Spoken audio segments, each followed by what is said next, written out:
Introduction. RH 500, and they rise to their feet as he passes, gentlemen. Unafraid.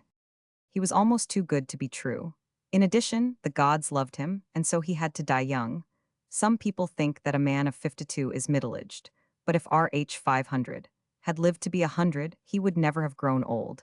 It is not generally known that the name of his other brother was Peter Pan.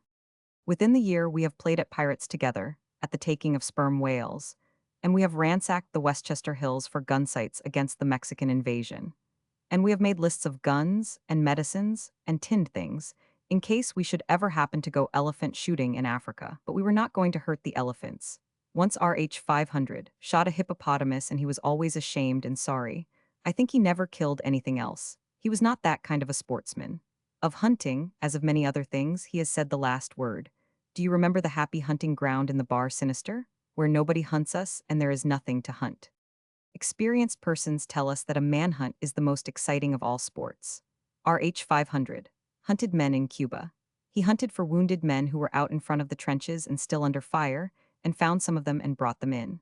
The Rough Riders did not make him an honorary member of their regiment just because he was charming and a faithful friend, but largely because they were a lot of daredevils and he was another. To hear him talk, you would not have thought that he had ever done a brave thing in his life. He talked a great deal, and he talked even better than he wrote. At his best, he wrote like an angel. But I have dusted every corner of my memory and cannot recall any story of his in which he played a heroic or successful part. Always he was running at top speed, or hiding behind a tree, or lying face down in a foot of water for hours, so as not to be seen. Always he was getting the worst of it. But about the other fellows, he told the whole truth with lightning flashes of wit and character building and admiration or contempt. Until the invention of moving pictures, the world had nothing in the least like his talk. His eye had photographed, his mind had developed and prepared the slides, his words sent the light through them, and lo and behold, they were reproduced on the screen of your own mind, exact in drawing and color. With the written word or the spoken word, he was the greatest recorder and reporter of things that he had seen of any man, perhaps, that ever lived. The history of the last 30 years, its manners and customs and its leading events and inventions, cannot be written truthfully without reference to the records which he has left, to his special articles and to his letters. Read over again the Queen's Jubilee, the Tsar's coronation, the march of the Germans through Brussels, and see for yourself if I speak too zealously, even for a friend to whom, now that RH 500 is dead, the world can never be the same again. But I did not set out to estimate his genius. That matter will come in due time before the unerring tribunal of posterity. One secret of Mr. Roosevelt's hold upon those who come into contact with him is his energy. Retaining enough for his own use, he uses a good deal, because every day he does the work of 5 or 6 men, he distributes the inexhaustible remainder among those who most need it. Men go to him tired and discouraged, he sends them away glad to be alive, still gladder that he is alive, and ready to fight the devil himself in a good cause. Upon his friends, RH 500 had the same effect, and it was not only in proximity that he could distribute energy, but from afar, by letter and cable. He had some intuitive way of knowing just when you were slipping into a slough of laziness and discouragement. And at such times, he either appeared suddenly upon the scene, or there came a boy on a bicycle, with a yellow envelope and a book to sign, or the postman in his buggy, or the telephone rang, and from the receiver there poured into you affection and encouragement. But the great times, of course, were when he came in person, and the temperature of the house, which a moment before had been too hot or too cold, became just right, and a sense of cheerfulness and well-being invaded the hearts of the master and the mistress and of the servants in the house and in the yard. And the older daughter ran to him, and the baby, who had been fretting because nobody would give her a double-barreled shotgun, climbed upon his knee and forgot all about the disappointments of this uncompromising world. He was touchingly sweet with children. I think he was a little afraid of them. He was afraid perhaps that they would not find out how much he loved them. But when they showed him that they trusted him and, unsolicited, climbed upon him and laid their cheeks against his, then the loveliest expression came over his face, and you knew that the great heart, which the other day ceased to beat, throbbed with an exquisite bliss akin to anguish. One of the happiest days I remember was when I and mine received a telegram saying that he had a baby of his own. And I thank God that little Miss Hope is too young to know what an appalling loss she has suffered. Perhaps he stayed to dine. Then perhaps the older daughter was allowed to sit up an extra half hour so that she could wait on the table, and though I say it, that should not, she could do this beautifully, with dignity and without giggling, and perhaps the dinner was good, or RH 500 Thought it was, and in that event he must abandon his place and storm the kitchen to tell the cook all about it. Perhaps the gardener was taking life easy on the kitchen porch. He, too, came in for praise. RH 500 had never seen our Japanese iris so beautiful. As for his, they would not grow at all. It was not the iris, it was the man behind the iris. And then back he would come to us, with a wonderful story of his adventures in the pantry on his way to the kitchen, and leaving behind him a cook to whom there had been issued a new lease of life, and a gardener who blushed and smiled in the darkness under the actinidia vines. It was in our little house at Aiken, in South Carolina, that he was with us most and we learned to know him best, and that he and I became dependent upon each other in many ways. Events, into which I shall not go, had made his life very difficult and complicated. And he who had given so much friendship to so many people needed a little friendship in return, and perhaps, too, he needed for a time to live in a house whose master and mistress loved each other, and where there were children. Before he came that first year our house had no name. Now it is called Let's Pretend. Now the chimney in the living room draws, but in those first days of the built-over house it did not. At least, it did not draw all the time, but we pretended that it did, and with much pretense came faith.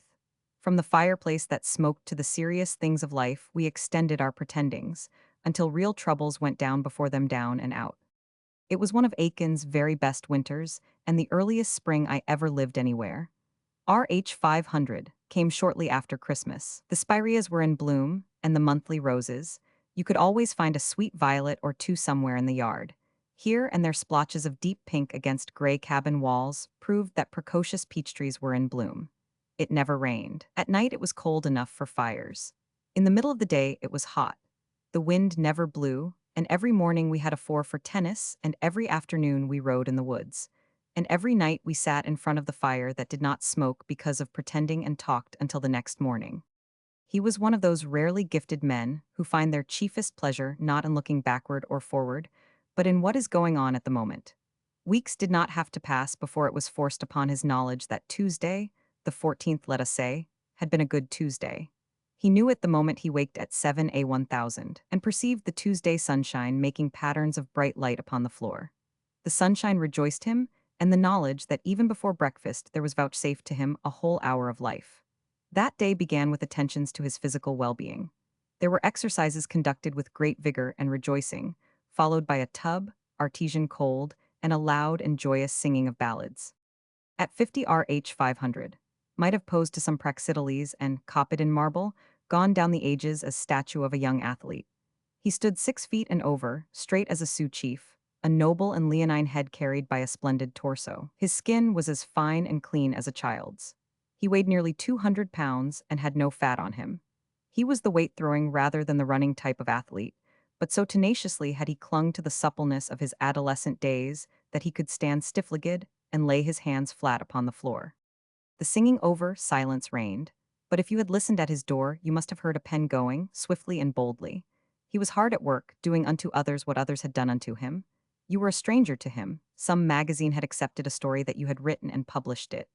RH 500 had found something to like and admire in that story, very little perhaps, and it was his duty and pleasure to tell you so. If he had liked the story very much, he would send you, instead of a note, a telegram. Or it might be that you had drawn a picture, or, as a cub reporter, had shown golden promise in a half-column of unsigned print. RH 500 would find you out and find time to praise you and help you. So it was that, when he emerged from his room at sharp 8 o'clock, he was wide awake and happy and hungry, and whistled and double-shuffled with his feet, out of excessive energy, and carried in his hands a whole sheaf of notes and letters and telegrams. Breakfast with him was not the usual American breakfast, a sullen, dyspeptic gathering of persons who only the night before had rejoiced in each other's society. With him it was the time when the mind is, or ought to be, at its best, the body at its freshest and hungriest.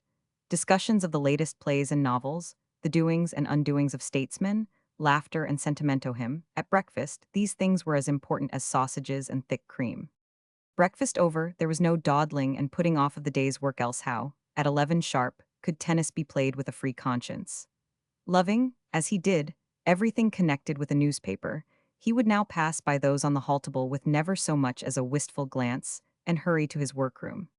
He wrote sitting down, he wrote standing up, and almost you may say he wrote walking up and down. Some people, accustomed to the delicious ease and clarity of his style, imagine that he wrote very easily. He did and he did not. Letters, easy, clear, to the point, and gorgeously human, flowed from him without let or hindrance. That masterpiece of corresponding, the German march through Brussels, was probably written almost as fast as he could talk next to Phillips Brooks. He was the fastest talker I ever heard. But when it came to fiction, he had no facility at all. Perhaps I should say that he held in contempt any facility that he may have had. It was owing to his incomparable energy and job-like patience that he ever gave us any fiction at all. Every phrase in his fiction was, of all the myriad phrases he could think of, the fittest in his relentless judgment to survive. Phrases, paragraphs, pages, whole stories even, were written over and over again. He worked upon a principle of elimination. If he wished to describe an automobile turning in at a gate, he made first a long and elaborate description from which there was omitted no detail, which the most observant pair of eyes in Christendom had ever noted with reference to just such a turning. Thereupon, he would begin a process of omitting one by one those details which he had been at such pains to recall, and after each omission he would ask himself, does the picture remain? If it did not, he restored the detail which he had just omitted, and experimented with the sacrifice of some other, and so on, until after Herculean labor there remained for the reader one of those swiftly flashed, ice-clear pictures complete in every detail with which his tales and romances are so delightfully and continuously adorned. But it is 11:15, and, this being a time of holiday, RH 500 emerges from his workroom happy to think that he has placed 107 words between himself and the wolf who hangs about every writer's door. He is not satisfied with those 107 words. He never was in the least satisfied with anything that he wrote, but he has searched his mind and his conscience, and he believes that under the circumstances, they are the very best that he can do. Anyway, they can stand in their present order until after lunch. A sign of his youth was the fact that to the day of his death, he had denied himself the luxury and slothfulness of habits. I have never seen him smoke automatically as most men do. He had too much respect for his own powers of enjoyment and for the sensibilities, perhaps, of the best Havana tobacco. At a time of his own deliberate choosing, often after many hours of hankering and renunciation, he smoked his cigar. He smoked it with delight, with a sense of being rewarded, and he used all the smoke there was in it. He dearly loved the best food, the best champagne, and the best Scotch whiskey. But these things were friends to him and not enemies. He had toward food and drink the continental attitude, namely that quality is far more important than quantity, and he got his exhilaration from the fact that he was drinking champagne and not from the champagne. Perhaps I shall do well to say that on questions of right and wrong, he had a will of iron. All his life he moved resolutely in whichever direction his conscience pointed. And, although that ever-present and never-obtrusive conscience of his made mistakes of judgment now and then, as must all consciences, I think it can never once have tricked him into any action that was impure or unclean. Some critics maintain that the heroes and heroines of his books are impossibly pure and innocent young people. RH 500 never called upon his characters for any trait of virtue, or renunciation, or self-mystery of which his own life could not furnish examples. Fortunately, he did not have for his friends the same conscience that he had for himself. His great gift of eyesight and observation failed him in his judgments upon his friends. If only you loved him, you could get your biggest failures of conduct somewhat more than forgiven, without any trouble at all. And of your molehill virtues he made splendid mountains. He only interfered with you when he was afraid that you were going to hurt someone else whom he also loved. Once I had a telegram from him, which urged me for heaven's sake not to forget that the next day was my wife's birthday. Whether I had forgotten it or not is my own private affair. And when I declared that I had read a story which I liked very, very much and was going to write to the author to tell him so, he always kept at me till the letter was written. Have I said that he had no habits? Every day when he was away from her, he wrote a letter to his mother, and no swift scrawl at that, for no matter how crowded and eventful the day, he wrote her the best letter that he could write. That was the only habit he had. He was a slave to it. Once I saw RH 500 greet his old mother after an absence. They threw their arms about each other and rocked to and fro for a long time, and it had not been a long absence at that. No ocean had been between them. Her heart had not been in her mouth with the thought that he was under fire or about to become a victim of jungle fever. He had only been away upon a little expedition, a mere matter of digging for buried treasure. We had found the treasure, part of it a chipmunk's skull and a broken arrowhead, and RH 500 had been absent from his mother for nearly 2 hours and a half. I set about this article with the knowledge that I must fail to give more than a few hints of what he was like. There is not much more space at my command, and there were so many sides to him that to touch upon them, all would fill a volume. There were the patriotism and the Americanism, as much a part of him as the marrow of his bones, and from which sprang all those brilliant headlong letters to the newspapers, those trenchant assaults upon evildoers in public office, those quixotic efforts to redress wrongs, and those simple and dexterous exposures of this and that from an absolutely unexpected point of view. He was a quickener of the public conscience. That people are beginning to think tolerantly of preparedness, that a nation which at one time looked yellow as a dandelion is beginning to turn red, white, and blue is owing in some measure to him. RH 500 thought that war was unspeakably terrible. He thought that peace at the price which our country has been forced to pay, for it was infinitely worse. And he was one of those who have gradually taught this country to see the matter in the same way. I must come to a close now, and I have hardly scratched the surface of my subject. And that is a failure which I feel keenly, but which was inevitable. As RH 500 himself used to say of those deplorable personal interviews which appear in the newspapers, and in which the important person interviewed is made by the cub reporter to say things which he never said, or thought, or dreamed of. You cannot expect a $15 a week brain to describe a $1,000 a week brain. There is, however, one question which I should attempt to answer. No two men are alike. In what one salient thing did RH 500 differ from other men differ in his personal character and in the character of his work? And that question I can answer offhand, without taking thought, and be sure that I am right. An analysis of his works, a study of that book which the recording angel keeps, will show one dominant characteristic to which even his brilliancy, his clarity of style, his excellent mechanism as a writer are subordinate, and to which, as a man, even his sense of duty, his powers of affection, of forgiveness, of loving kindness are subordinate, too, and that characteristic is cleanliness. The biggest force for cleanliness that was in the world has gone out of the world, gone to that happy hunting ground where nobody hunts us, and there is nothing to hunt. Gouverneur Morris. Chapter 1: The Red Cross Girl.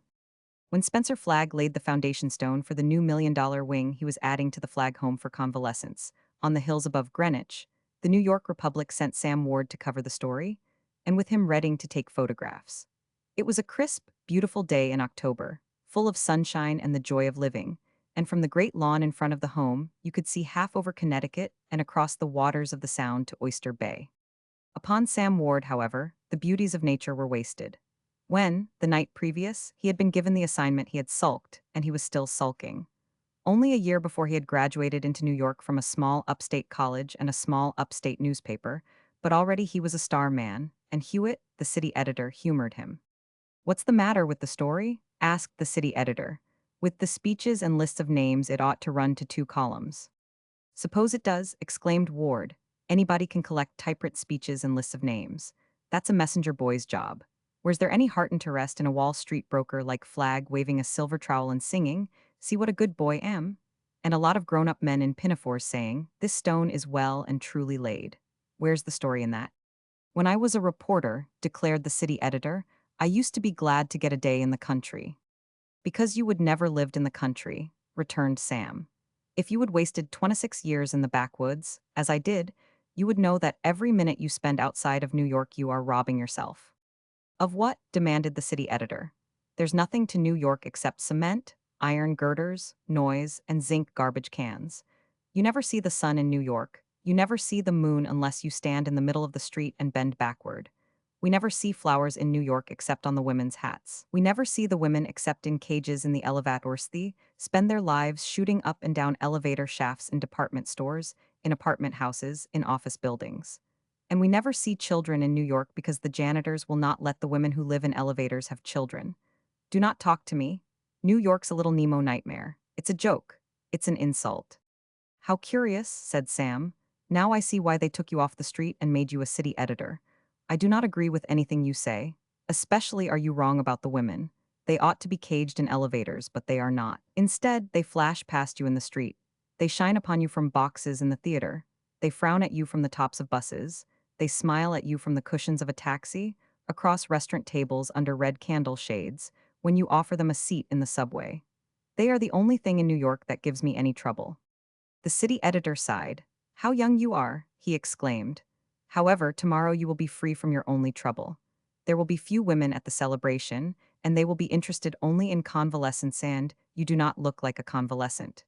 Sam Ward sat at the outer edge of the crowd of overdressed females and overwrought men, and, with a sardonic smile, listened to Flagg telling his assembled friends and sycophants how glad he was they were there to see him give away $1 million. "Are not you going to get his speech?" asked Redding, the staff photographer. "Get his speech," said Sam. "They have Pinkertons all over the grounds to see that you do not escape with less than 3 copies. I am waiting to hear the ritual they always have, and then I am going to sprint for the first train back to the center of civilization." "There's going to be a fine lunch," said Redding, "and reporters are expected. I asked the policeman if we were, and he said we were." Sam rose, shook his trousers into place, stuck his stick under his armpit, and smoothed his yellow gloves. He was very thoughtful of his clothes and always treated them with courtesy. "You can have my share," he said. "I cannot forget that I am 55 minutes from Broadway. And even if I were starving, I would rather have a club sandwich in New York than a Thanksgiving turkey dinner in New Rochelle." He nodded and with eager, athletic strides started toward the iron gates. But he did not reach the iron gates, for on the instant trouble barred his way. Trouble came to him wearing the blue cambric uniform of a nursing sister, with a red cross on her arm, with a white collar turned down, white cuffs turned back, and a tiny black velvet bonnet. A bow of white lawn chucked her impudently under the chin. She had hair like goldenrod and eyes as blue as flax, and a complexion of such health and cleanliness and dewiness as blooms only on trained nurses. She was so lovely that Redding swung his hooded camera at her, as swiftly as a cowboy could have covered her with his gun. Reporters become star reporters because they observe things that other people miss, and because they do not let it appear that they have observed them. When the great man who is being interviewed blurts out that which is indiscreet but most important, the cub reporter says, "That's most interesting, sir. I will make a note of that," and so warns the great man into silence. But the star reporter receives the indiscreet utterance as though it bored him, and the great man does not know he has blundered until he reads of it the next morning under screaming headlines. Other men, on being suddenly confronted by Sister Anne, which was the official title of the nursing sister, would have fallen backward, or swooned, or gazed at her with soulful, worshipping eyes. Or, were they that sort of beast, would have ogled her with impertinent approval. Now Sam, because he was a star reporter, observed that the lady before him was the most beautiful young woman he had ever seen. But no one would have guessed that he observed that least of all Sister Anne. He stood in her way and lifted his hat, and even looked into the eyes of Blue as impersonally, and as calmly as though she were his great-tantes, though his heart was not beating so fast that it choked him. "I am from the Republic," he said. "Everybody is so busy here today that I am not able to get what I need about the home. It seems a pity," he added disappointedly, "because it's so well done that people ought to know about it." He frowned at the big hospital buildings. It was apparent that the ignorance of the public concerning their excellence greatly annoyed him. When again he looked at Sister, and she was regarding him in alarm obviously, she was upon the point of instant flight. "You are a reporter," she said. Some people like to place themselves in the hands of a reporter because they hope he will print their names in black letters. A few othersonly reporters know how few would as soon place themselves in the hands of a dentist. "A reporter from the Republic," repeated Sam. "But why ask me?" demanded Sister Anne. Sam could see no reason for her question. In extenuation and explanation, he glanced at her uniform. "I thought you were at work here," he said simply. "I beg your pardon." He stepped aside as though he meant to leave her. In giving that impression, he was distinctly dishonest. "There was no other reason," persisted Sister Anne. "I mean for speaking to me." The reason for speaking to her was so obvious that Sam wondered whether this could be the height of innocence or the most banal coquetry. The hostile look in the eyes of the lady proved it could not be coquetry. "I am sorry," said Sam. "I mistook you for one of the nurses here, and, as you did not seem busy, I thought you might give me some statistics about the home, not really statistics, but local color." Sister Anne returned his look with one as steady as his own. Apparently she was weighing his statement. She seemed to disbelieve it. Inwardly, he was asking himself what could be the dark secret in the past of this young woman that, at the mere approach of a reporter Revan of such a nice-looking reporter as himself, should shake and shudder. "If that's what you really want to know," said Sister Anne doubtfully, "I will try and help you." But she added, looking at him as one who issues an ultimatum, You must not say anything about me. Sam knew that a woman of the self-advertising, club-organizing class will always say that to a reporter at the time. She gives him her card so that he can spell her name correctly. But Sam recognized that this young woman meant it. Besides, what was there that he could write about her? Much as he might like to do so, he could not begin his story with, "The Flag Home for Convalescents is also the home of the most beautiful of all living women."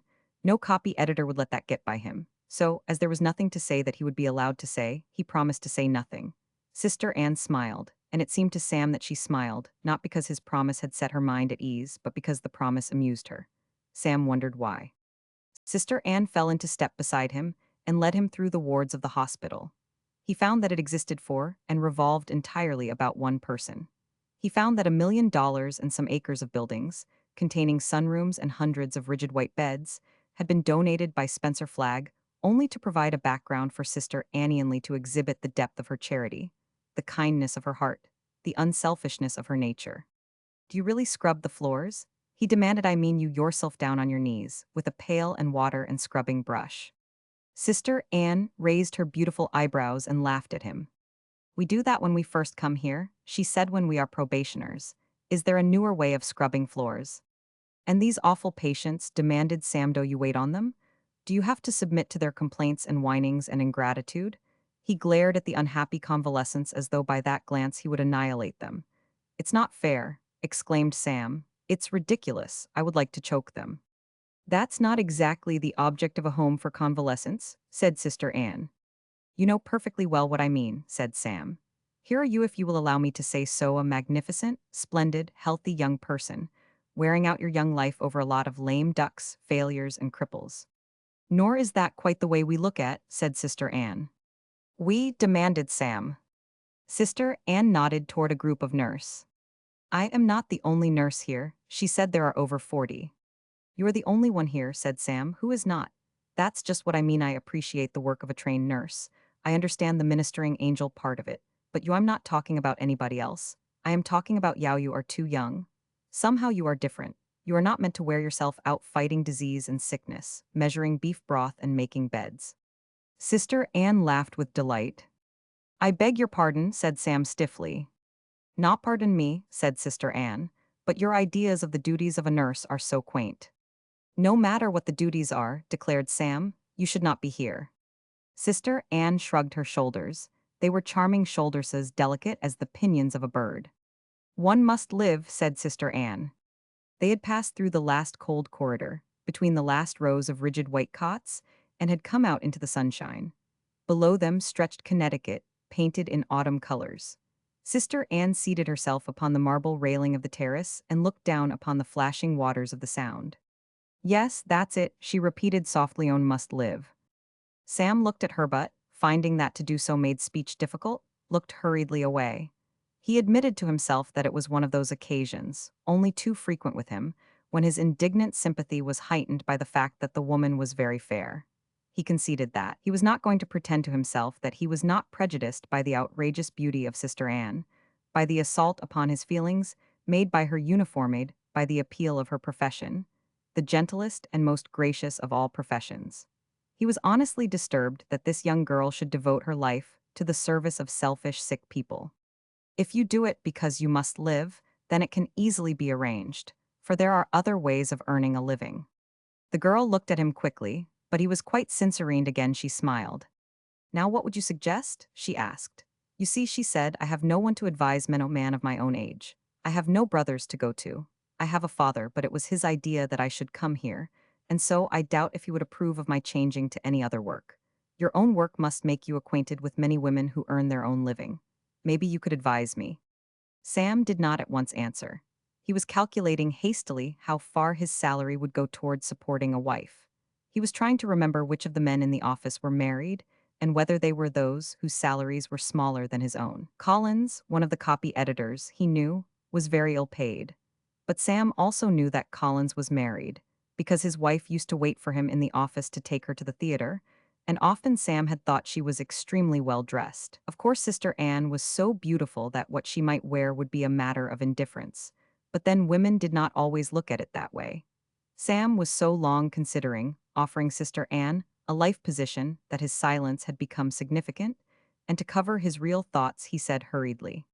Take typewriting, for instance. That pays very well, the hours are not difficult. And manicuring, suggested Sister Anne.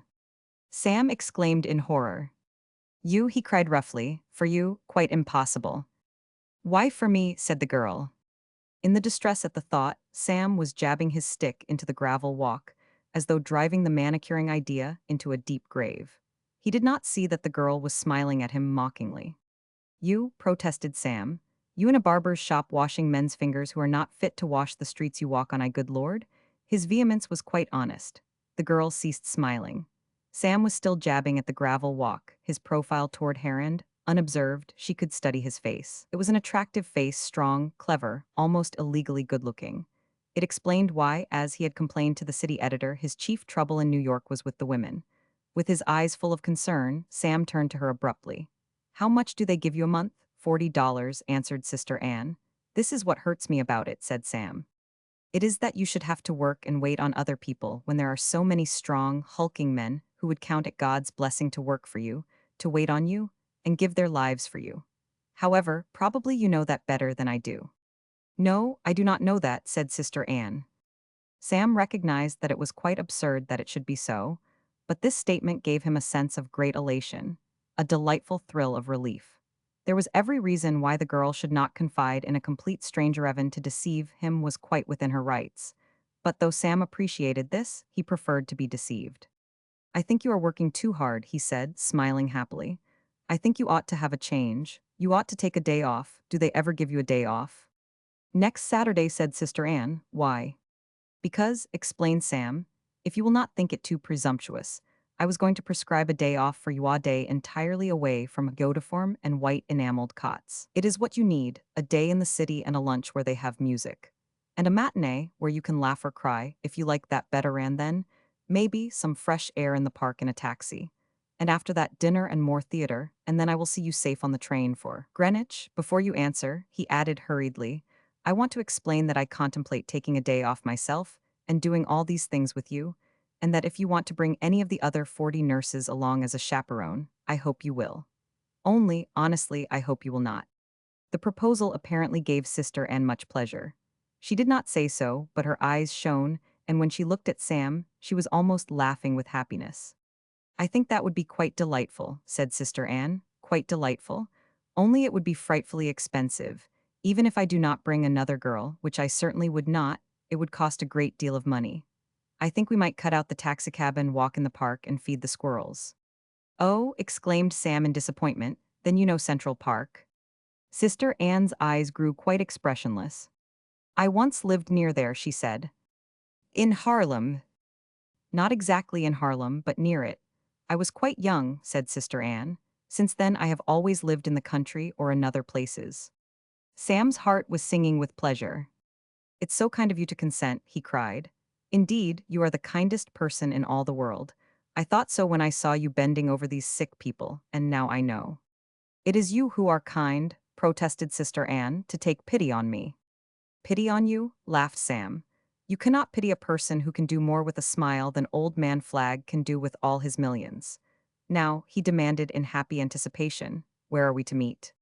That's it, said Sister Anne. Where are we to meet? Let it be at the Grand Central Station. The day cannot begin too soon, said Sam, and before then telephone me what theater and restaurants you want and I will reserve seats and tables. Oh, exclaimed Sam joyfully, it will be a wonderful day, a wonderful day. Sister Anne looked at him curiously and so, it seemed a little wistfully. She held out her hand. I must go back to my duties, she said, Goodby. Not Goodby, said Sam heartily. Only until Saturday, and my name's Sam Ward and my address is the City Room of the Republic. What's your name? Sister Anne, said the girl. In the nursing order to which I belong we have no last names. So ask Sam, I will call you Sister Anne. No, just sister, said the girl. Sister, repeated Sam, sister. He breathed the word rather than spoke it, and the way he said it and the way he looked when he said it made it carry almost the touch of a caress. It was as if he had said sweetheart or beloved. I will not forget, said Sam. Sister Anne gave an impatient, annoyed laugh. Nor I, she said. Sam returned to New York in the smoking car, puffing feverishly at his cigar and glaring dreamily at the smoke. He was living the day over again, and, in anticipation, the day off still to come. He rehearsed their next meeting at the station. He considered whether or not he would meet her with a huge bunch of violets, or would have it brought to her when they were at luncheon by the head waiter. He decided the latter way would be more of a pleasant surprise. He planned the luncheon. It was to be the most marvelous repast he could evolve, and, lest there should be the slightest error, he would have it prepared in advance and it should cost half his week's salary. The place where they were to dine he would leave to her, because he had observed that women had strange ideas about clothes, some of them, thinking that certain clothes must go with certain restaurants. Some of them seemed to believe that, instead of their conferring distinction upon the restaurant conferred distinction upon them. He was sure Sister Anne would not be so foolish, but it might be that she must always wear her nurse's uniform, and that she would prefer not to be conspicuous. So he decided that the choice of where they would dine he would leave to her. He calculated that the whole day ought to cost about $80, which, as star reporter, was what he was then earning each week. That was little enough to give for a day that would be the birthday of his life. No, he contradicted, the day he had first met her must always be the birthday of his life, for never had he met one like her, and he was sure there never would be one like her. She was so entirely superior to all the others, so fine, so difficult in her manner, there was something that rendered her unapproachable. Even her simple nurse's gown was worn with a difference. She might have been a princess in fancy dress. And yet, how humble she had been when he begged her to let him for one day personally conduct her over the great city. "You are so kind to take pity on me," she had said. He thought of many clever, pretty speeches he might have made. He was so annoyed he had not thought of them at the time that he kicked violently at the seat in front of him. He wondered what her history might be. He was sure it was full of beautiful courage and self-sacrifice. It certainly was outrageous that one so glorious must work for her living, and for such a paltry, living $40 a month. It was worth that merely to have her sit in the flat where one could look at her. For already he had decided that, when they were married, they would live in a flat, probably in one overlooking Central Park, on Central Park West. He knew of several attractive suites there at $35 a weeker. If she preferred the suburbs, he would forsake his beloved New York and return to the country. In his gratitude to her for being what she was, he conceded even that sacrifice. When he reached New York, from the speculators, he bought front row seats at $5 for the two most popular plays in town. He put them away carefully in his waistcoat pocket. Possession of them made him feel that already he had obtained an option on 6 hours of complete happiness. After she left Sam, Sister Anne passed hurriedly through the hospital to the matron's room and, wrapping herself in a raccoon coat, made her way to a waiting motor car and said, "Home?" to the chauffeur. He drove her to the Flagg family vault, as Flagg's envious millionaire neighbors called the pile of white marble that topped the highest hill above Greenwich, and which for years had served as a landfall to mariners on the Sound. There were a number of people at tea when she arrived, and they greeted her noisily. "I have had a most splendid adventure," said Sister Anne. "There were 6 of us, dressed up as Red Cross nurses, and we gave away programs. Well, one of the New York reporters thought I was a real nurse and interviewed me about the home. Of course, I knew enough about it to keep it up, and I kept it up so well that he was terribly sorry for me, and—" One of the tea drinkers was little Holly's Hallworthy, who prided himself on knowing who's who in New York. He had met Sam Ward at first nights and prize fights. He laughed scornfully. "Do not you believe it?" he interrupted. "That man who was talking to you was Sam Ward. He's the smartest newspaper man in New York. He was just leading you on. Do you suppose there's a reporter in America who would not know you in the dark? Wait until you see the Sunday paper." Sister Anne exclaimed indignantly. "He did not know me," she protested. "It quite upset him that I should be wasting my life measuring out medicines and making beds." There was a shriek of disbelief and laughter. "I told him," continued Sister Anne, "that I got $40 a month, and he said I could make more as a typewriter. And I said I preferred to be a manicurist." "Oh, Anita," protested the admiring chorus. And he was most indignant. He absolutely refused to allow me to be a manicurist. And he asked me to take a day off with him and let him show me New York. And he offered, as attractions, moving picture shows and a drive on a Fifth Avenue bus and feeding peanuts to the animals in the park. And if I insisted upon a chaperone, I might bring one of the nurses. "We are to meet at the Sodawater Fountain in the Grand Central Station." He said, "The day cannot begin too soon." "Oh, Anita," shrieked the chorus. Lord Deptford, who, as the newspapers had repeatedly informed the American public, had come to the Flagg's country place to try to marry Anita Flagg, was amused. "What an awfully jolly rag," he cried, "and what are you going to do about it?" Nothing, said Anita Flagg. The reporters have been making me ridiculous for the last 3 years. Now I have got back at one of them. And she added, that's all there is to that. That night, however, when the house party was making toward bed, Sister Anne stopped by the stairs and said to Lord Diptford, I want to hear you call me sister. Call you what? Exclaimed the young man. I will tell you, he whispered, what I would like to call you. You will not, interrupted Anita. Do as I tell you and say sister once. Say it as though you meant it. But I do not mean it, protested his lordship. I have said already what Roman one. Never mind what you have said already, commanded Miss Flagg. I have heard that from a lot of people. Say sister just once. His lordship frowned in embarrassment. Sister, he exclaimed. It sounded like the pop of a cork. Anita Flagg laughed unkindly, and her beautiful shoulders shivered as though she were cold. Not a bit like it, Diptford, she said. Good night. Later, Helen Page, who came to her room to ask her about a horse she was to ride in the morning, found her ready for bed but standing by the open window, looking out toward the great city to the south. When she turned, Miss Page saw something in her eyes that caused that young woman to shriek with amazement. Anita, she exclaimed, you crying. What in heaven's name can make you cry? It was not a kind speech, nor did Miss Flagg receive it kindly. She turned upon the tactless intruder. Suppose, cried Anita fiercely, a man thought you were worth $40 a month honestly did not know. Honestly believed you were poor and worked for your living, and still said your smile was worth more than all of old man Flagg's millions, not knowing they were your millions. Suppose he did not ask any money of you, but just to take care of you, to slave for you only wanted to keep your pretty hands from working, and your pretty eyes from seeing sickness and pain. Suppose you met that man among this rotten lot, what would you do? What would not you do? Why, Anita, exclaimed Miss Page. What would you do? Demanded Anita Flagg. This is what you would do. You would go down on your knees to that man and say, take me away. Take me away from them and pity me and be sorry for me and love me and love me and love me. And why do not you? Cried Helen Page. Because I am as rotten as the rest of them, cried Anita Flagg, because I am a coward, and that's why I am crying. Have not I the right to cry?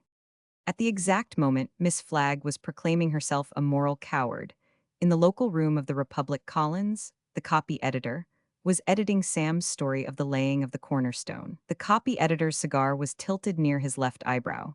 His blue pencil, like a guillotine ready to fall upon the guilty word or paragraph, was suspended in midair. And continually, like a hawk preparing to strike, the blue pencil swooped and circled, but page after page fell softly to the desk, and the blue pencil remained inactive. As he read, the voice of Collins rose in muttered ejaculations, and as he continued to read, these explosions grew louder and more amazed.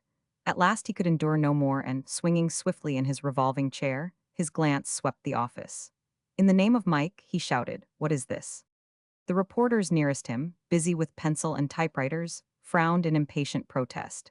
Sam Ward, swinging his legs from the top of a table, was gazing at the ceiling, wrapped in dreams and tobacco smoke. Upon his clever, clean-cut features the expression was faraway and beatific. He came back to earth. What's what? Sam demanded. At that moment Elliot, the managing editor, was passing through the room, his hands filled with freshly pulled proofs. He swung toward Collins quickly and snatched up Sam's copy. The story already was latent, it was important. What's wrong? He demanded. Over the room there fell a sudden hush. Read the opening paragraph, protested Collins. It's like that for a column. It's all about a girl about a Red Cross nurse. Not a word about Flagg or Lord Diptford. No speeches, no news, it's not a news story at all. It's an editorial and an essay and a spring poem. I do not know what it is. And what's worse, wailed the copy editor defiantly, and to the amazement of all, it's so darn good that you cannot touch it. You have got to let it go or kill it. The eyes of the managing editor, masked by his green paper shade, were racing over Sam's written words. He thrust the first page back at Collins. Is it all like that? There's a column like that. Run it just as it is, commanded the managing editor. Use it for your introduction and get your story from the flimsy. And, in your head, cut out Flagg entirely. Call it the Red Cross Girl. And play it up strong with pictures. He turned on Sam and eyed him curiously. What's the idea, Ward? He said. This is a newspaper, not a magazine. The click of the typewriters was silent, the hectic rush of the pencils had ceased, and the staff, expectant, smiled cynically upon the star reporter. Sam shoved his hands into his trousers pockets and also smiled, but unhappily. I know it's not news, sir, he said. But that's the way I saw the story outside on the lawn, the band playing, and the governor and the governor's staff and the clergy burning incense to flag.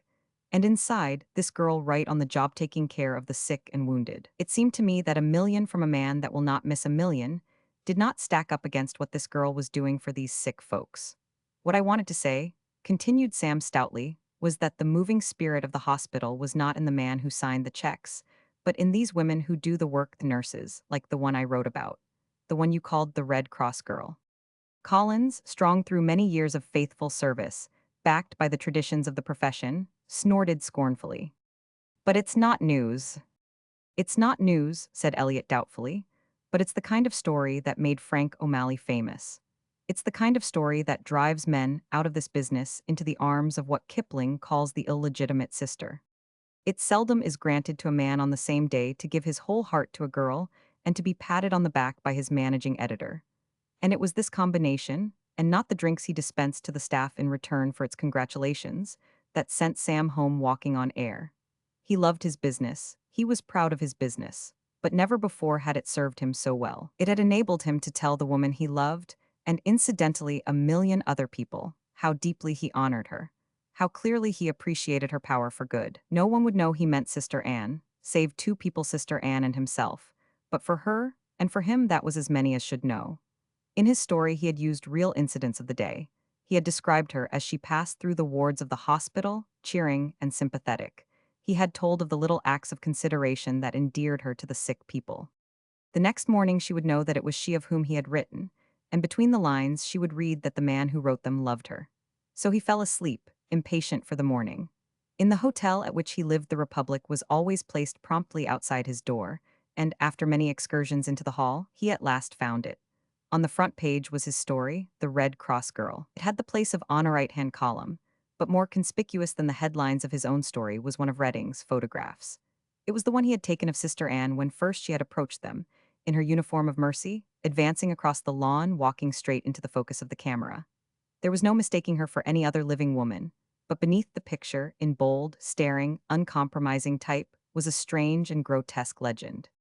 Daughter of Millionaire Flag, it read, in a new role, Miss Anita Flagg as the Red Cross Girl.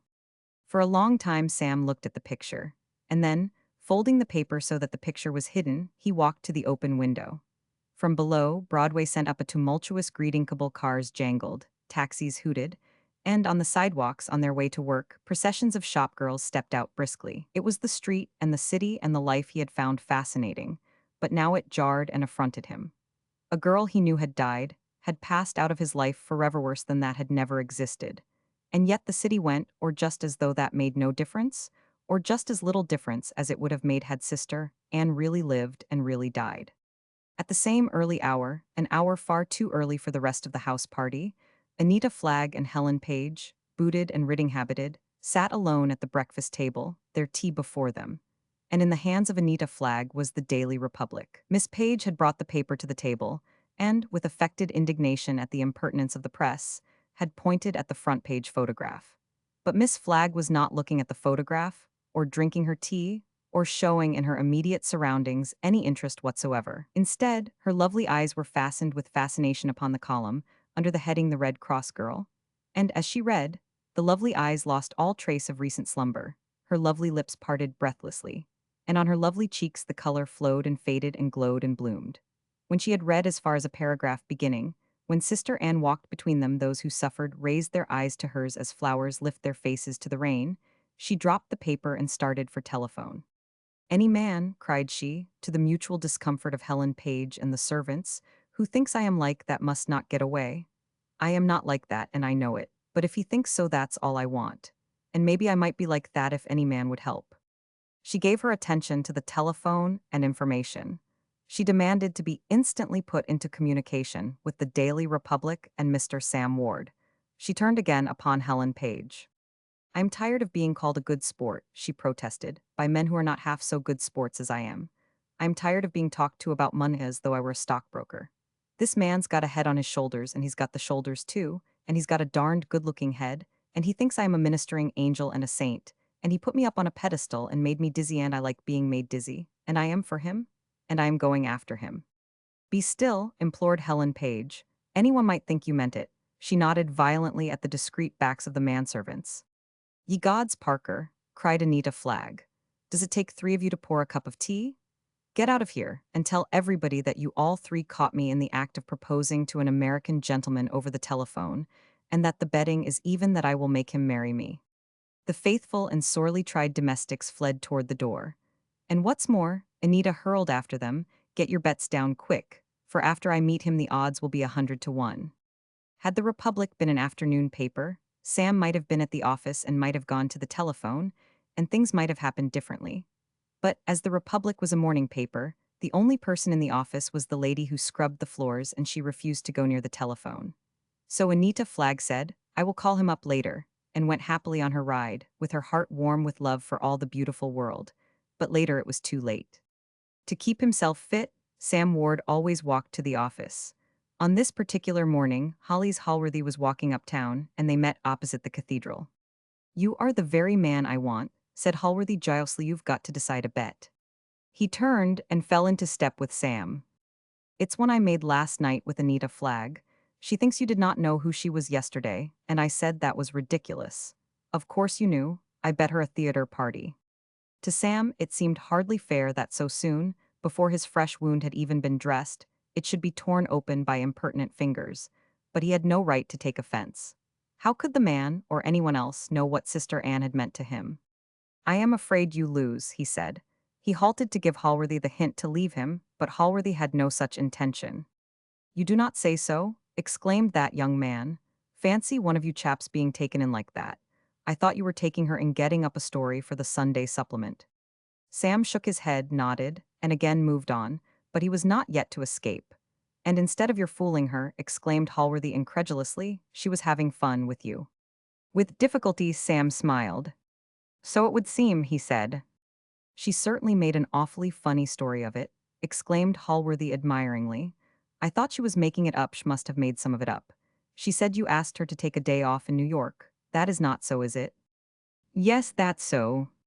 By Jove, cried Hallworthy, and that you invited her to see the moving picture shows. Sam, conscious of the dearly bought front row seats in his pocket, smiled pleasantly. Did she say I said theater you? He asked. She 999. Well then, I must have said it. Hallworthy roared with amusement.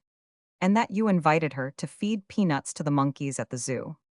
Sam avoided the little man's prying eyes. Yes, I said that too.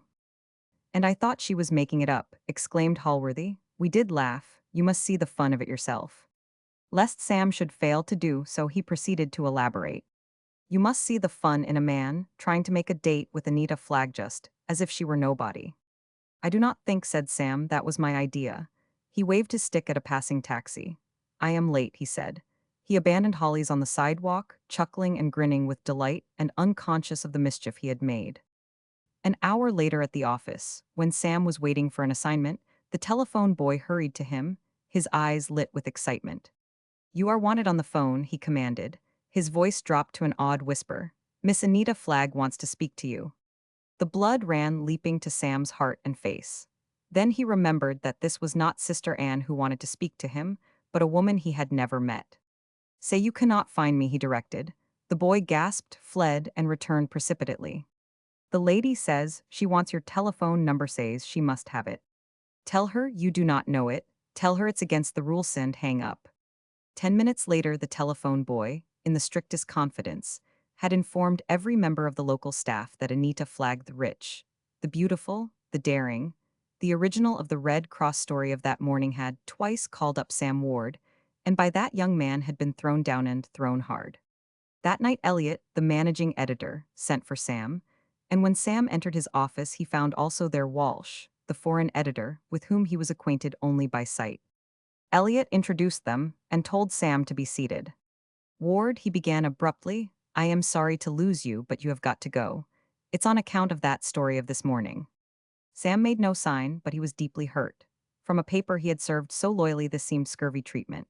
It struck him also that, considering the spirit in which the story had been written, it was causing him more kinds of trouble than was quite fair. The loss of position did not disturb him. In the last month, too many managing editors had tried to steal him from the Republic for him to feel anxious as to the future. So he accepted his dismissal calmly, and could say without resentment, Last night I thought you liked the story, sir. I did, returned Elliot. I liked it so much that I am sending you to a bigger place, where you can get bigger stories. We want you to act as our special correspondent in London. Mr. Walsh will explain the work, and if you will go, you will sail next Wednesday. After his talk with the foreign editor, Sam again walked home on air. He could not believe it was real, that it was actually to him it had happened. For hereafter he was to witness the march of great events, to come in contact with men of international interests. Instead of reporting what was of concern only from the Battery to Fortysevent Street, he would now tell New York what was of interest in Europe and the British Empire, and so to the whole world. There was one drawback only to his happiness: there was no one with whom he might divide it. He wanted to celebrate his good fortune. He wanted to share it with someone who would understand how much it meant to him, who would really care. Had Sister Anne lived, she would have understood, and he would have laid himself and his new position at her feet and begged her to accept them, begged her to run away with him to this tremendous and terrifying capital of the world and start the new life together. Among all the women he knew, there was none to take her place. Certainly Anita Flagg could not take her place, not because she was rich, not because she had jeered at him and made him a laughingstock, not because his admiration, and he blushed when he remembered how openly, how ingenuously he had shown it to her, meant nothing, but because the girl he thought she was, the girl he had made dreams about and wanted to marry without a moment's notice, would have seen that what he offered, ridiculous as it was when offered to Anita Flagg, was not ridiculous when offered sincerely to a tired, nerve-worn, overworked nurse in a hospital. It was because Anita Flagg had not seen that she could not now make up to him for the girl he had lost, even though she herself had inspired that girl, and for a day given her existence. Had he known it, the Anita Flagg of his imagining was just as unlike and as unfair to the real girl as it was possible for two people to be. His Anita Flagg he had created out of the things he had read of her in impertinent Sunday supplements, and from the impression he had been given of her by the little ass, Hallworthy. She was not at all like that.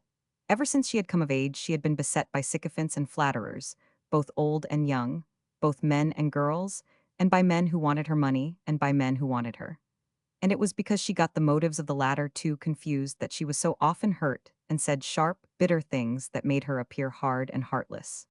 As a matter of fact, in approaching her in the belief that he was addressing an entirely different person, Sam had got nearer to the real Anita Flagg than had any other man. And so on arriving at the office the next morning, which was a Friday, he received a telegram reading, "Arriving tomorrow 9:30 from Greenwich.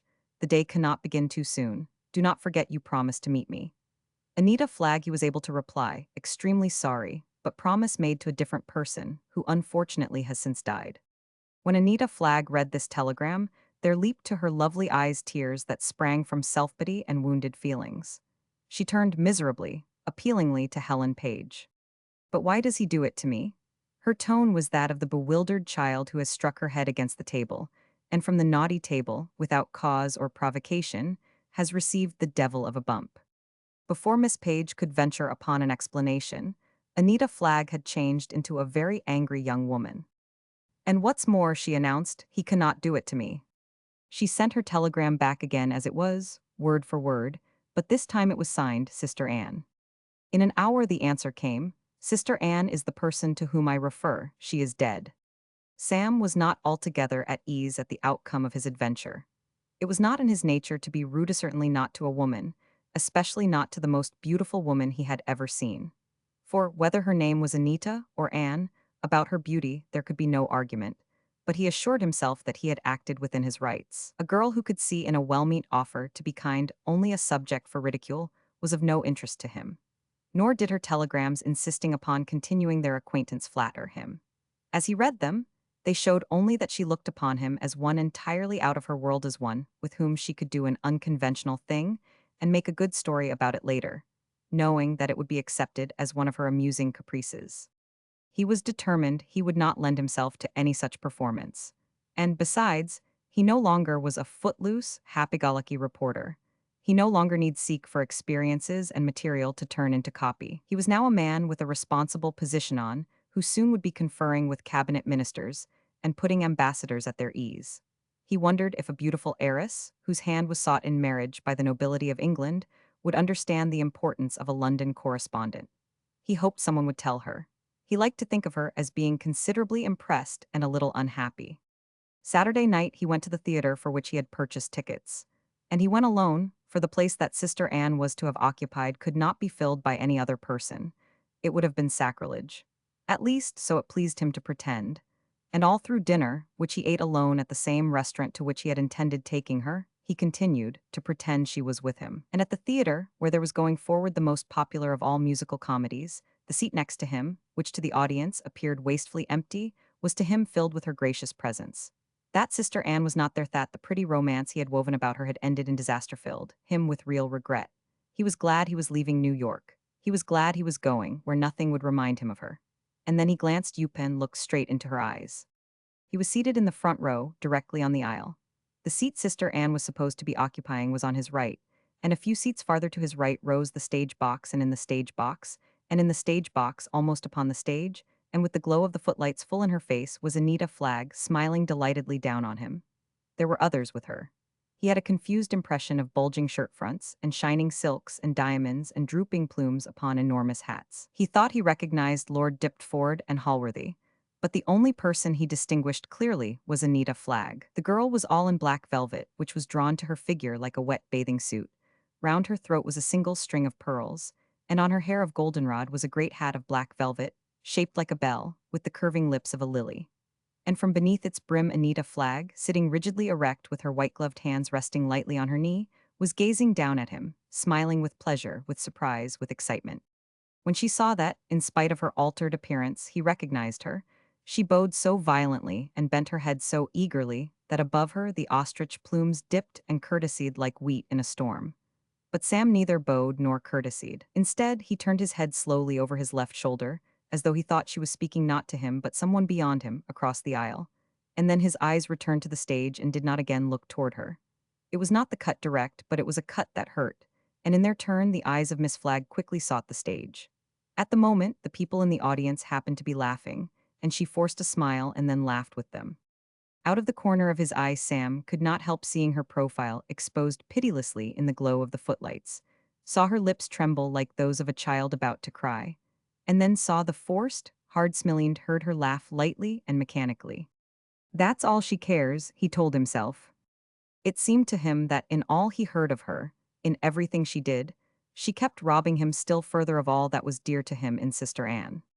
For 5 minutes, conscious of the footlights, Miss Flagg maintained upon her lovely face a fixed and intent expression, and then slowly and unobtrusively drew back to a seat in the rear of the box.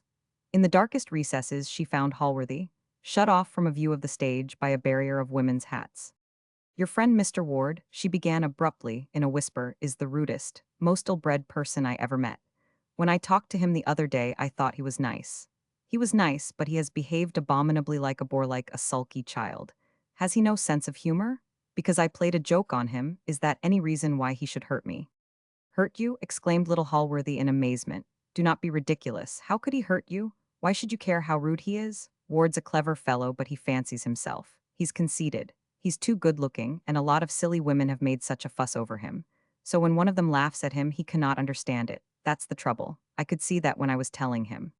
"Telling him?" repeated Miss Flagg. "Telling him what?" "About what a funny story you made of it," explained Halworthy. "About his having the nerve to ask you to feed the monkeys and to lunch with him." Miss Flagg interrupted with a gasping intake of her breath. "Oh," she said softly, so you told him that, did you? And what else did you tell him?" "Only what you told us, that he said the day could not begin too soon. That he said he would not let you be a manicure and wash the hands of men who were not fit to wash the streets you walked on." There was a pause. "Did I tell you he said that?" breathed Anita Flagg. "You know you did," said Halworthy. There was another pause. "I must have been mad," said the girl. There was a longer pause, and Halworthy shifted uneasily. "I am afraid you are angry," he ventured. "Angry?" exclaimed Miss Flagg. "I should say I was angry, but not with you. I am very much pleased with you. At the end of the act I am going to let you take me out into the lobby." With his arms tightly folded, Sam sat staring unhappily at the stage and seeing nothing. He was sorry for himself because Anita Flagg had destroyed his ideal of a sweet and noble woman, and he was sorry for Miss Flagg because a man had been rude to her. That he happened to be that man did not make his sorrow and indignation the less intense. And indeed, so miserable was he and so miserable were his looks, that his friends on the stage considered sending him a note, offering, if he would take himself out of the front row, to give him back his money at the box office. Sam certainly wished to take himself away, but he did not want to admit that he was miserable, that he had behaved ill, that the presence of Anita Flagg could spoil his evening could, in the slightest degree, affect him. So he sat, completely wretched, feeling that he was in a false position, that if he were it was his own fault, that he had acted like an ass and a brute. It was not a cheerful feeling. When the curtain fell, he still remained seated. He knew before the second act there was an interminable wait, but he did not want to chance running into Hallworthy in the lobby, and he told himself it would be rude to abandon Sister Anne. But he now was not so conscious of the imaginary sister, Anne, as of the actual box party on his near right, who were laughing and chattering volubly.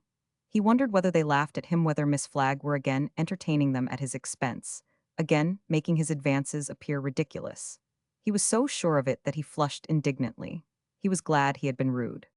And then, at his elbow, there was the rustle of silk, and a beautiful figure, all in black velvet, towered above him, then crowded past him, and sank into the empty seat at his side. He was too startled to speak, and Miss Anita Flagg seemed to understand that and to wish to give him time, for, without regarding him in the least, and as though to establish the fact that she had come to stay, she began calmly and deliberately to remove the bell-like hat.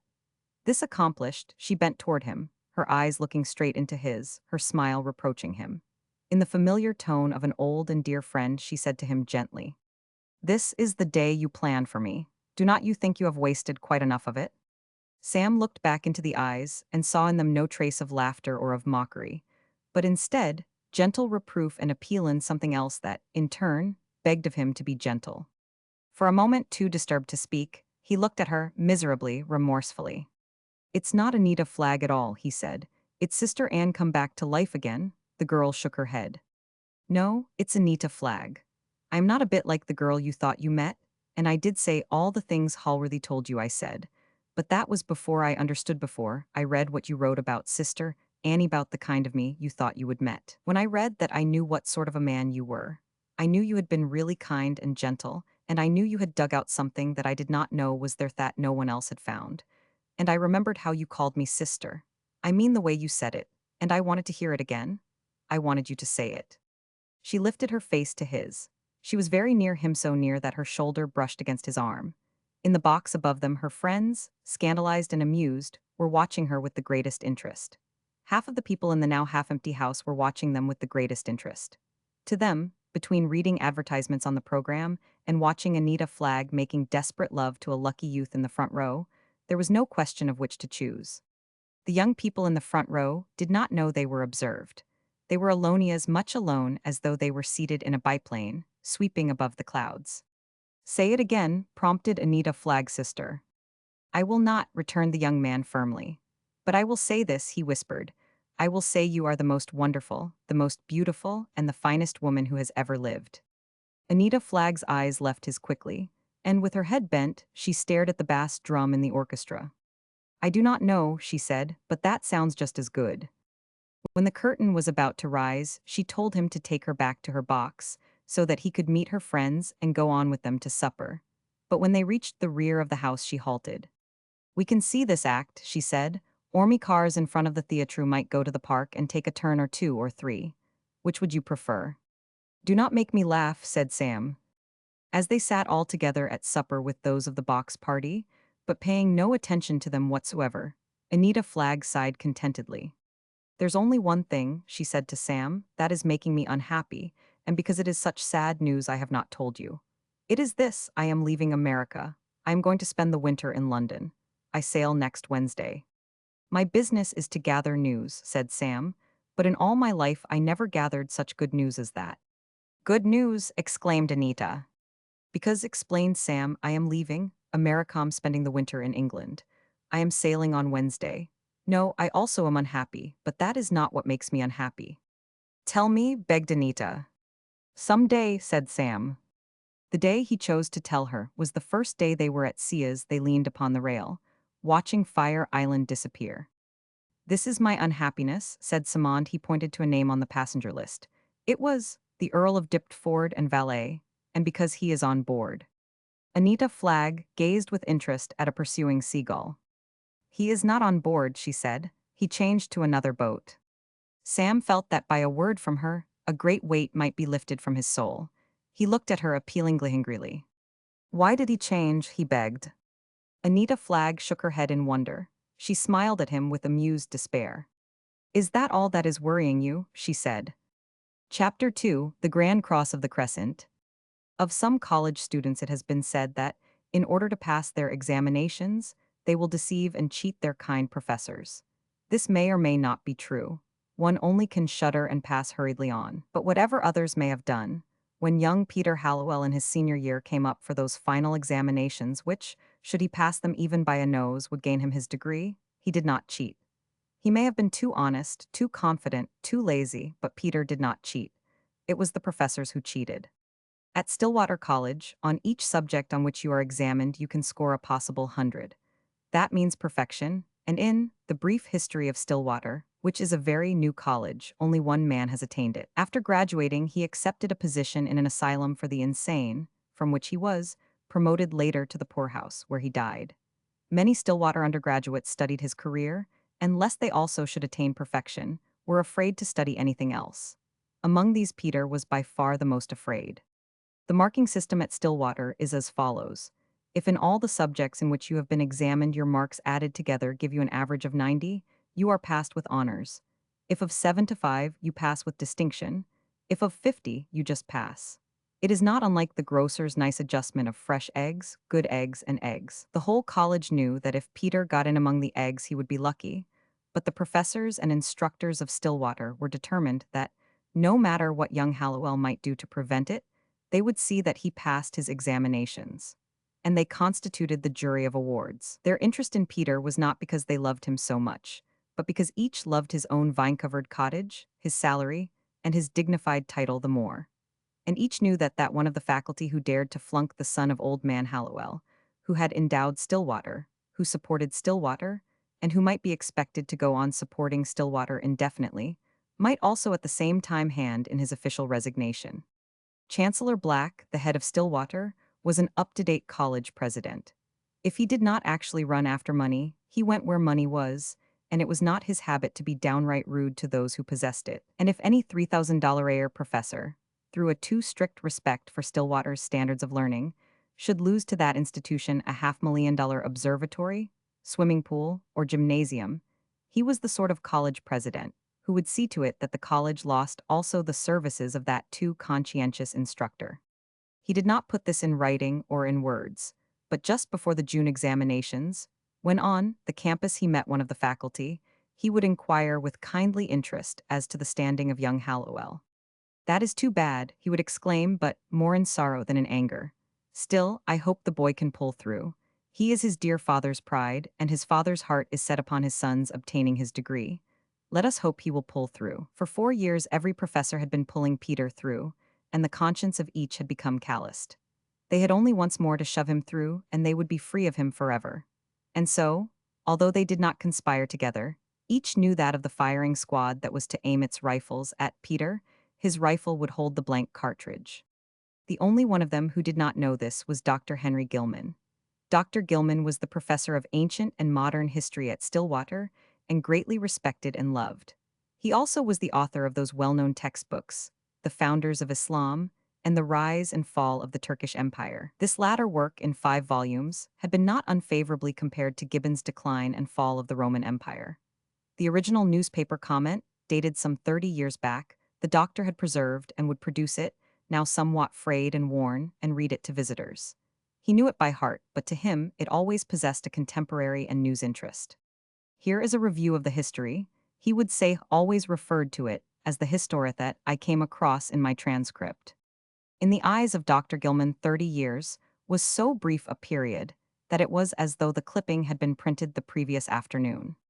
The members of his class who were examined on the rise and fall, and who invariably came to grief over it, referred to it briefly as the fall, sometimes feelingly as the fall. The history began when Constantinople was Byzantium, skipped lightly over 6 centuries to Constantine, and in the last 2 volumes finished up the Mohammeds with the downfall of the 4th one and the coming of Suleiman. Since Suleiman, Dr. Gilman did not recognize Turkey as being on the map. When his history said the Turkish Empire had fallen, then the Turkish Empire fell. Once Chancellor Black suggested that he add a 6th volume that would cover the last 3 centuries. In a history of Turkey issued as a textbook, said the Chancellor, I think the Russian-Turkish War should be included. Dr. Gilman, from behind his gold-rimmed spectacles, gazed at him in mild reproach. The war in the Crimea, he exclaimed. Why, I was alive at the time, I know about it, that is not history. Accordingly, it followed that to a man who since the 17th century knew of no event of interest, Cyrus Hallowell, of the Meatpackers' Trust, was not an imposing figure. And such a man, the son of Cyrus Hallowell, was but an ignorant young savage, to whom the history certainly had been a closed book. And so when Peter returned his examination paper in a condition almost as spotless as that in which he had received it, Dr. Gilman carefully and conscientiously, with malice toward none, and with no thought of the morrow, marked 5. Each of the other professors and instructors had marked Peter 50. In their fear of Chancellor Black, they dared not give the boy less, but they refused to be slaves to the extent of crediting him with a single point higher than was necessary to pass him. But Dr. Gilman's 5 completely knocked out the required average of 50, and young Peter was found and could not graduate. It was an awful business.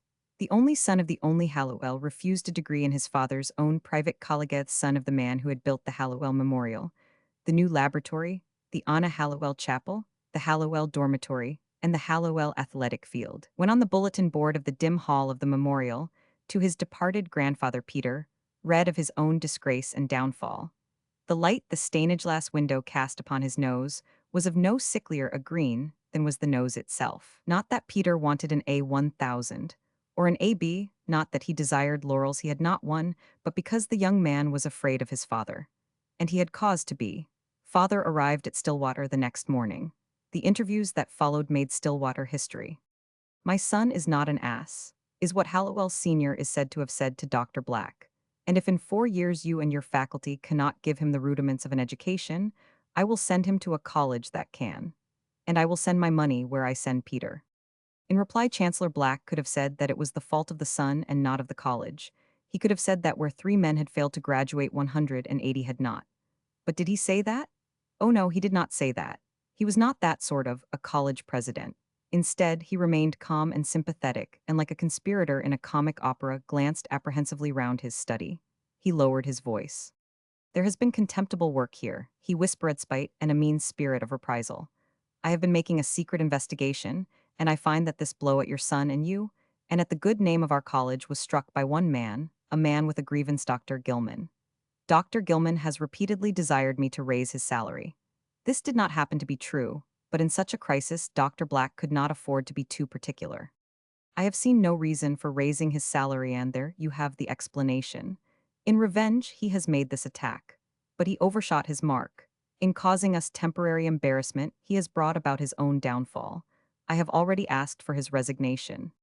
Every day in the week Hallowell was a fair, sane man, but on this particular day he was wounded, his spirit was hurt, his self-esteem humiliated.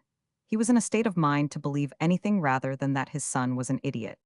I do not want the man discharged, he protested, just because Peter is lazy.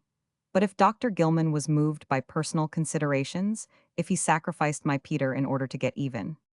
That, exclaimed Black in a horrified whisper, is exactly what he did. Your generosity to the college is well known. You are recognized all over America as its patron. And he believed that when I refused him an increase in salary, it was really you who refused it, and he struck at you through your son. Everybody thinks so. The college is on fire with indignation. And look at the mark he gave Peter. 5, that in itself shows the malice. 5 is not a mark, it is an insult. No one, certainly not your brilliant son, look how brilliantly he managed the glee club and football tour, is stupid enough to deserve 5. No, Dr. Gilman went too far, and he has been justly punished. What Hallowell Sr. was willing to believe of what the Chancellor told him, and his opinion of the matter as expressed to Peter, differed materially. They tell me, he concluded, that in the fall they will give you another examination, and if you pass then, you will get your degree. No one will know you have got it. They will slip it to you out of the side door like a cold potato to a tramp. The only thing people will know is that when your classmates stood up and got their parchments, thing they would been working for 4 years, the only reason for their going to college at Algu, were not among those present. That's your fault. But if you do not get your degree next fall, that will be my fault. I have supported you through college and you have failed to deliver the goods. Now you deliver them next fall, or you can support yourself. That will be all right, said Peter humbly. I will pass next fall. I am going to make sure of that, said Hallowell Sr. Tomorrow you will take those history books that you did not open, especially Gilman's Rise and Fall, which it seems you have not even purchased, and you will travel for the entire summer with a private tutor. Peter, who had personally conducted the football and baseball teams over half of the Middle States and daily bullied and browbeat them, protested with indignation. Will not travel with a private tutor.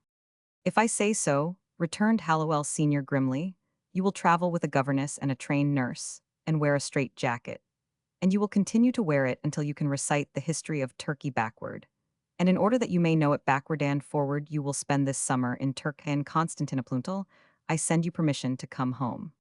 Constantinople, yelled Peter in August, are you serious? Do I look it? Asked Peter's father. He 999. In Constantinople, explained Mr. Hallowell Sr., there will be nothing to distract you from your studies, and in spite of yourself, every minute you will be imbibing history and local color. I will be imbibing fever, returned Peter, and sunstroke and sudden death. If you want to get rid of me, why do not you send me to the island where they sent Dreyfus? It's quicker. You do not have to go to Turkey to study about Turkey. You do, said his father. Peter did not wait for the festivities of commencement week. All day he hid in his room, packing his belongings or giving them away to the members of his class, who came to tell him what a rotten shame it was, and to bid him good be. They loved Peter for himself alone, and at losing him were loyally enraged.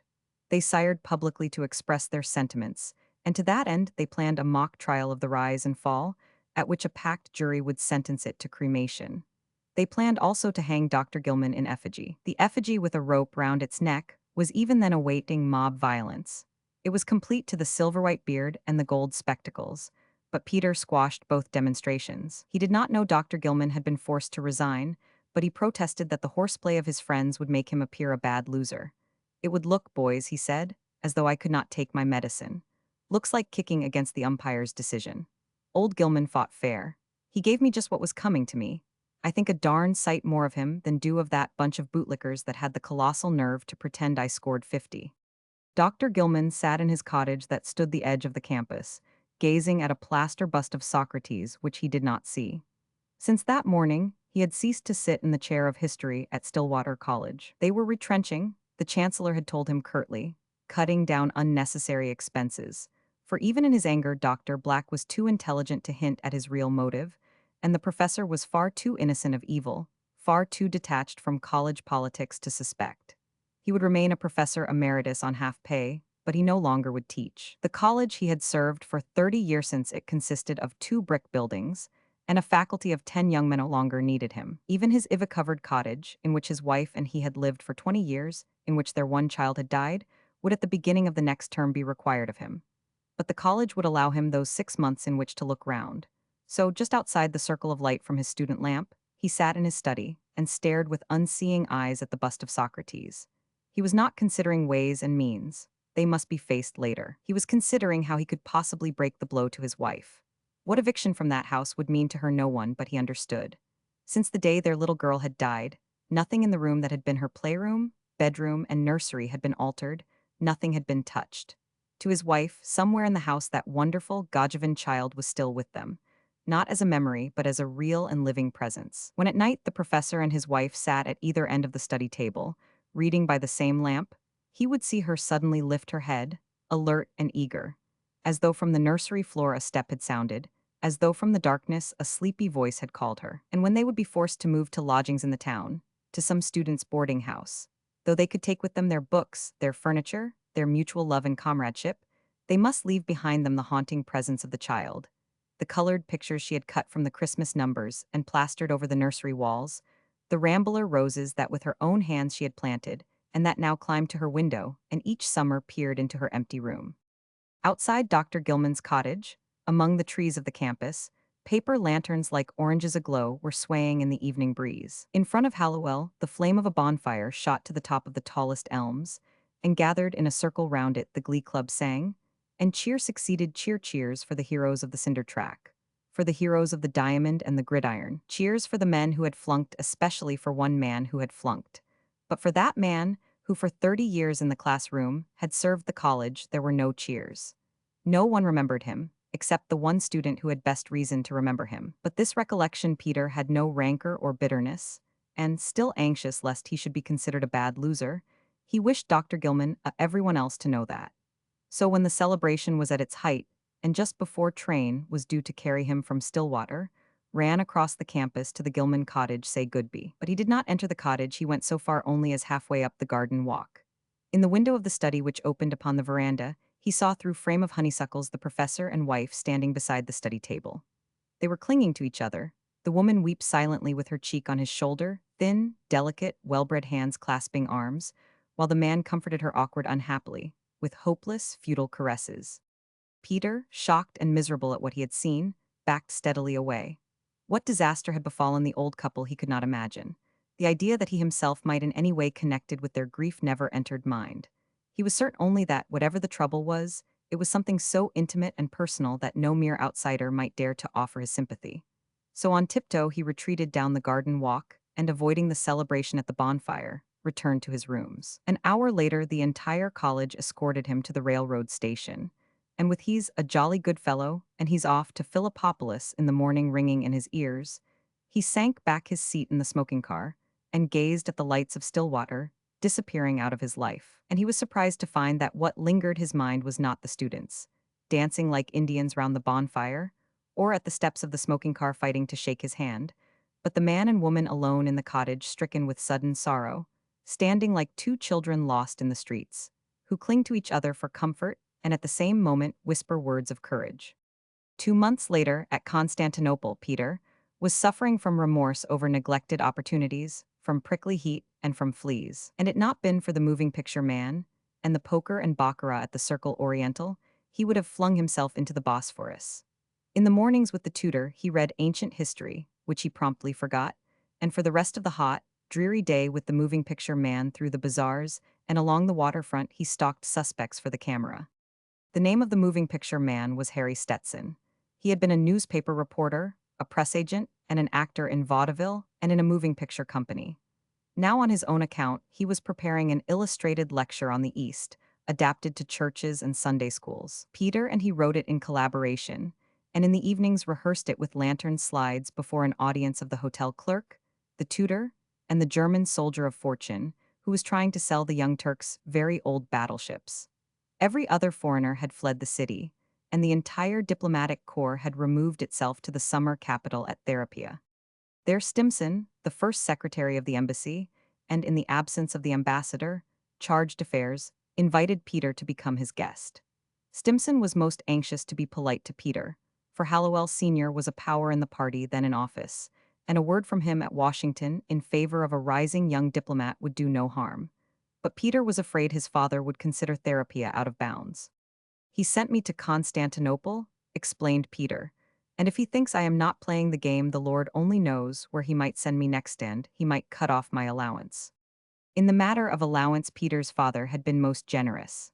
This was fortunate for poker, as the pashas and princes played it at his circle, was no game for cripples or children, but owing to his letter credit and his ill-spent life, Peter was able to hold his own against men 3 times his age, and of fortunes nearly equal to that of his father. Only they disposed of their wealth differently. On many hot evening, Peter saw as much of their money scattered over the green table as his father had spent over the Hallowell athletic field. In this fashion, Peter spent his first month of exiling the morning, trying to fill his brain with names of great men who had been a long time dead, and in his leisure hours with local color. To a youth of his active spirit, it was a full life without joy or recompense. A letter from Charlie Hinz, a classmate who lived at Stillwater, which arrived after Peter had endured 6 weeks of Constantinople, released him from boredom and gave life a real interest. It was a letter full of gossip intended to amuse. One paragraph failed of its purpose. It read, "Old man Gilman has got the sack.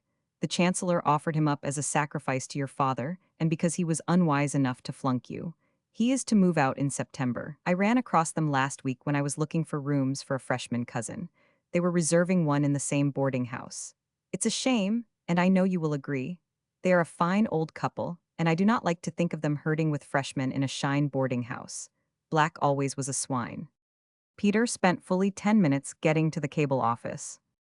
"Just learned," he cabled his father, Gilman dismissed because flunked me consider this outrageous please see he is reinstated. The answer, which arrived the next day, did not satisfy Peter.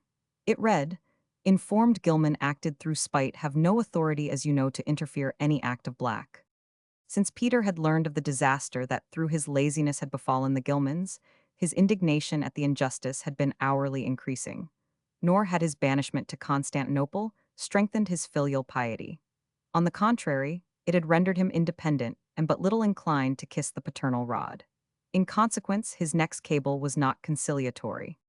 Dismissing Gilman looks more like we acted through spite makes me appear contemptible black, is a toady will do, as you direct please reinstate.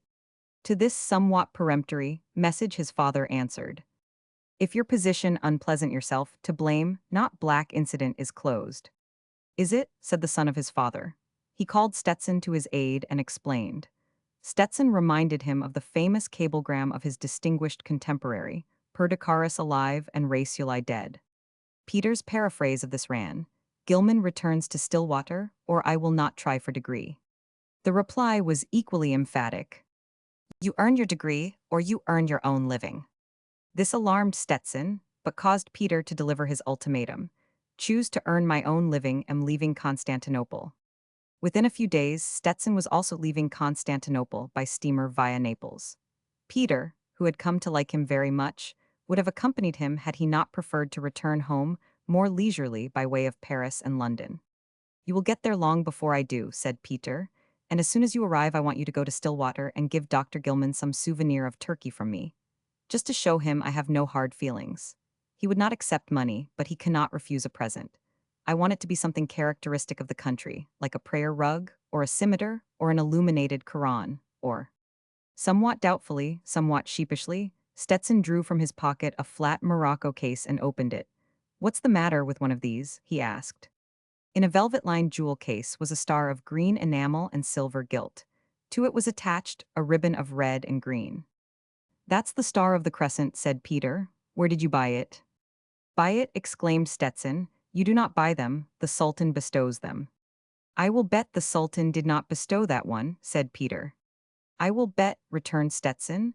I have got something in my pocket that says he 999. He unfolded an imposing document covered with slanting lines of curving Arabic letters in gold. Peter was impressed but still skeptical. What does that say when it says it in English? He asked. It says, translated Stetson, that His Imperial Majesty, the Sultan, bestows upon Henry Stetson, educator, author, lecturer, the Star of the Order of the Crescent of the 5th class, for services rendered to Turkey. Peter interrupted him indignantly. Never try to fool the fakirs, my son, he protested. I am a fakir myself. What services did you ever? Services rendered, continued Stetson undisturbed, in spreading throughout the United States a greater knowledge of the customs, industries, and religion of the Ottoman Empire. That, he explained, refers to my I should say or moving picture lecture. I thought it would look well if, when I lectured on Turkey, I wore a Turkish decoration, so I went after this one. Peter regarded his young friend with incredulous admiration. But did they believe you, he demanded, when you told them you were an author and educator? Stetson closed one eye and grinned. They believed whatever I paid them to believe. If you can get one of those, cried Peter, old man Gilman ought to get a dozen. I will tell them he's the author of the longest and dullest history of their flea-bitten empire that was ever written. And he's a real professor and a real author, and I can prove it. I will show them the 5 volumes with his name in each. How much did that thing cost you? $200 in bribes, said Stetson briskly, and 2 months of diplomacy. I have not got 2 months for diplomacy, said Peter, so I will have to increase the bribes. I will stay here and get the decoration for Gilman, and you work the papers at home. No one ever heard of the Order of the Crescent, but that only makes it the easier for us. They will only know what we tell them, and we will tell them it's the highest honor ever bestowed by a reigning sovereign upon an American scholar. If you tell the people often enough that anything is the best, they believe you. That's the way Father sells his hams. You have been a press agent. From now on you are going to be my press agent, I mean Dr. Gilman's press agent. I pay your salary, but your work is to advertise him and the Order of the Crescent. I will give you a letter to Charlie Hinz at Stillwater. He sends out college news to a syndicate, and he's the local Associated Press man. He's sore at their discharging Gilman, and he's my best friend, and he will work the papers as far as you like. Your job is to make Stillwater College and Dr. Black and my father believe that when they lost Gilman, they lost the man who made Stillwater famous.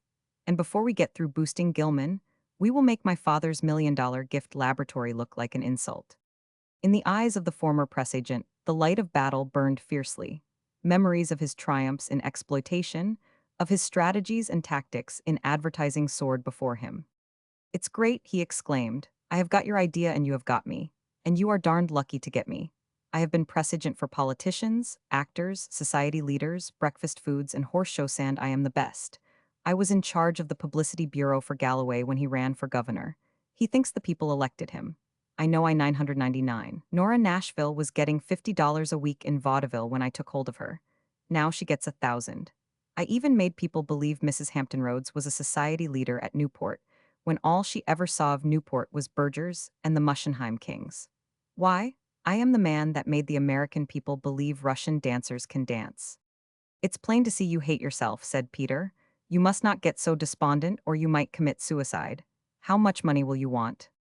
"How much have you got?" "All kinds," said Peter. "Some in a letter of credit that my father earned from the fretful pig, and much more in cash that I won at poker from the Pashas. When that's gone, I have got to go to work and earn my living. Meanwhile, your salary is 100 a week and all you need to boost Gilman and the Order of the Crescent. We are now the Gilman Defense, Publicity, and Development Committee, and you will begin by introducing me to the man I am to bribe." "In this country, you do not need any introduction to the man you want to bribe," exclaimed Stetson. "You just bribe him." That same night in the smoking room of the hotel, Peter and Stetson made their first move in the game of winning for Professor Gilman the Order of the Crescent.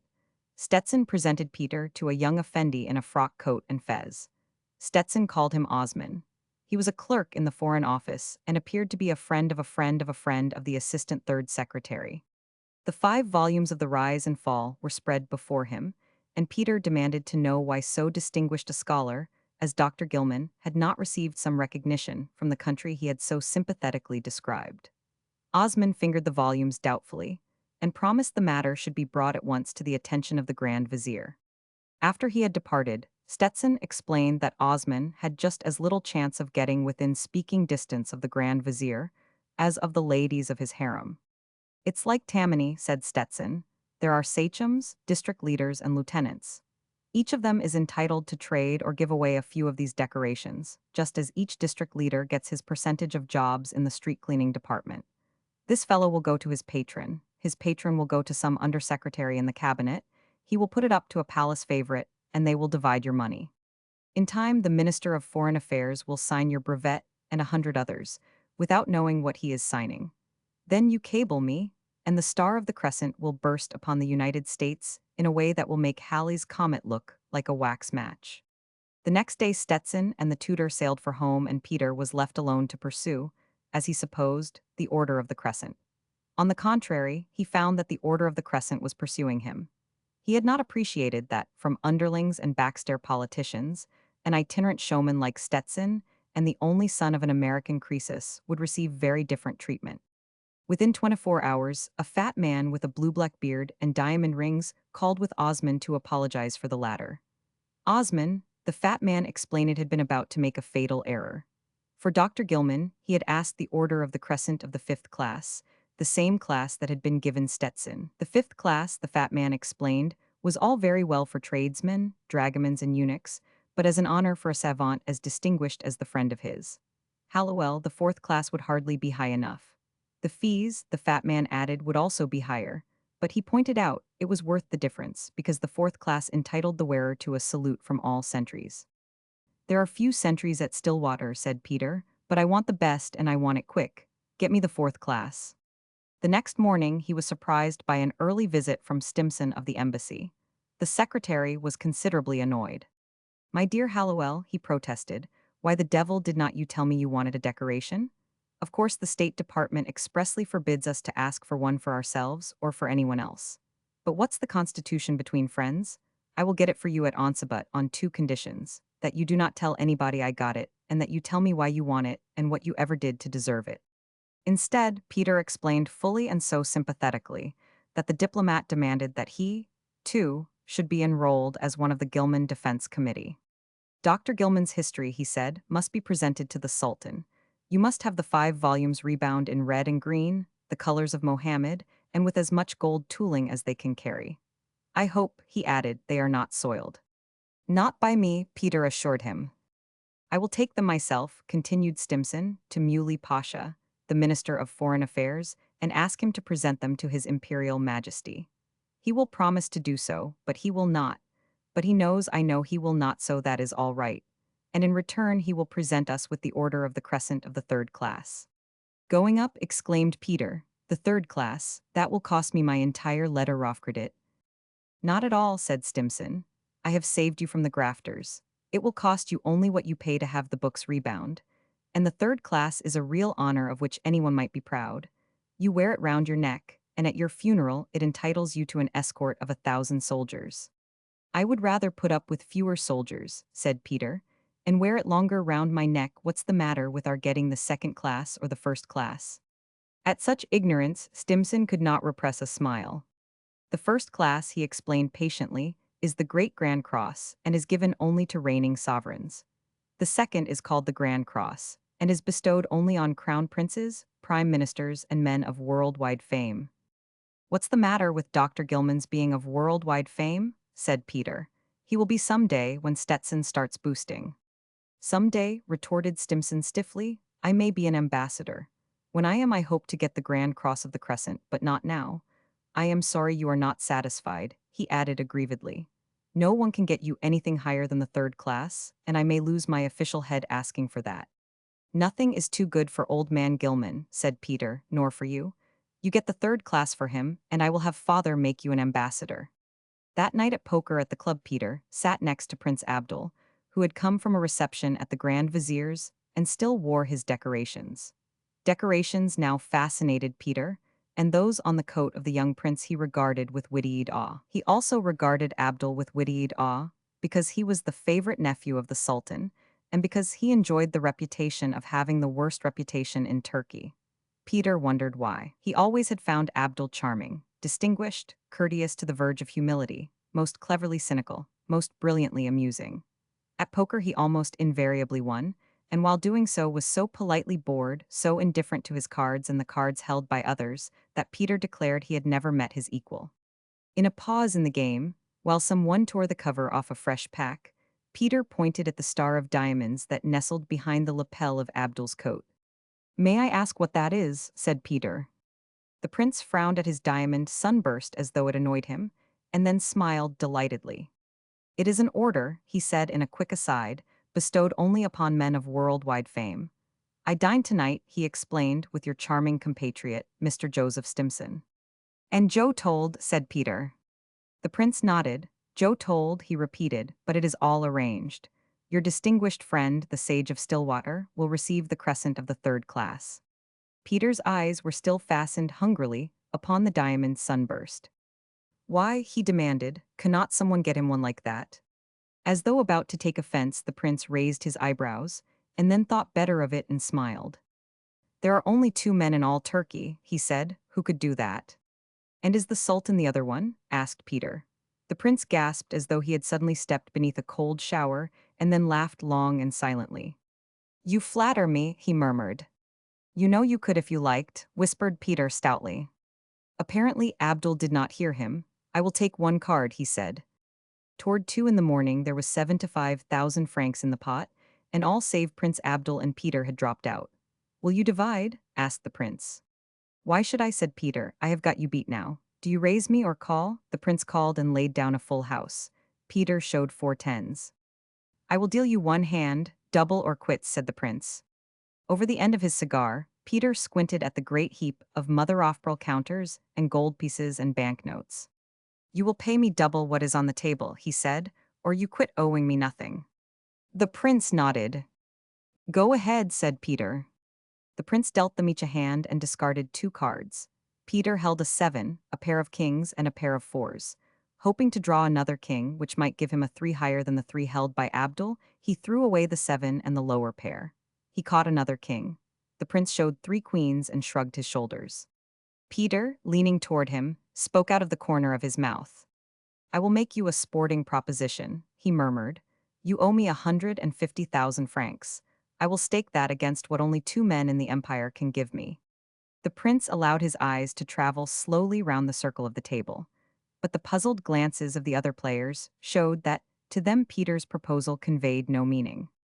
The prince smiled cynically. For yourself, he demanded.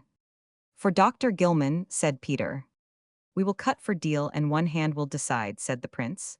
His voice dropped to a whisper, and no one must ever know, he warned.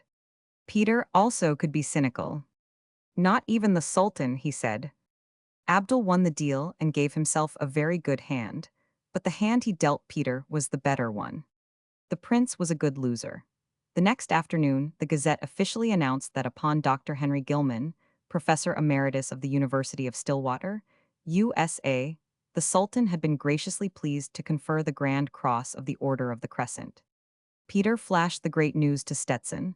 The cable caught him at quarantine. It read, Captured Crescent Grand Cross, get busy. But before Stetson could get busy, the campaign of publicity had been brilliantly opened from Constantinople. Prince Abdul, although pitchforked into the Gilman Defense Committee, proved himself one of its most enthusiastic members. For me it becomes a case of noblesse oblige, he declared. If it is worth doing at all, it is worth doing well. Today the Sultan will command that the rise and fall be translated into Arabic and that it be placed in the National Library. Moreover, the University of Constantinople, the College of Salonika, and the National Historical Society have each elected Dr. Gilman an honorary member. I proposed him, the Patriarch of Mesopotamia seconded him, and the Turkish ambassador in America has been instructed to present the insignia with his own hands. Nor was Peter or Stimson idle to assist Stetson in his press work, and to further the idea that all Europe was now clamoring for the rise and fall. Peter paid an impecunious but overeducated dragoman to translate it into 5 languages, and Stimson officially wrote of this, and of the bestowal of the Crescent to the State Department. He pointed out that not since General Grant had passed through Europe had the Sultan so highly honored an American. He added he had been requested by the Grand Vizier, who had been requested by Prince Abdulto, request the State Department to inform Dr. Gilman of these high honors. A request from such a source was a command, and, as desired, the State Department wrote as requested by the Grand Vizier to Dr. Gilman and tendered congratulations. The fact was sent out briefly from Washington by Associated Press.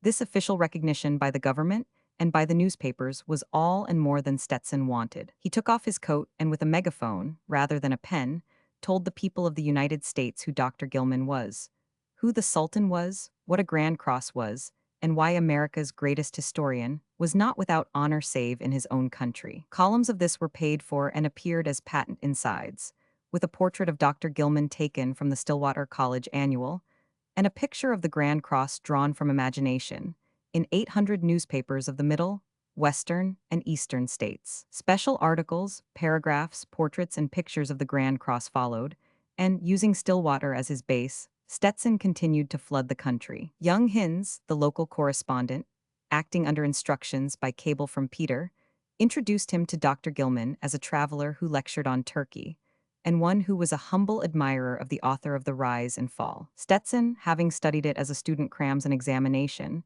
begged that he might sit at the feet of the master. And for several evenings, actually at his feet, on the steps of the ivy-covered cottage, the disguised press agent drew from the unworldly and unsuspecting scholar the simple story of his life. To this, still in his character as disciple and student, he added photographs he himself made of the master's ivy-covered cottage, of his favorite walk across the campus, of the great historian at work at his desk, at work in his rose garden, at play with his wife on the croquet lawn. These he held until the insignia should be actually presented. This pleasing duty fell to the Turkish ambassador, who, much to his astonishment, had received instructions to proceed to Stillwater, Massachusetts, a place of which he had never heard, and present to a Dr. Gilman, of whom he had never heard, the Grand Cross of the Crescent. As soon as the insignia arrived in the official mailbag, a secretary brought it from Washington to Boston, and the ambassador traveled down from Bar Harbor to receive it, and with the secretary took the local train to Stillwater. The reception extended to him, there is still remembered by the ambassador, as one of the happiest incidents of his distinguished career. Never since he came to represent his imperial majesty in the Western Republic had its barbarians greeted him in a manner in any way so nearly approaching his own idea of what was his due. This ambassador, Hinz had explained to the mayor of Stillwater, who was also the proprietor of its largest department store, is the personal representative of the Sultan. So we have got to treat him right. It's exactly, added Stetson, as though the Sultan himself were coming. And so few crowned heads visit Stillwater, continued Hinz, that we ought to show we appreciate this one, especially as he comes to pay the highest honor known to Europe to one of our townsmen. The mayor chewed nervously on his cigar. What would I better do? He asked. Mr. Stetson here, Hinz pointed out, has lived in Turkey, and he knows what they expect. Maybe he will help us. Will you? Begged the mayor. I will, said Stetson. Then they visited the college authorities.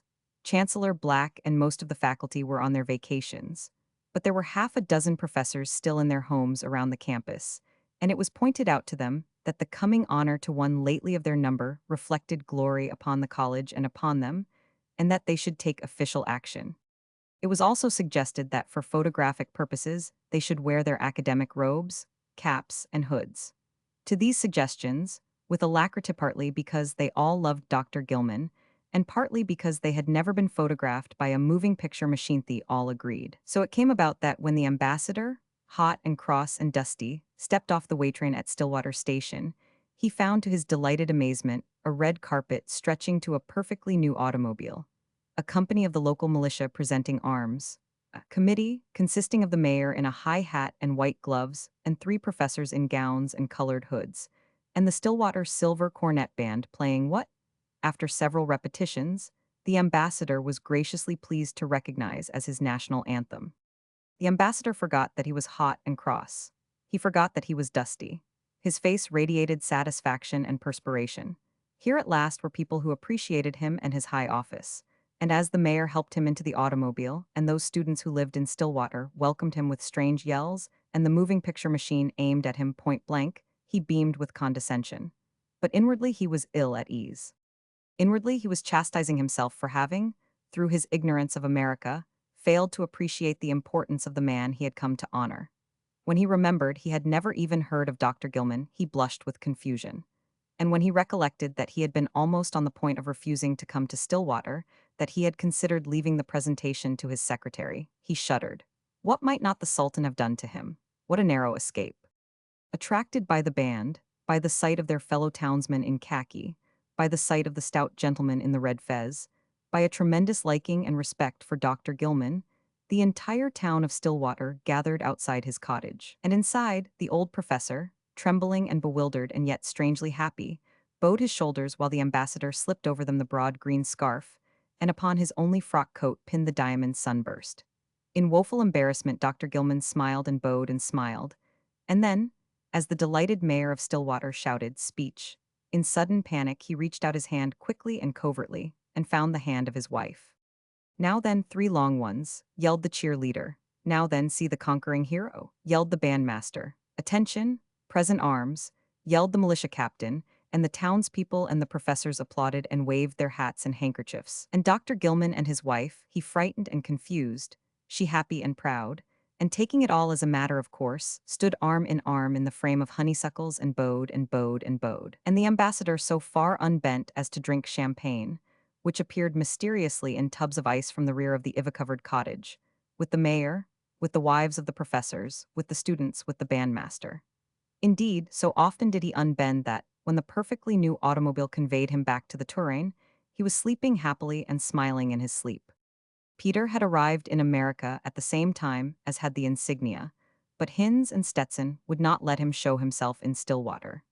They were afraid if all three conspirators foregathered they might inadvertently drop some clue that would lead to suspicion and discovery. So Peter worked from New York, and his first act was anonymously to supply his father and Chancellor Black with all the newspaper accounts of the great celebration at Stillwater. When Dr. Black read them, he choked. Never before had Stillwater College been brought so prominently before the public, and never before had her president been so utterly and completely ignored. And what made it worse was that he recognized that even had he been present, he could not have shown his face. How could he, who had, as everyone connected with the college now knew, out of spite and without cause, dismissed an old and faithful servant, join in chanting his praises. He only hoped his patron, Hallowell Sr., might not hear of Gilman's triumph. But Hallowell Sr. heard little of anything else. At his office, at his clubs, on the golf links, everyone he met congratulated him on the high and peculiar distinction that had come to his pet college. "You certainly have the darndest luck in backing the right horse," exclaimed a rival porkpacker enviously. "Now if I pay 100,000 for a Velasquez, it turns out to be a bad copy worth $30, but you pay a professor 3,000 and he brings you in $500,000 worth of free advertising. Why, this Dr. Gilman's doing as much for your college as Dr. Osler did for Johns Hopkins or as Walter Camp does for Yale." Mr. Hallowell received these congratulations as gracefully as he was able, and in secret raged at Chancellor Black. Each day his rage increased. It seemed as though there would never be an end to Dr. Gilman.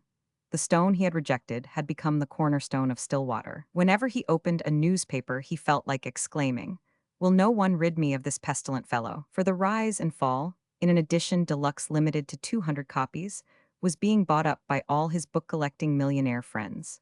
A popular edition was on view in the windows of every bookshop. It was offered as a prize to subscribers to all the more sedate magazines, and the name and features of the distinguished author had become famous and familiar. Not a day passed but that some new honor, at least so the newspapers stated, was thrust upon him. Paragraphs announced that he was to be the next exchange professor to Berlin, that in May he was to lecture at the Sorbonne, that in June he was to receive a degree from Oxford. A freshwater college on one of the Great Lakes leaped to the front by offering him the chair of history at that seat of learning at a salary of $5,000 a year. Some of the honors that had been thrust upon Dr. Gilman existed only in the imagination of Peter and Stetson, but this offer happened to be genuine. Dr. Gilman rejected it without consideration. He read the letter from the trustees to his wife and shook his head. "We could not be happy away from Stillwater," he said. "We have only a month more in the cottage, but after that we still can walk past it. We can look into the garden and see the flowers she planted. We can visit the place where she lies. But if we went away, we should be lonely and miserable for her, and she would be lonely for us." Mr. Hallowell could not know why Dr. Gilman had refused to leave Stillwater. But when he read that the small Eastern college, at which Dr. Gilman had graduated, had offered to make him its president, his jealousy knew no bounds. He telegraphed to Black, "Reinstate Gilman at once. Offer him 6,000, offer him whatever he wants, but make him promise for no consideration to leave Stillwater. He is only member faculty, ever brought any credit to the college. If we lose him, I will hold you responsible." The next morning, hat in hand, smiling ingratiatingly, the Chancellor called upon Dr. Gilman and ate so much humble pie that for a week he suffered acute mental indigestion. But little did Hallowell Sr. care for that. He had got what he wanted. Dr. Gilman, the distinguished, was back in the faculty, and had made only one condition: that he might live until he died in the ivy-covered cottage. 2 weeks later, when Peter arrived at Stillwater to take the history examination, which, should he pass it, would give him his degree, he found on every side evidences of the worldwide fame he himself had created. The newsstand at the depot, the bookstores, the drugstores, the picture shops, all spoke of Dr. Gilman. And postcards showing the ivy-covered cottage, photographs and enlargements of Dr. Gilman, advertisements of the different editions of the history proclaimed his fame. Peter, fascinated by the success of his own handiwork, approached the ivy-covered cottage in a spirit almost of awe. But Mrs. Gilman welcomed him with the same kindly, sympathetic smile with which she always gave courage to the unhappy ones coming up for examinations, and Dr. Gilman's high honors in no way had spoiled his gentle courtesy. The examination was in writing, and when Peter had handed in his papers, Dr. Gilman asked him if he would prefer at once to know the result. "I should indeed," Peter assured him. "Then I regret to tell you, Hallowell," said the professor, "that you have not passed. I cannot possibly give you a mark higher than 5. In real sympathy, the sage of Stillwater raised his eyes, but to his great astonishment, he found that Peter, so far from being cast down or taking offense, was smiling delightedly, much as a fond parent might smile upon the precocious act of a beloved child. "I am afraid," said Dr. Gilman gently, "that this summer you did not work very hard for your degree." Peter laughed and picked up his hat. "To tell you the truth, Professor," he said, "you are right. I got working for something worth while and I forgot about the degree." Chapter 3: The Invasion of England. This is the true inside story of the invasion of England in 1911 by the Germans, and why it failed. I got my data from Baron von Gottlieb, at the time military attaché of the German government with the Russian army in the Second Russian-Japanese War, when Russia drove Japan out of Manchuria and reduced her to a third-rate power. He told me of his part in the invasion as we sat, after the bombardment of Tokyo, on the ramparts of the Emperor's palace, watching the walls of the paper houses below us glowing and smoking like the ashes of a prairie fire. 2 years before, at the time of the invasion, von Gottlieb had been Karl Schultz, the head waiter at the East Cliff Hotel at Cromer, and a spy.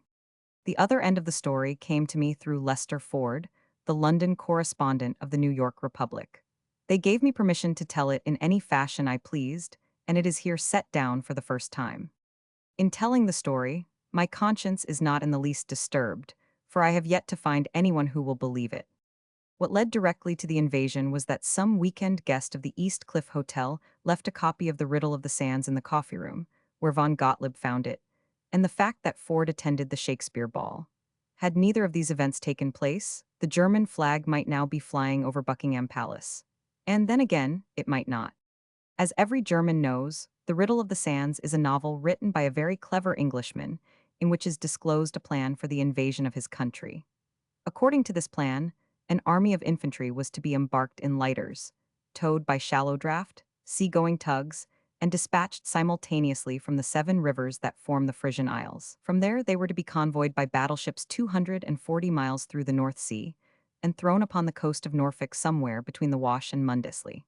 The fact that this coast is lowlying and bordered by sand flats which at low water are dry, that England maintains no North Sea squadron, and that her nearest naval base is at Chatham, seemed to point to it as the spot best adapted for such a raid. What von Gottlieb thought was evidenced by the fact that as soon as he read the book he mailed it to the German ambassador in London, and under separate cover sent him a letter. In this he said, "I suggest your excellency bring this book to the notice of a certain royal personage and of the strategy board. General Bolivar said, when you want arms, take them from the enemy. Does not this also follow when you want ideas?" What the strategy board thought of the plan is a matter of history. This was in 1910.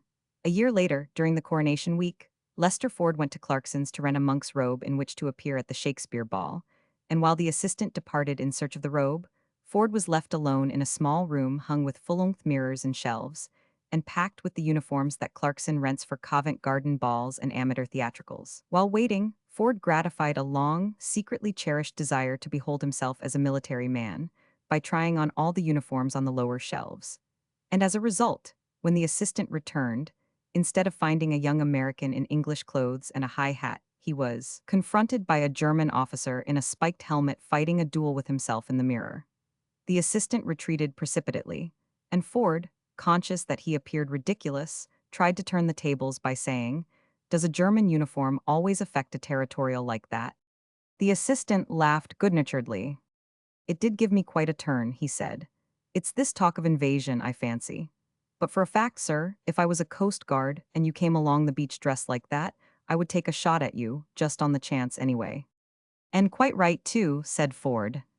He was wondering when the invasion did come whether he would stick at his post in London and dutifully forward the news to his paper, or play truant, and as a war correspondent watch the news in the making. So the words of Mr. Clarkson's assistant did not sink in. But a few weeks later, young Major Bellew recalled them.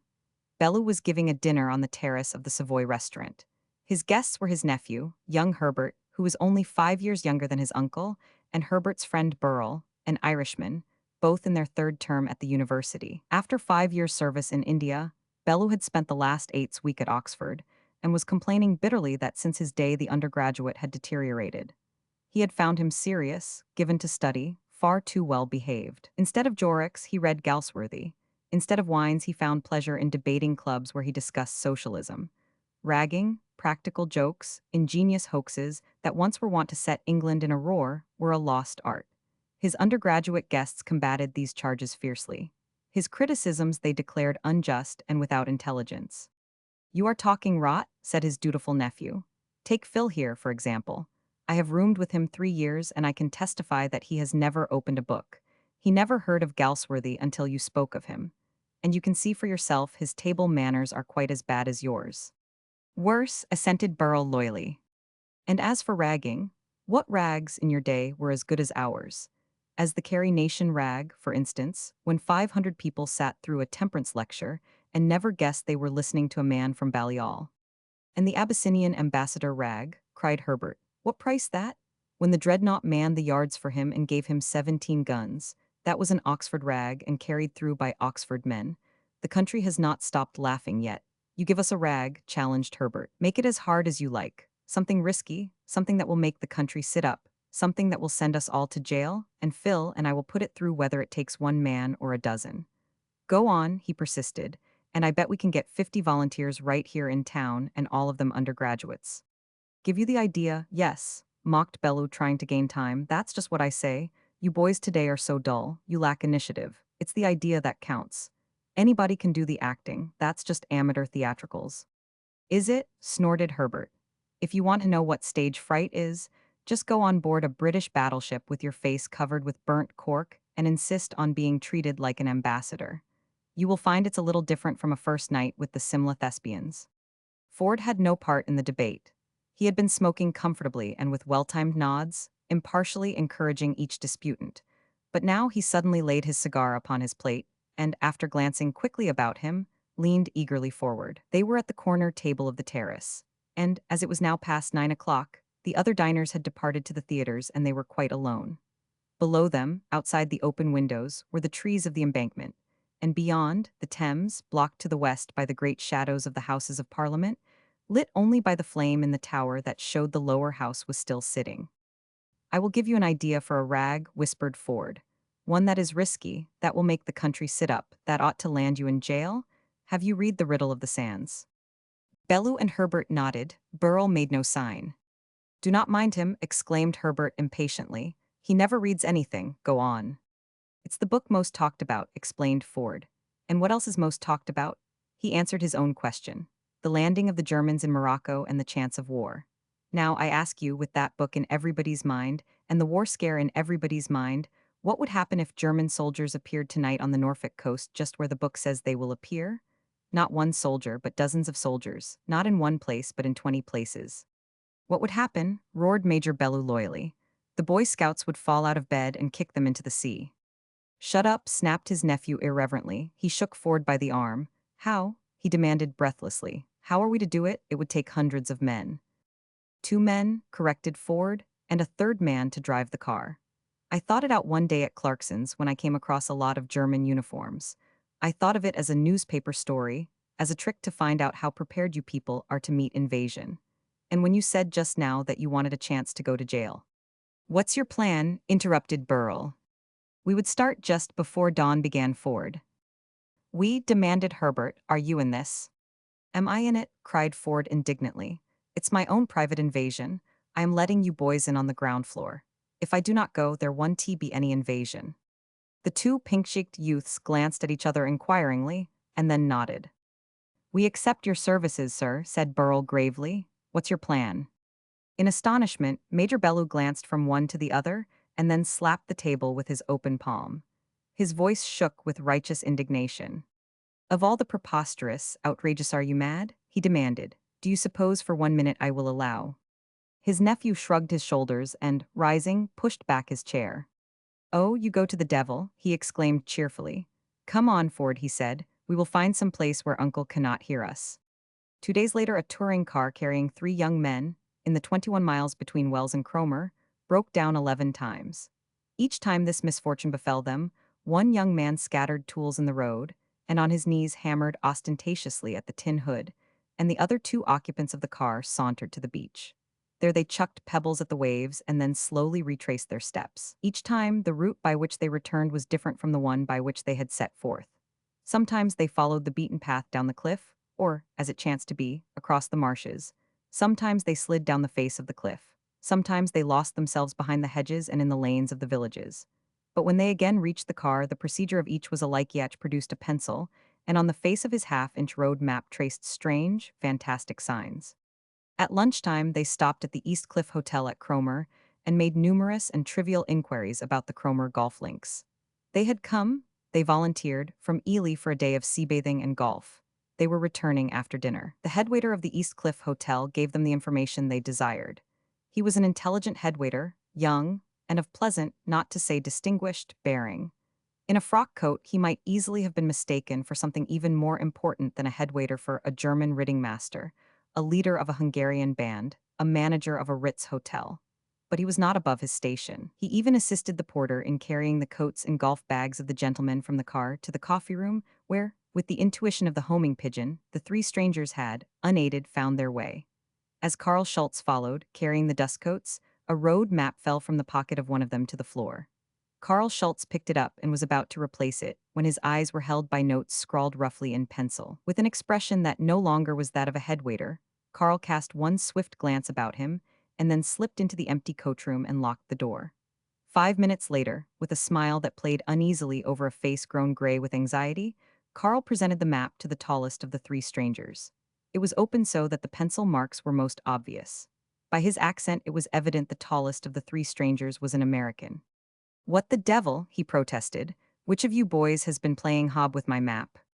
For just an instant, the two pink-cheeked ones regarded him with disfavor. Until, for just an instant, his eyebrows rose, and, with a glance, he signified the waiter. "Oh, that," exclaimed the younger one. "The Automobile Club asked us to mark down petrol stations. Those marks mean that's where you can buy petrol." The headwaiter breathed deeply. With an assured and happy countenance, he departed, and for the 200th time that day, looked from the windows of the dining room out over the tumbling breakers to the gray stretch of sea. As though fearful that his face would expose his secret, he glanced carefully about him and then, assured he was alone, leaned eagerly forward, scanning the empty, tossing waters. In his mind's eye he beheld rolling tugboats straining against long lines of scows, against the dead weight of field guns, against the pull of thousands of motionless, silent figures, each in khaki, each in a black leather helmet, each with 150 rounds. In his own language, Karl Schultz reproved himself. "Patience," he muttered, "patience. By 10 tonight all will be dark. There will be no stars. There will be no moon. The very heavens fight for us, and by sunrise our outposts will be 20 miles inland." At lunchtime, Karl Schultz carefully, obsequiously waited upon the three strangers. He gave them their choice of soup, thick or clear, of gooseberry pie or half-pay pudding. He accepted their shillings gratefully, and when they departed for the links he bowed them on their way. And as their car turned up Jetty Street, for one instant, he again allowed his eyes to sweep the dull gray ocean. Brown-sailed fishing boats were beating in toward Cromer. On the horizon line, a Norwegian tramp was drawing a lengthening scarf of smoke. Save for these, the sea was empty. By gracious permission of the manageress, Karl had obtained an afternoon off, and, changing his coat, he mounted his bicycle and set forth toward Overstrand. On his way, he nodded to the local constable, to the postman on his rounds, to the driver of the Chara Bank. He had been a year in Cromer and was well known and well liked. 3 miles from Cromer, at the top of the highest hill in Overstrand, the chimneys of a house showed above a thick tangle of fir trees. Between the trees and the road rose a wall, high, compact, forbidding. Karl opened the gate in the wall and pushed his bicycle up a winding path hemmed in by bushes. At the sound of his feet on the gravel, the bushes knew apart, and a man sprang into the walk and confronted him. But at sight of the headwaiter, the legs of the man became rigid, his heels clicked together, his hand went sharply to his visor. Behind the house, surrounded on every side by trees, was a tiny lawn. In the center of the lawn, where once had been a tennis court, there now stood a slim mast. From this mast dangled tiny wires that ran to a kitchen table. On the table, its brasswork shining in the sun, was a new and perfectly good wireless outfit, and beside it, with his hand on the key, was a heavily built, heavily bearded German. In his turn, Karl drew his legs together, his heels clicked, his hand stuck to his visor. "I have been in constant communication," said the man with the beard. "They will be here just before the dawn. Return to Cromer and openly from the post office telegraph your cousin in London. Will meet you tomorrow at the Crystal Palace." On receipt of that, in the last edition of all of this afternoon's papers, he will insert the final advertisement. 30,000 of our own people will read it. They will know the moment has come. As Karl coasted back to Cromer, he flashed past many pretty gardens where, upon the lawns, men in flannels were busy at tennis, or, with pretty ladies, deeply occupied in drinking tea. Karl smiled grimly. High above him on the skyline of the cliff, he saw the three strangers he had served at luncheon. They were driving before them three innocuous golf balls. "A nation of wasters," muttered the German, sleeping at their posts. "They are fiddling while England falls." Mr. Shutliff of Stifky had led his cow in from the marsh and was about to close the cowbarn door when three soldiers appeared suddenly around the wall of the village church. They ran directly toward him. It was 9 o'clock, but the twilight still held.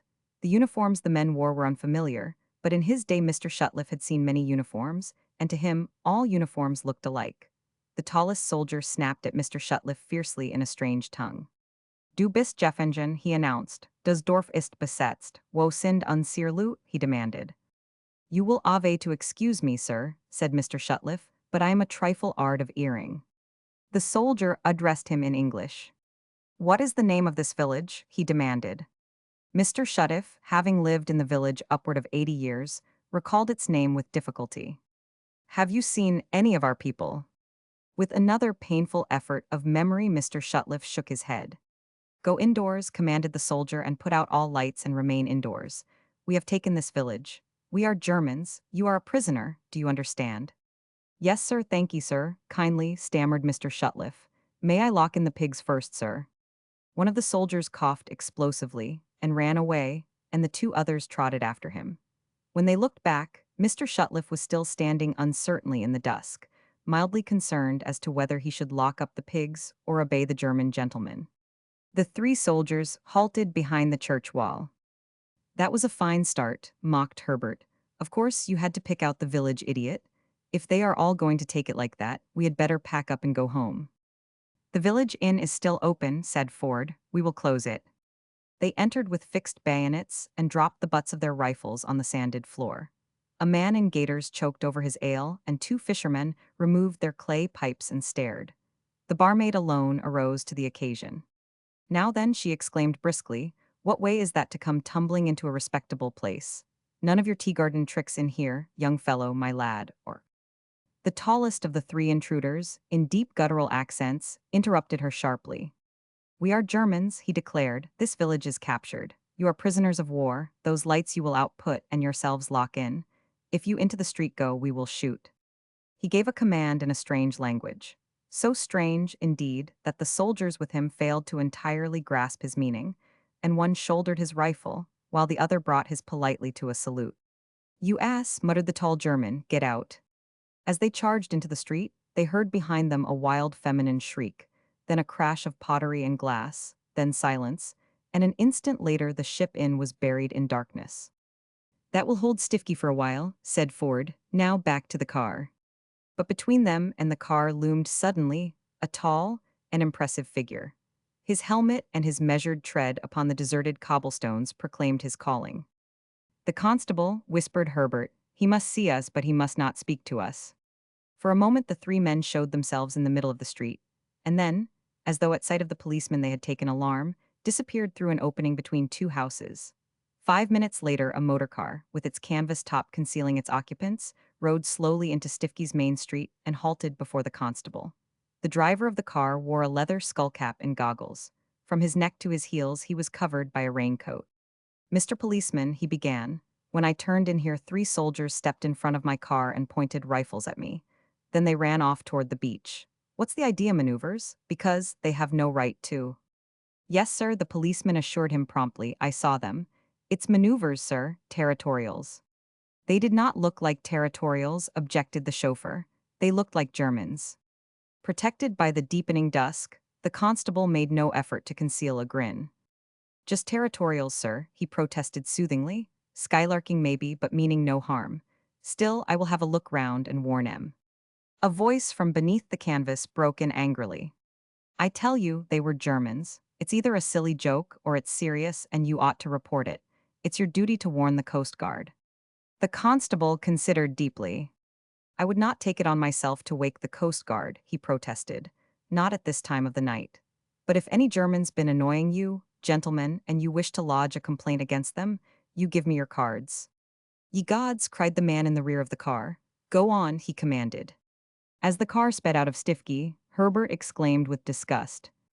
What's the use, he protested. You could not wake these people with dynamite. I vote we chuck it and go home. They little know of England who only Stifky know, chanted the chauffeur reprovingly. Why, we have not begun yet. Wait till we meet a live wire. 2 miles farther along the road to Cromer, young Bradshaw, the jobmaster's son at Blakeney, was leading his bicycle up the hill. Ahead of him, something heavy flopped from the bank into the road, and, in the light of his acetylene lamp, he saw a soldier. The soldier dodged across the road and scrambled through the hedge on the bank opposite. He was followed by another soldier, and then by a third. The last man halted. "Put out that light," he commanded. "Go to your home and tell no one what you have seen. If you attempt to give an alarm, you will be shot. Our sentries are placed every 50 yards along this road." The soldier disappeared from in front of the ray of light and followed his comrades, and an instant later young Bradshaw heard them sliding over the cliff's edge and the pebbles clattering to the beach below. Young Bradshaw stood quite still. In his heart was much fear of laughter, of ridicule, of failure, but of no other kind of fear. Softly, silently, he turned his bicycle so that it faced down the long hill he had just climbed. Then he snapped off the light. He had been reliably informed that an ambush at every 50 yards along the road to Blakeney. Sentries were waiting to fire on him, and he proposed to run the gauntlet. He saw that it was for this moment that, first as a volunteer and later as a territorial, he had drilled in the town hall, practiced on the rifle range, and in mixed maneuvers slept in 6 inches of mud. As he threw his leg across his bicycle, Herbert, from the motor car farther up the hill, fired 2 shots over his head. These, he explained to Ford, were intended to give verisimilitude to an otherwise bald and unconvincing narrative.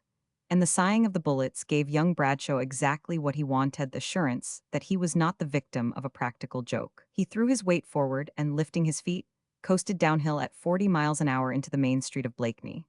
10 minutes later, when the car followed, a mob of men so completely blocked the waterfront that Ford was forced to stop. His headlights illuminated hundreds of faces, anxious, skeptical, eager. A gentleman with a white mustache and a look of a retired army officer pushed his way toward Ford, the crowd making room for him, and then closing in his wake. "Have you seen any soldiers?" he demanded. "German soldiers," Ford answered.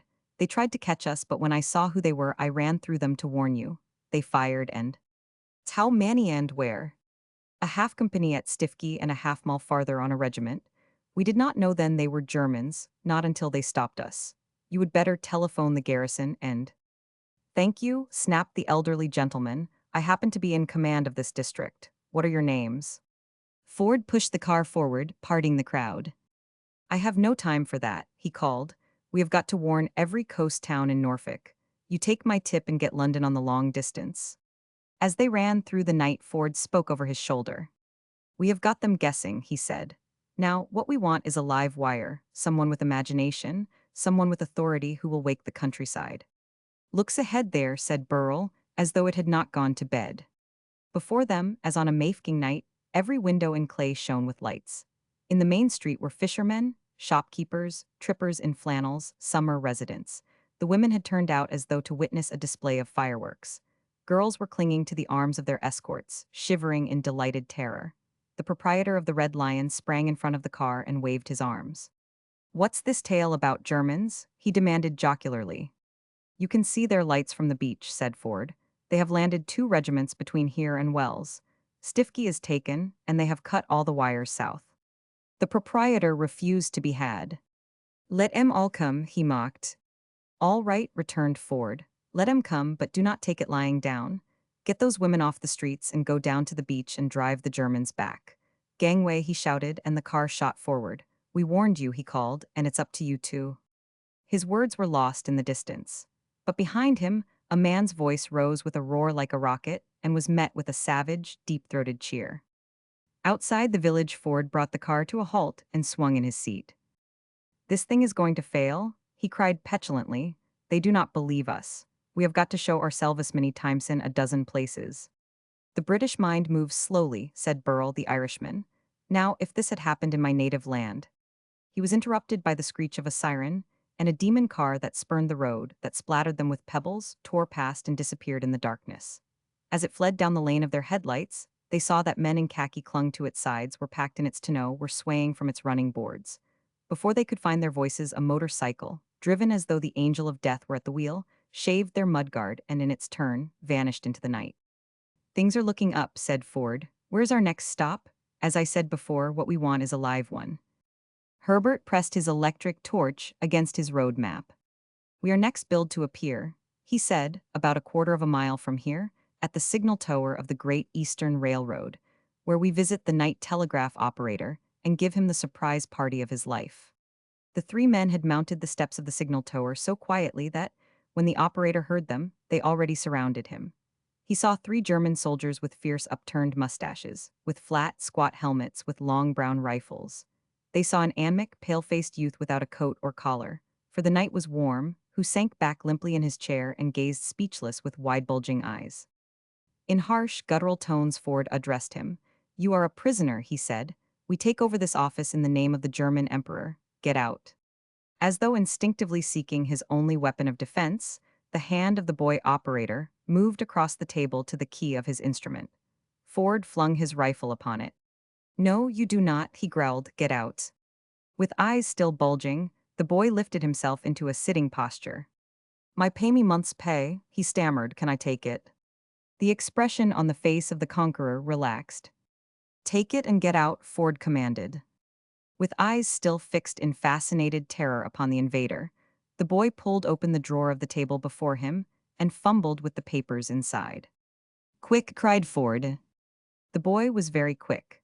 His hand leaped from the drawer like a snake, and Ford found himself looking into a revolver of the largest caliber issued by a civilized people. Burl fell upon the boy's shoulders, Herbert twisted the gun from his fingers and hurled it through the window, and almost as quickly hurled himself down the steps of the tower. Burl leaped after him.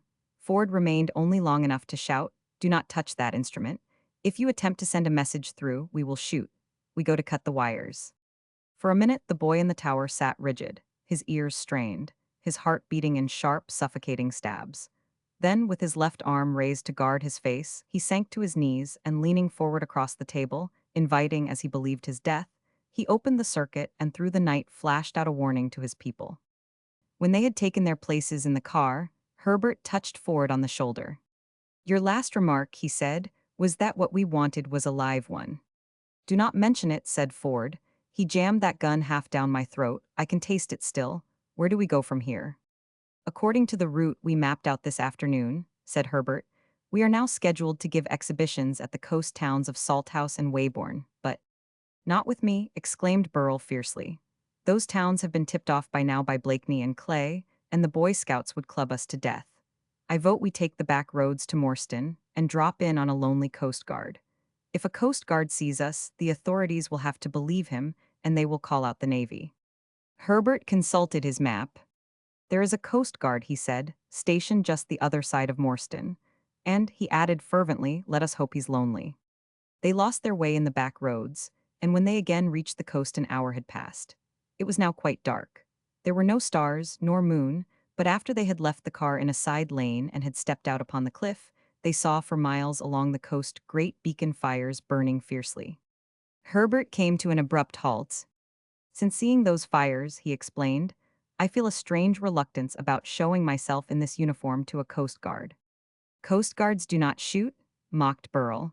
"They only look at the clouds through a telescope. Three Germans with rifles ought to be able to frighten one coast guard with a telescope." The whitewashed cabin of the coast guard was perched on the edge of the cliff. Behind it, the downs ran back to meet the road. The door of the cabin was open, and from it, a shaft of light cut across a tiny garden and showed the white fence and the walk of shells. "We must pass in single file in front of that light," whispered Ford, "and then, after we are sure he has seen us, we must run like the devil." "I am on in that last scene," growled Herbert. "Only," repeated Ford with emphasis, "we must be sure he has seen us." Not 20 feet from them came a bursting roar. A flash, many roars, many flashes, many bullets. "He's seen us," yelled Burl.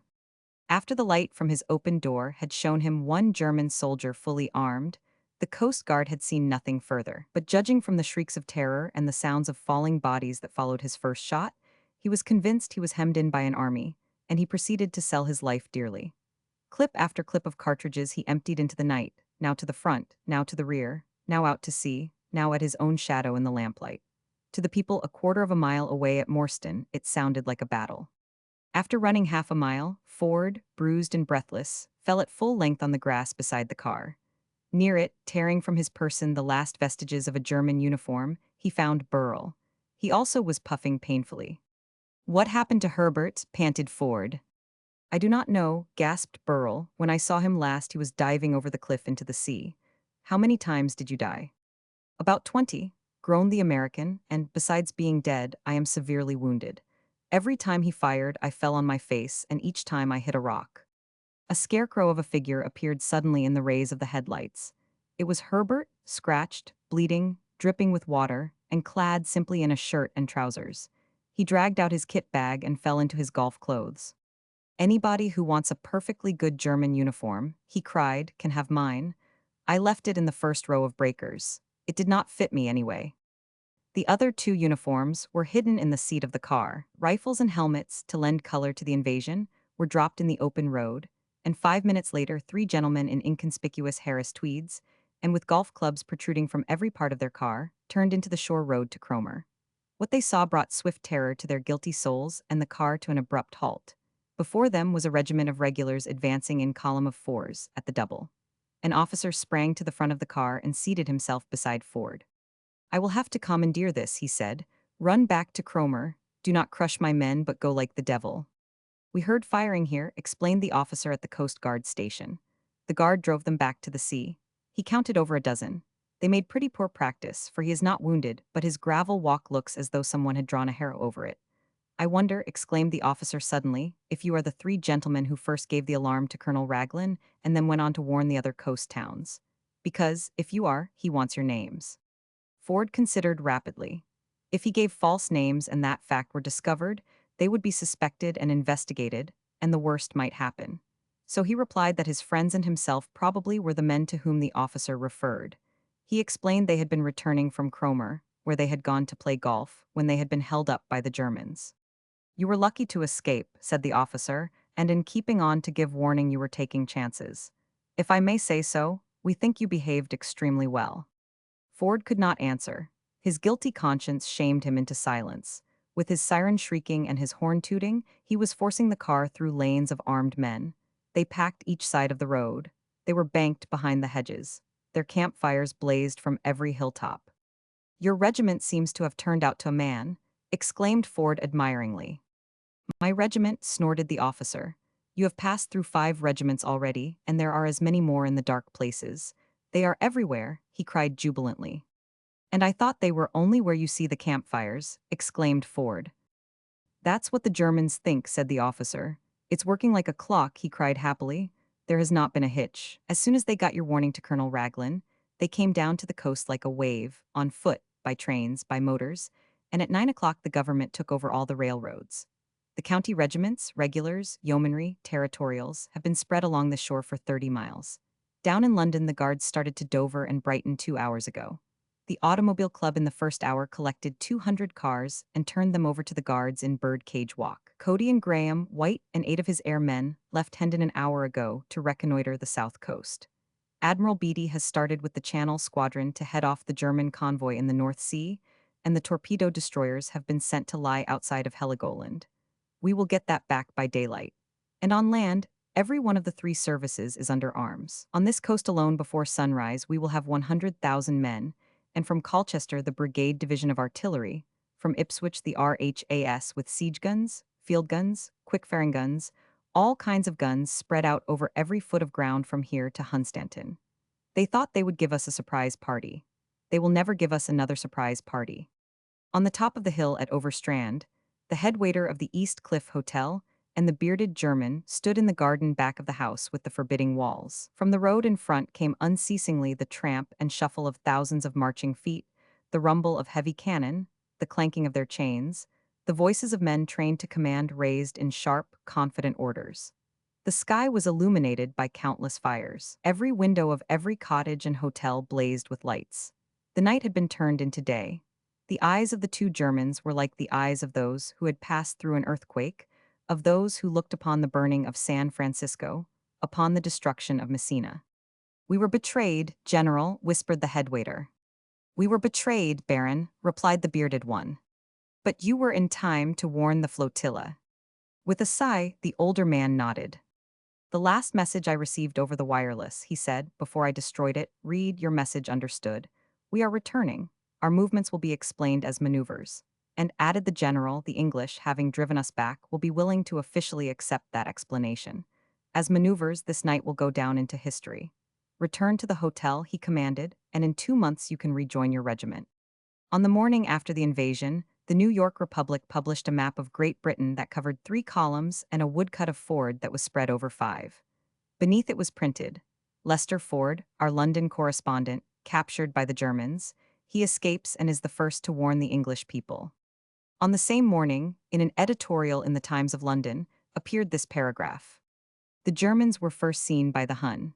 Arthur Herbert, the eldest son of Lord Cinnaris, Mr. Patrick Hedford Burrell, both of Balliol College, Oxford, and Mr. Lester Ford, the correspondent of the New York Republic. These gentlemen escaped from the landing party that tried to make them prisoners, and at great risk proceeded in their motor car over roads infested by the Germans to all the coast towns of Norfolk, warning the authorities. Should the War Office fail to recognize their services, the people of Great Britain will prove that they are not ungrateful. A week later, 3 young men sat at dinner on the terrace of the Savoy. Shall we, or shall we not, asked Herbert, tell my uncle that we 3, and we 3 alone, were the invaders? That's hardly correct, said Ford, as we now know there were 200,000 invaders. We were the only 3 who got ashore. I vote we do not tell him, said Burrell. Let him think with everybody else that the Germans blundered, that an advance party landed too soon and gave the show away. If we talk, he argued, we will get credit for a successful hoax. If we keep quiet, everybody will continue to think we saved England. I am content to let it go at that. Chapter 4, Blood Will Tell. David Green was an employee of the Burdett Automatic Punch Company. The manufacturing plant of the company was at Bridgeport, but in the New York offices, there were working samples of all the punches, from the little nickel-plated hand punch with which conductors squeezed holes in railroad tickets, to the big punch that could bite into an iron plate as easily as into a piece of pie. David's duty was to explain these different punches, and accordingly when Burdett Sr., or one of the sons, turned a customer over to David, he spoke of him as a salesman. But David called himself a demonstrator. For a short time, he even succeeded in persuading the other salesmen to speak of themselves as demonstrators, but the shipping clerks and bookkeepers laughed them out of it. They could not laugh David out of it. This was so, partly because he had no sense of humor, and partly because he had a great-great-grandfather. Among the salesmen on Lower Broadway, to possess a great-great-grandfather is unusual, even a great-grandfather is a rarity, and either is considered superfluous. But to David the possession of a great-great-grandfather was a precious and open delight. He had possessed him only for a short time. Undoubtedly he always had existed, but it was not until David's sister, Anne, married a doctor in Bordentown, New Jersey, and became socially ambitious, that David emerged as a son of Washington. It was Sister Anne, anxious to get in as a daughter and wear a distaff pin in her shirtwaist, who discovered the revolutionary ancestor. She unearthed him, or rather ran him to earth, in the graveyard of the Presbyterian Church at Bordentown. He was no less a person than General Hiram Greene, and he had fought with Washington at Trenton and at Princeton. Of this there was no doubt. That later, on moving to New York, his descendants became peace-loving salesmen did not affect his record. To enter a society founded on heredity, the important thing is first to catch your ancestor. And having made sure of him, David entered the Society of the Sons of Washington with flying colors. He was not unlike the man who had been speaking prose for 40 years without knowing it.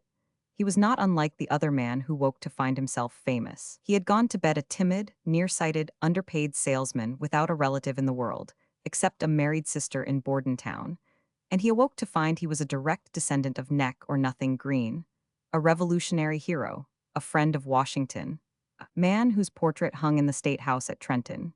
David's life had lacked color. The day he carried his certificate of membership to the big jewelry store uptown and purchased 2 rosettes, one for each of his 2 coats, was the proudest of his life. The other men in the Broadway office took a different view. As Wyckoff, one of Burdett's flying squadron of traveling salesmen, said, all grandfathers look alike to me, whether they are great or great-great-great. Each one is as dead as the other. I would rather have a live cousin who could loan me a 5 or slip me a drink. What did your great-great-dad ever do for you? Well, for one thing, said David stiffly, he fought in the War of the Revolution. He saved us from the shackles of monarchical England. He made it possible for me and you to enjoy the liberties of a free republic. Do not try to tell me your grandfather did all that, protested Wyckoff, because I know better. There were a lot of others helped. I read about it in a book. I am not grudging glory to others, returned David. I am only saying I am proud that I am a descendant of a revolutionist. Wyckoff dived into his inner pocket and produced a leather photograph frame that folded like a concertina. I do not want to be a descendant, he said. I would rather be an ancestor. Look at those. Proudly he exhibited photographs of Mrs. Wyckoff with the baby and of 3 other little Wickoffs. David looked with envy at the children.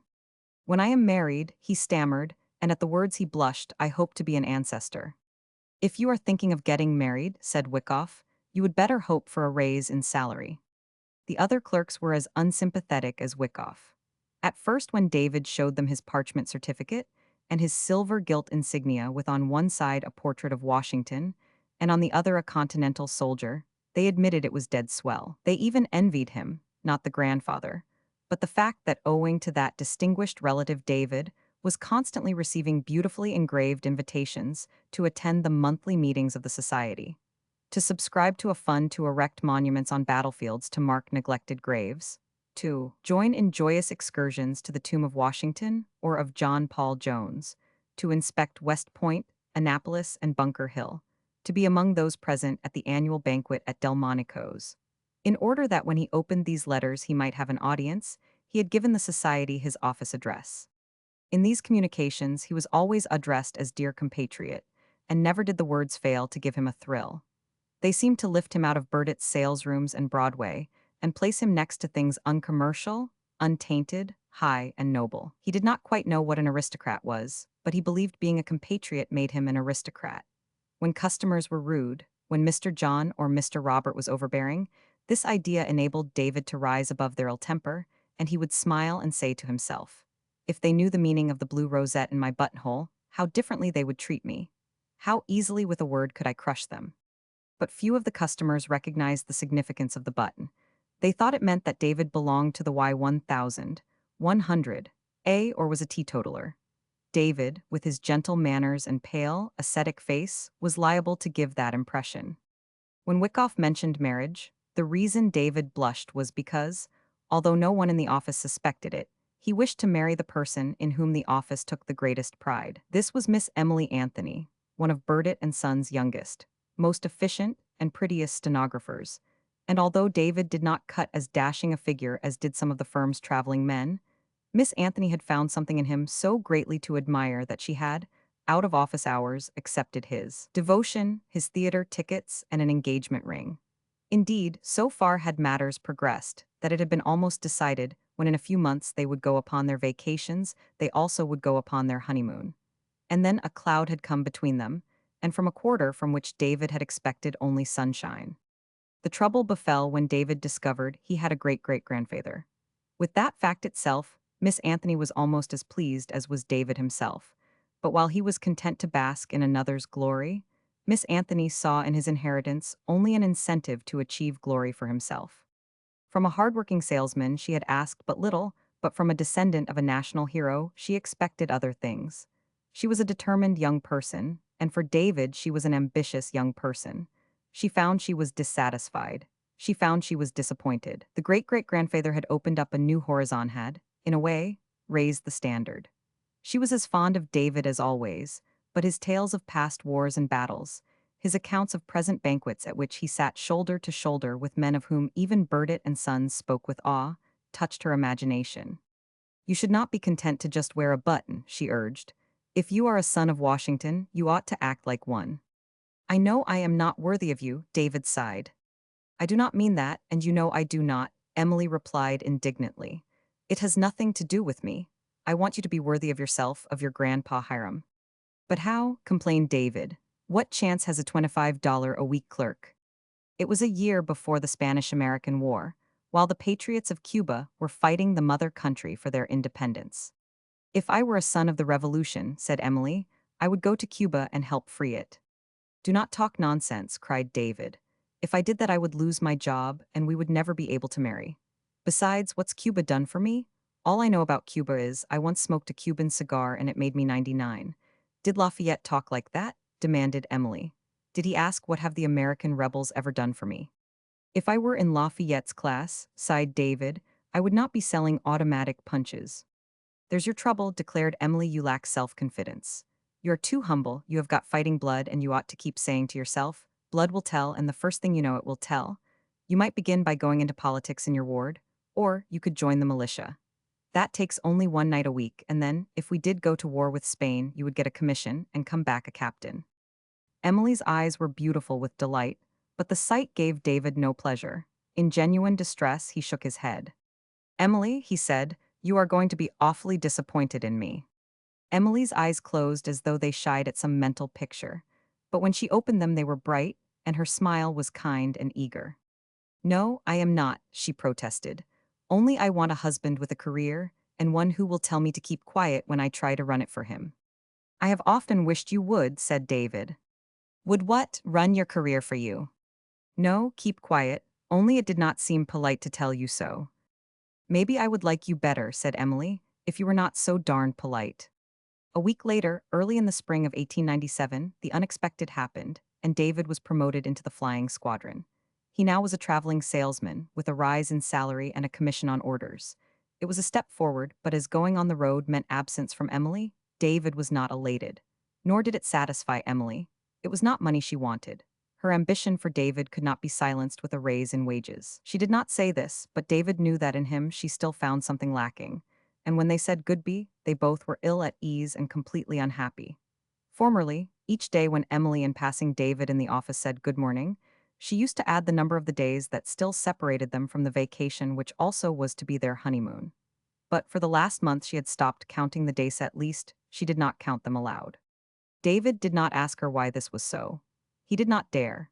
And sooner than learn the truth that she had decided not to marry him, or that she was even considering not marrying him, he asked no questions, but in ignorance of her present feelings set forth on his travels. Absence from Emily hurt just as much as he had feared it would. He missed her, needed her, longed for her. In numerous letters he told her so. But owing to the frequency with which he moved, her letters never caught up with him. It was almost a relief. He did not care to think of what they might tell him. The route assigned David took him through the South and kept him close to the Atlantic seaboard. In obtaining orders, he was not unsuccessful, and at the end of the first month received from the firm a telegram of congratulation. This was of importance chiefly because it might please Emily, but he knew that in her eyes the great-great-grandson of Hiram Green could not rest content with a telegram from Burdett and Sons. A year before she would have considered it a high honor, a cause for celebration. Now he could see her press her pretty lips together and shake her pretty head. It was not enough, but how could he accomplish more? He began to hate his great-great-grandfather. He began to wish Hiram Green had lived and died a bachelor. And then Dame Fortune took David in hand and toyed with him and spanked him, and pelted and petted him, until finally she made him her favorite son. Dame Fortune went about this work in an abrupt and arbitrary manner. On the night of the 1st of March, 1897, two trains were scheduled to leave the Union Station at Jacksonville at exactly the same minute, and they left exactly on time. As never before in the history of any Southern railroad has this miracle occurred, it shows that when Dame Fortune gets on the job, she is omnipotent. She placed David on the train to Miami as the train he wanted drew out for Tampa, and an hour later, when the conductor looked at David's ticket, he pulled the bell cord and dumped David over the side into the heart of a pine forest. If he walked back along the track for 1 mile, the conductor reassured him, he would find a flag station where at midnight he could flag a train going north. In an hour it would deliver him safely in Jacksonville. There was a moon, but for the greater part of the time, it was hidden by fitful, hurrying clouds. And, as David stumbled forward, at one moment he would see the rails like streaks of silver, and the next would be encompassed in a complete and bewildering darkness. He made his way from tie to tie only by feeling with his foot. After an hour he came to a shed. Whether it was or was not the flag station the conductor had in mind, he did not know, and he never did know. He was too tired, too hot, and too disgusted to proceed, and dropping his suitcase, he sat down under the open roof of the shed prepared to wait either for the train or daylight. So far as he could see, on every side of him stretched a swamp, silent, dismal, interminable. From its black water rose dead trees, naked of bark and hung with streamers of funereal moss. There was not a sound or sign of human habitation. The silence was the silence of the ocean at night. David remembered the berth reserved for him on the train to Tampa, and of the loathing with which he had considered placing himself between its sheets. But now how gladly would he welcome it? For, in the sleeping car, ill-smelling, close and stuffy, he at least would have been surrounded by fellow sufferers of his own species. Here his companions were owls, water snakes, and sleeping buzzards. I am alone, he told himself, on a railroad embankment, entirely surrounded by alligators. And then he found he was not alone. In the darkness, illuminated by a match, not 100 yards from him, there flashed suddenly the face of a man. Then the match went out and the face with it. David noted that it had appeared at some height above the level of the swamp, at an elevation higher even than that of the embankment. It was as though the man had been sitting on the limb of a tree. David crossed the tracks and found that on the side of the embankment opposite the shed there was solid ground and what once had been a wharf. He advanced over this cautiously, and as he did so the clouds disappeared, and in the full light of the moon he saw a bayou broadening into a river and made fast to the decayed and rotting wharf an ocean-going tug. It was from her deck that the man, in lighting his pipe, had shown his face. At the thought of a warm engine room and the company of his fellow creatures, David's heart leaped with pleasure. He advanced quickly, and then something in the appearance of the tug, something mysterious, secretive, threatening, caused him to halt. No lights showed from her engine room, cabin, or pilot house. Her decks were empty.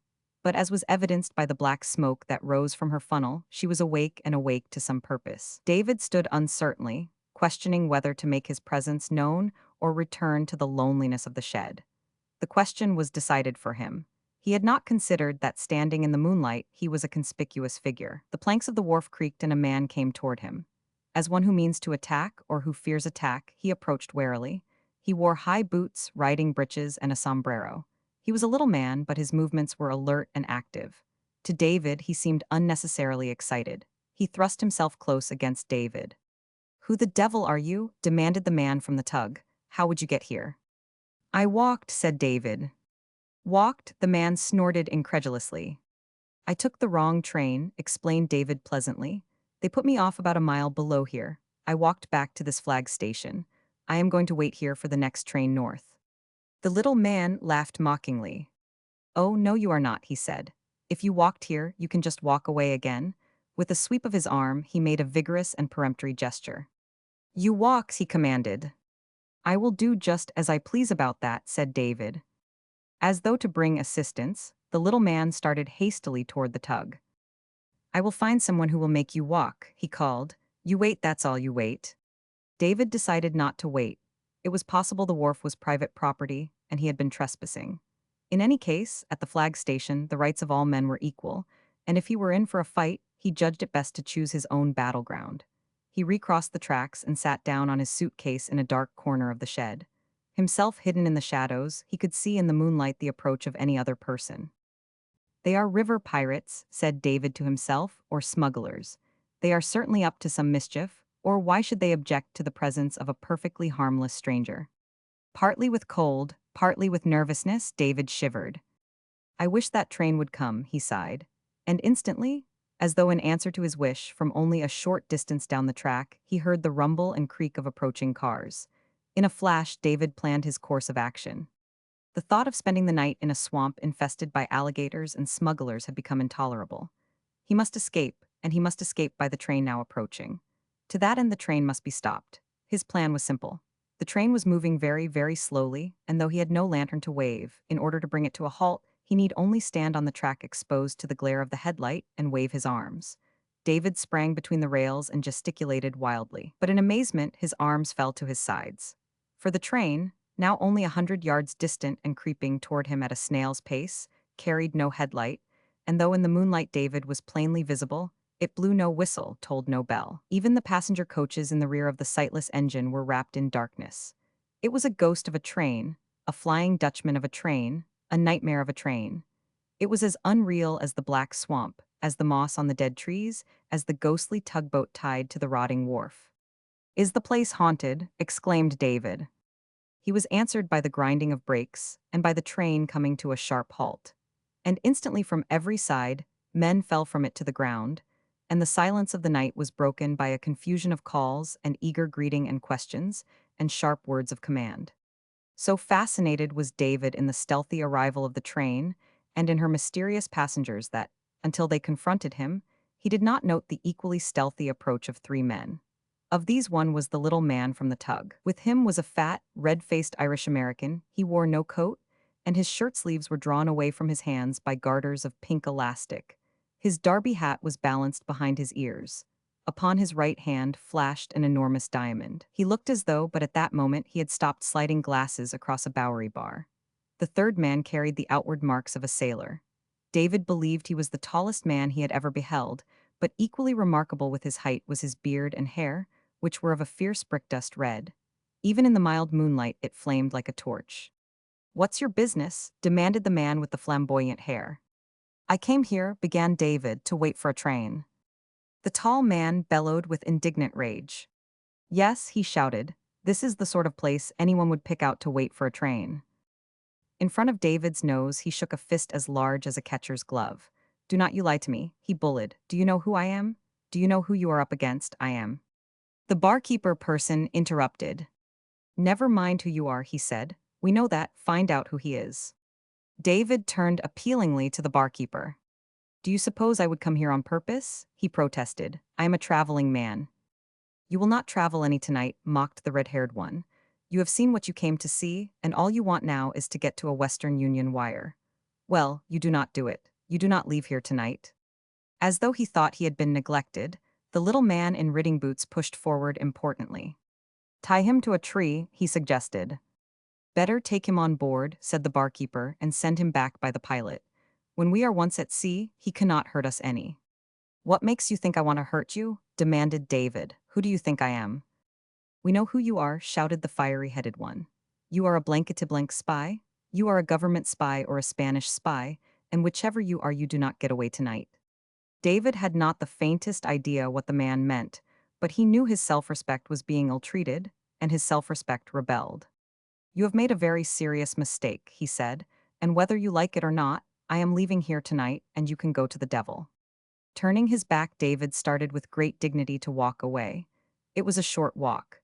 Something hit him below the ear, and he found himself curling up comfortably on the ties. He had a strong desire to sleep, but was conscious that a bed on a railroad track, on account of trains wanting to pass, was unsafe. This doubt did not long disturb him. His head rolled against the steel rail, his limbs relaxed. From a great distance, and in a strange sing-song, he heard the voice of the barkeeper saying, "Night and out."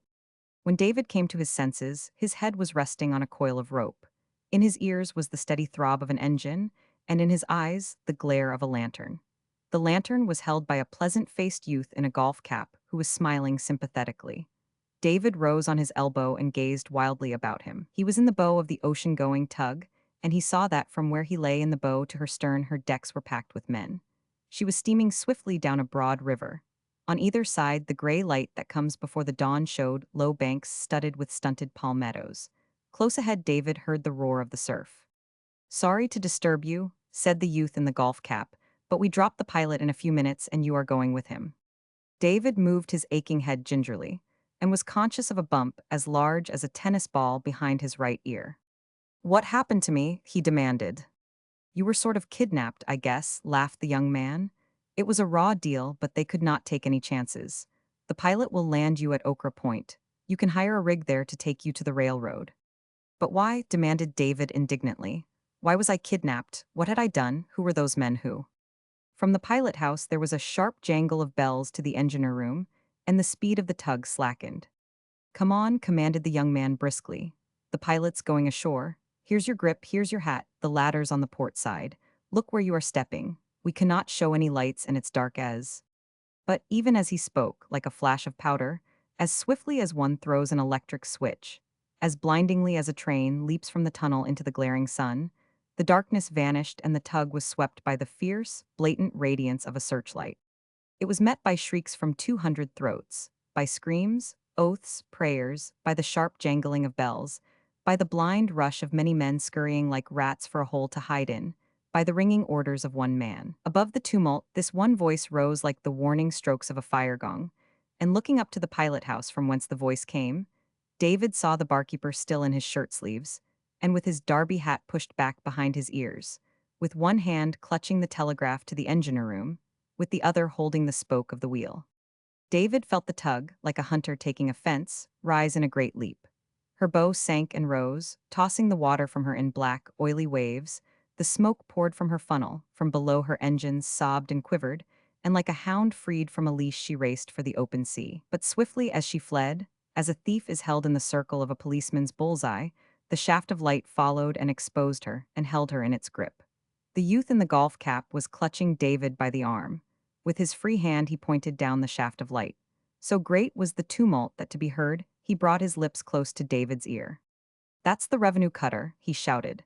"She's been laying for us for 3 weeks, and now," he shrieked exultingly, "the old man's going to give her a race for it." From excitement, from cold, from alarm, David's nerves were getting beyond his control. But how, he demanded, how do I get ashore? You do not. When he drops the pilot, do not I. How can he drop the pilot? Yelled the youth. The pilot's got to stick by the boat, so have you. David clutched the young man and swung him so that they stood face to face. Stick by what boat? Yelled David. Who are these men? Who are you? What boat is this? In the glare of the searchlight, David saw the eyes of the youth staring at him as though he feared he were in the clutch of a madman.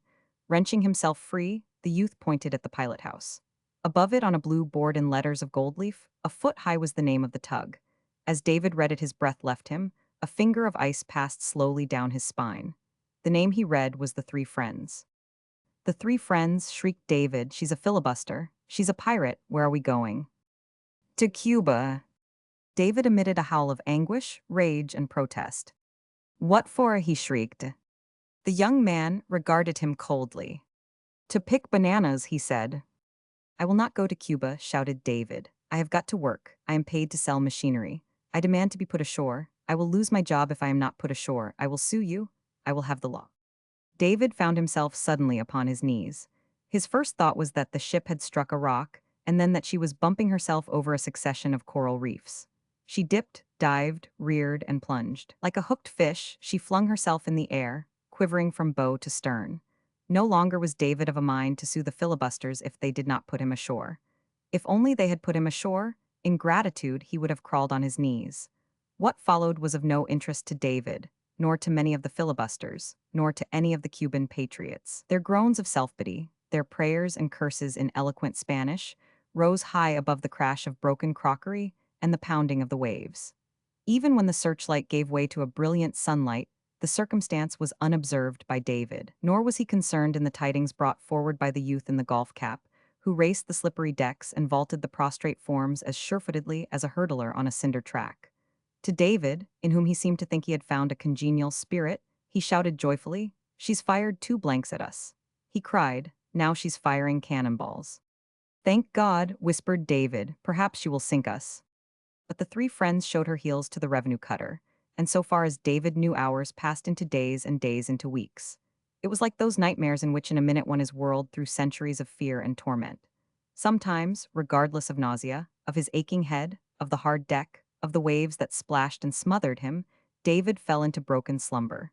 Sometimes he woke to a dull consciousness of his position. At such moments he added to his misery by speculating upon the other misfortunes that might have befallen him on shore. Emily, he decided, had given him up for lost and married probably a Navy officer in command of a battleship. Burdett and Sons had cast him off forever. Possibly his disappearance had caused them to suspect him. Even now they might be regarding him as a defaulter, as a fugitive from justice. His accounts, no doubt, were being carefully overhauled. In actual time, 2 days and 2 nights had passed. To David it seemed many ages. On the 3rd day he crawled to the stern, where there seemed less motion, and finding a boat's cushion threw it in the lee scupper and fell upon it. From time to time, the youth in the golf cap had brought him food and drink, and he now appeared from the cook's galley bearing a bowl of smoking soup. David considered it a doubtful attention. But he said, You are very kind. How did a fellow like you come to mix up with these pirates? The youth laughed good-naturedly. They are not pirates, they are patriots, he said, and I am not mixed up with them. My name is Henry Carr, and I am a guest of Jimmy Doyle, the captain. The barkeeper with the derby hat, said David. He's not a barkeeper, he's a teetotaler, Carr corrected, and he's the greatest filibuster alive. He knows these waters as you know Broadway, and he's the salt of the earth. I did him a favor once, sort of mouse-hilping Thelian idea. Just through dumb luck I found out about this expedition. The government agents in New York found out I would found out and sent for me to tell. But I did not, and I did not write the story either. Doyle heard about that. So, he asked me to come as his guest, and he's promised that, after he's landed the expedition and the arms, I can write as much about it as I darn please. Then you are a reporter, said David.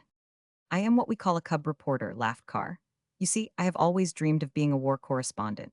The men in the office say I dream too much. They are always guying me about it, but have not you noticed it's the ones who dream who find their dreams come true? Now this is not real war, but it's a near war, and when the real thing breaks loose, I can tell the managing editor I served as a war correspondent in the Cuban-Spanish campaign, and he may give me a real job. And you like this, groaned David. I would not if I were as sick as you are, said Carr, but I have a stomach like a Harlem goat. He stooped and lowered his voice. Now, here are two fake filibusters, he whispered. The men you read about in the newspapers. If a man's a real filibuster, nobody knows it. Coming toward them was the tall man who had knocked David out, and the little one who had wanted to tie him to a tree. All they ask, whispered Carr, is money and advertisement. If they knew I was a reporter, they would eat out of my hand. The tall man calls himself Lighthouse Harry. He once kept a lighthouse on the Florida coast, and that's as near to the sea as he ever got. The other one is a daredevil calling himself Colonel Beamish. He says he's an English officer and a soldier of fortune, and that he's been in 18 battles. Jimmy says he's never been near enough to a battle to see the Red Cross flags on the base hospital. But they have fooled these Cubans. The junta thinks they are great fighters, and it sent them down here to work the machine guns. But I am afraid the only fighting they will do will be in the sporting columns, and not in the ring. A half-dozen seasick Cubans were carrying a heavy, oblong box. They dropped it not 2 yards from where David lay, and with a screwdriver lighthouse, Harry proceeded to open the 549. Carr explained to David that the three friends was approaching that part of the coast of Cuba on which she had arranged to land her expedition, and that in case she was surprised by one of the Spanish patrol boats, she was preparing to defend herself. They have got an automatic gun in that crate, said Carr, and they are going to assemble it. You would better move, they will be tramping all over you. David shook his head feebly. I cannot move, he protested. I would not move if it would free Cuba. For several hours, with very languid interest, David watched Lighthouse Harry and Colonel Beamish screw a heavy tripod to the deck and balance above it a quick-firing one-pounder. They worked very slowly, and to David, watching them from the lee scupper, they appeared extremely unintelligent. I do not believe either of those thugs put an automatic gun together in his life, he whispered to Carr. I never did either, but I have put hundreds of automatic punches together, and I bet that gun will not work. What's wrong with it? Said Carr. Before David could summon sufficient energy to answer, the attention of all on board was diverted, and by a single word. Whether the word is whispered apologetically by the smoking room steward to those deep in bridge, or shrieked from the tops of a sinking ship, it never quite fails of its effect. A sweating stoker from the engineer room saw it first. Land, he hailed. The seasick Cubans raised themselves and swung their hats. Their voices rose in a fierce chorus. Cuba Libre, they yelled. The sun piercing the morning mists had uncovered a coastline broken with bays and inlets. Above it towered green hills, the peak of each topped by a squat blockhouse. In the valleys and watercourses like columns of marble rose the royal palms. You must look, Carr entreated David. It's just as it is in the pictures. Then I do not have to look, groaned David. The three friends was making for a point of land that curved like a sickle. On the inside of the sickle was Night Bay. On the opposite shore of that broad harbor at the place of rendezvous, a little band of Cubans waited to receive the filibusters. The goal was in sight. The dreadful voyage was done. Joy and excitement thrilled the ship's company. Cuban patriots appeared in uniforms with Cuban flags pinned in the brims of their straw sombreros. From the hold came boxes of small-arm ammunition of Mausers, rifles, machetes, and saddles. To protect the landing, a box of shells was placed in readiness beside the one-pounder. In 2 hours, if we have smooth water, shouted Lighthouse Harry, we ought to get all of this on shore. And then, all I ask, he cried mightily, is for someone to kindly show me a Spaniard. His heart's desire was instantly granted. He was shown not only one Spaniard, but several Spaniards. They were on the deck of one of the fastest gunboats of the Spanish Navy. Not a mile from the three friends, she sprang from the cover of a narrow inlet. She did not signal questions or extend courtesies. For her, the name of the ocean-going tug was sufficient introduction. Throwing ahead of her a solid shell, she raced in pursuit, and as the three friends leaped to full speed, there came from the gunboat the sharp, dry crackle of Mausers. With an explosion of terrifying oaths, Lighthouse Harry thrust a shell into the breech of the quick-firing gun. Without waiting to aim it, he tugged at the trigger. Nothing happened. He threw open the breech and gazed impotently at the base of the shell. It was untouched. The ship was ringing with cries of anger, of hate, with rat-like squeaks of fear. Above the heads of the filibusters, a shell screamed, and within 100 feet splashed into a wave. From his mat in the lee scupper, David groaned miserably. He was far removed from any of the greater emotions. It's no use, he protested. They cannot do, it's not connected.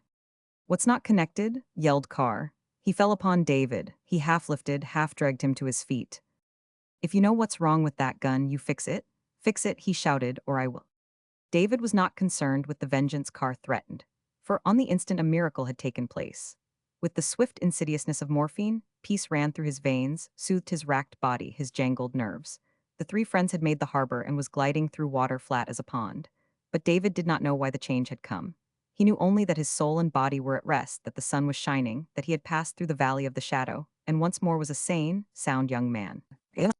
With a savage thrust of the shoulder, he sent Lighthouse Harry sprawling from the gun. With swift, practiced fingers, he fell upon its mechanism. He wrenched it apart.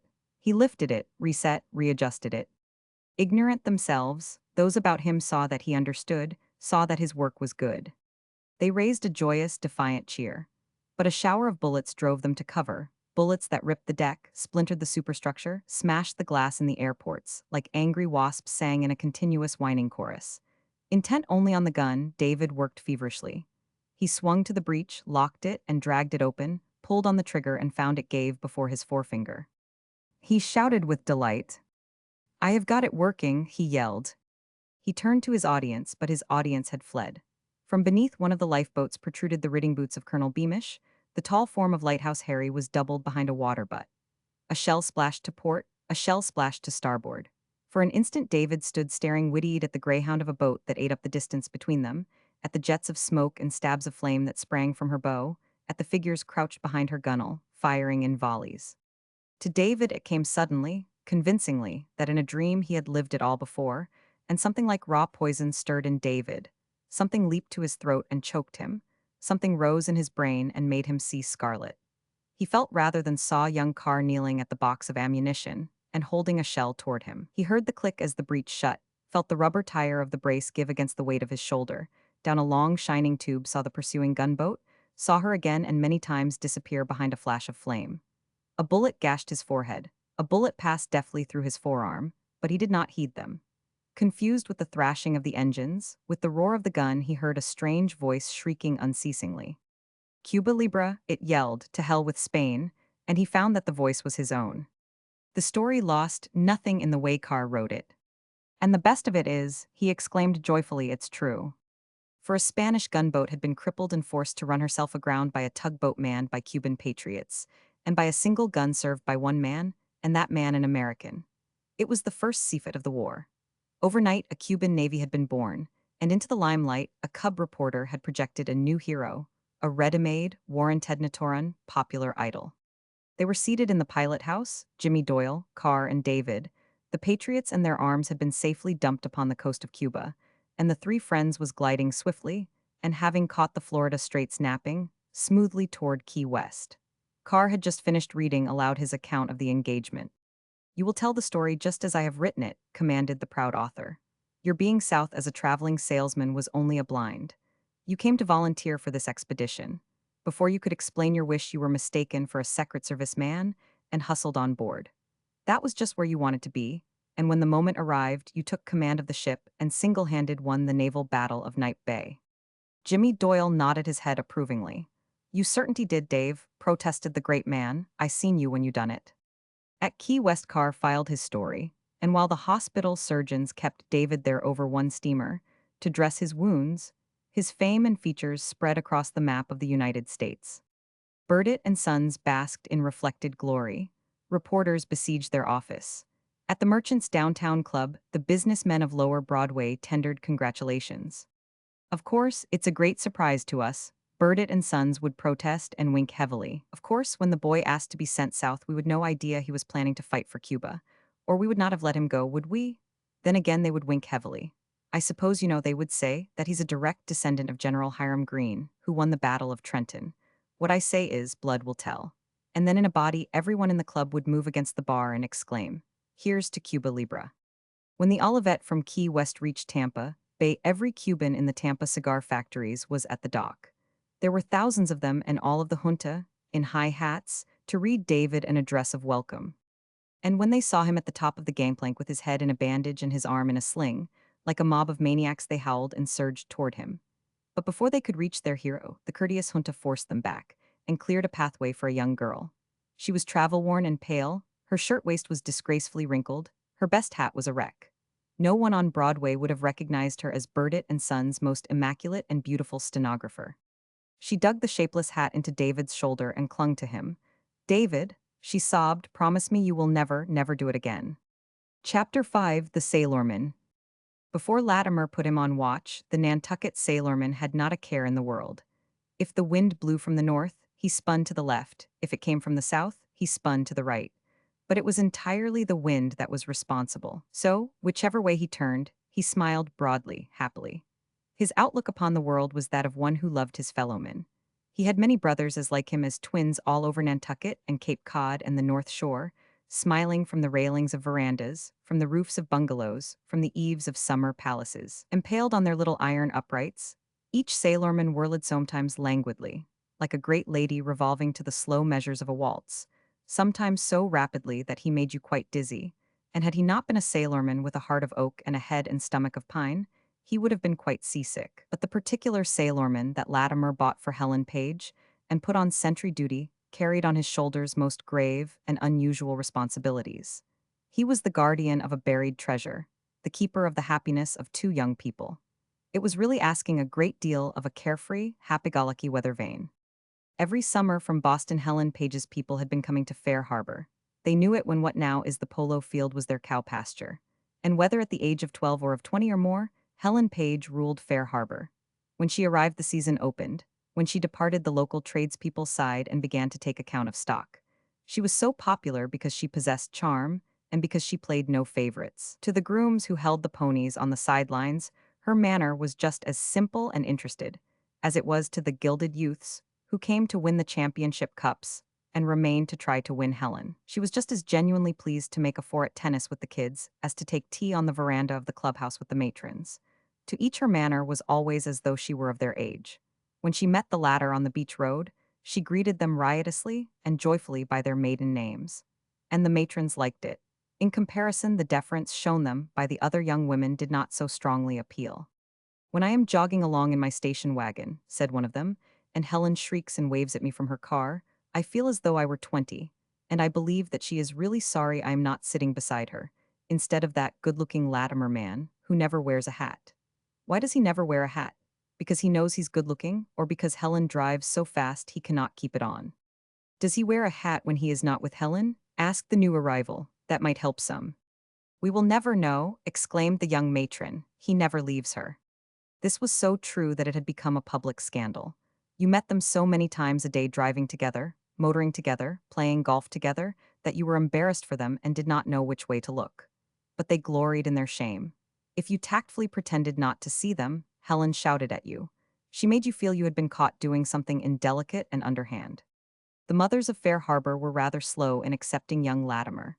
So many of their sons had seen Helen shake her head in that inarticulate, worried way, and look so sorry for them, that any strange young man who apparently succeeded where those who had been her friends for years had learned they must remain friends, could not hope to escape criticism. Besides, they did not know him.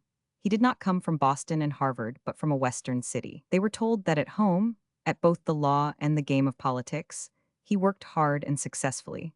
But it was rather held against him by the youth of Fair Harbor that he played at their games, not so much for the sake of the game as for exercise. He put aside many things, such as whiskey and soda at 2 in the morning, and bridge all afternoon, with the remark, "I find it does not tend toward efficiency." It was a remark that irritated and, to the minds of the men at the country clubs, seemed to place him. They liked to play polo because they liked to play polo, not because it kept their muscles limber and their brains clear.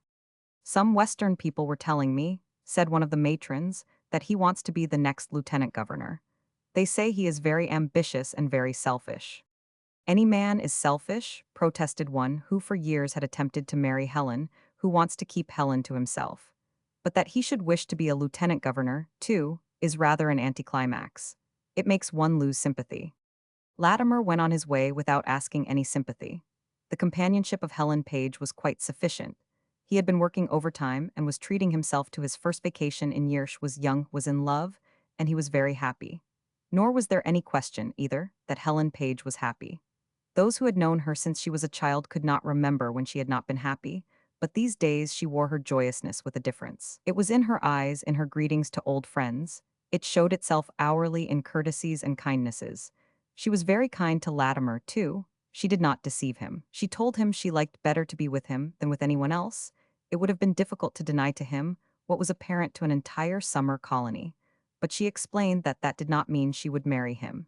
She announced this when the signs she knew made it seem necessary. She announced it in what was for her a roundabout way, by remarking suddenly that she did not intend to marry for several years.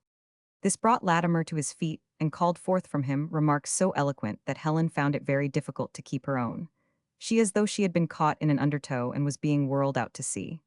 When, at last, she had regained her breath, only because Latimer had paused to catch his, she shook her head miserably. The trouble is, she complained, there are so many think the same thing. What do they think? Demanded Latimer. That they want to marry me. Checked but not discouraged, Latimer attacked in force. I can quite believe that, he agreed, but there's this important difference. No matter how much a man wants to marry you, he cannot love you as I do. That's another thing they think, sighed Helen.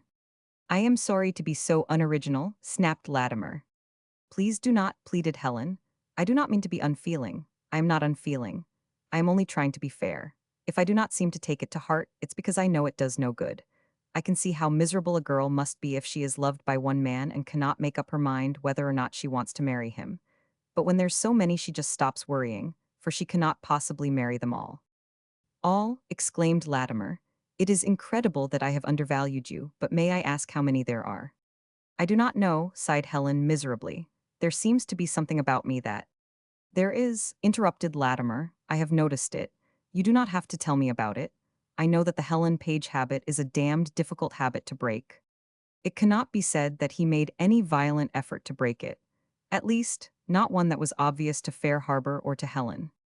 One of their favorite drives was through the pine woods to the point on which stood the lighthouse, and on one of these excursions, they explored a forgotten wood road and came out upon a cliff. The cliff overlooked the sea, and below it was a jumble of rocks with which the waves played hide and seek. On many afternoons and mornings they returned to this place, and, while Latimer read to her, Helen would sit with her back to a tree and toss pinecones into the water. Sometimes the poets whose works he read made love so charmingly that Latimer was most grateful to them for rendering such excellent first aid to the wounded, and into his voice he would throw all that feeling and music that from juries and mass meetings had dragged tears and cheers and votes. But when his voice became so appealing that it no longer was possible for any woman to resist it, Helen would exclaim excitedly, "Please excuse me for interrupting, but there is a large spider," and the spell was gone. One day she exclaimed, "Oh," and Latimer patiently lowered the Oxford Book of Verse and asked, "What is it now?" "I am so sorry," Helen said, "but I cannot help watching that Chapman boy. He's only got one reef in, and the next time he jibs he will capsize, and he cannot swim, and he will drown. I told his mother only yesterday." "I have not the least interest in the Chapman boy," said Latimer, "or in what you told his mother, or whether he drowns or not. I am a drowning man myself." Helen shook her head firmly and reprovingly. "Men get over that kind of drowning," she said. "Not this kind of man does not," said Latimer. "And do not tell me," he cried indignantly, "that that's another thing they all say." "If one could only be sure," sighed Helen. "If one could only be sure that you that the right man would keep on caring after you marry him the way he says he cares before you marry him. If you could know that, it would help you a lot in making up your mind." "There is only one way to find that out," said Latimer. "That is to marry him. I mean, of course," he corrected hastily, "to marry me." One day, when on their way to the cliff at the end of the wood road, the man who makes the Nantucket sailor and peddles him passed through the village. And Latimer bought the sailorman and carried him to their hitting place. There he fastened him to the lowest limb of one of the ancient pine trees that helped to screen their hitting place from the world. The limb reached out free of the other branches, and the wind caught the sailorman fairly and spun him like a dancing dervish. Then it tired of him, and went off to try to drown the Chapman boy, leaving the sailorman motionless with his arms outstretched, balancing in each hand a tiny oar and smiling happily. "He has a friendly smile," said Helen. "I think he likes us." "He is on guard," Latimer explained. "I put him there to warn us if anyone approaches, and when we are not here, he is to frighten away trespassers. Do you understand?" he demanded of the sailorman. "Your duty is to protect this beautiful lady. So long as I love her, you must guard this place. It is a life sentence. You are always on watch, you never sleep. You are her slave. She says you have a friendly smile, she wrongs you. It is a beseeching, abject, worshipping smile. I am sure when I look at her mine is equally idiotic. In fact, we are in many ways alike. I also am her slave. I also am devoted only to her service. And I never sleep, at least not since I met her. From her throne among the pine needles, Helen looked up at the sailorman and frowned. It is not a happy simile, she objected. For one thing, a sailorman has a sweetheart in every port. Wait and see, said Latimer. And, continued the girl with some asperity, if there is anything on earth that changes its mind as often as a weather vane, that is less certain, less constant. Constant? Latimer laughed at her in open scorn. You come back here, he challenged, months from now, years from now, when the winds have beaten him, and the sun blistered him, and the snow frozen him, and you will find him smiling at you just as he is now, just as confidently, proudly, joyously, devotedly. Because those who are your slaves, those who love you, cannot come to any harm, only if you disown them, only if you drive them away. The sailorman, delighted at such beautiful language, threw himself about in a delirium of joy. His arms spun in their sockets like Indian clubs, his oars flashed in the sun, and his eyes and lips were fixed in one blissful, long-drawn-out, unalterable smile. When the goldenrod turned gray, and the leaves red and yellow, and it was time for Latimer to return to his work in the west, he came to say goodbye. But the best Helen could do to keep hope alive in him was to say that she was glad he cared. She added it was very helpful to think that a man such as he believed you were so fine a person, and during the coming winter she would try to be like the fine person he believed her to be, but which, she assured him, she was not. Then he told her again she was the most wonderful being in the world, to which she said, "Oh, indeed no." And then, as though he were giving her a cue, he said, "Goodby?" But she did not take up his cue, and they shook hands. He waited, hardly daring to breathe. Surely, now that the parting has come, he assured himself, she will make some sign, she will give me a word, a look that will write total under the hours we have spent together, that will help to carry me through the long winter. But he held her hand so long and looked at her so hungrily that he really forced her to say, "Do not miss your train," which kind consideration for his comfort did not delight him as it should. Nor, indeed, later did she herself recall the remark with satisfaction. With Latimer out of the way, the other 249 suitor attacked with renewed hope. Among other advantages they had over Latimer was that they were on the ground. They saw Helen daily, at dinners, dances, at the country clubs, in her own drawing room. Like any sailor from the Charlestown Navy Yard and his sweetheart, they could walk beside her in the park and throw peanuts to the pigeons, and scratch dates and initials on the green benches. They could walk with her up one side of Commonwealth Avenue and down the south bank of the Charles, when the sun was gilding the dome of the State House, when the bridges were beginning to deck themselves with necklaces of lights. They had known her since they wore knickerbockers, and they shared many interests and friends in common. They talked the same language. Latimer could talk to her only in letters, for with her, he shared no friends or interests, and he was forced to choose between telling her of his lawsuits and his efforts in politics or of his love. To write to her of his affairs seemed wasteful and impertinent, and of his love for her, after she had received what he told of it in silence, he was too proud to speak. So he wrote but seldom, and then only to say, "You know what I send you." Had he known it, his best letters were those he did not send. When in the morning mail Helen found his familiar handwriting, that seemed to stand out like the face of a friend in a crowd, she would pounce upon the letter, read it, and, assured of his love, would go on her way rejoicing. But when in the morning there was no letter, she wondered why, and all day she wondered why. And the next morning, when again she was disappointed, her thoughts of Latimer and her doubts and speculations concerning him shut out every other interest. He became a perplexing, insistent problem. He was never out of her mind. And then he would spoil it all by writing her that he loved her, and that of all the women in the world she was the only one. And, reassured upon that point, Helen happily and promptly would forget all about him. But when she remembered him, although months had passed since she had seen him, she remembered him much more distinctly, much more gratefully, than that one of the 250 with whom she had walked that same afternoon. Latimer could not know it, but of that anxious multitude he was first, and there was no second. At least Helen hoped, when she was ready to marry, she would love Latimer enough to want to marry him. But as yet she assured herself she did not want to marry anyone. As she was, life was very satisfactory. Everybody loved her, everybody invited her to be of his party, or invited himself to join hers, and the object of each seemed to be to see that she enjoyed every hour of every day. Her nature was such that to make her happy was not difficult.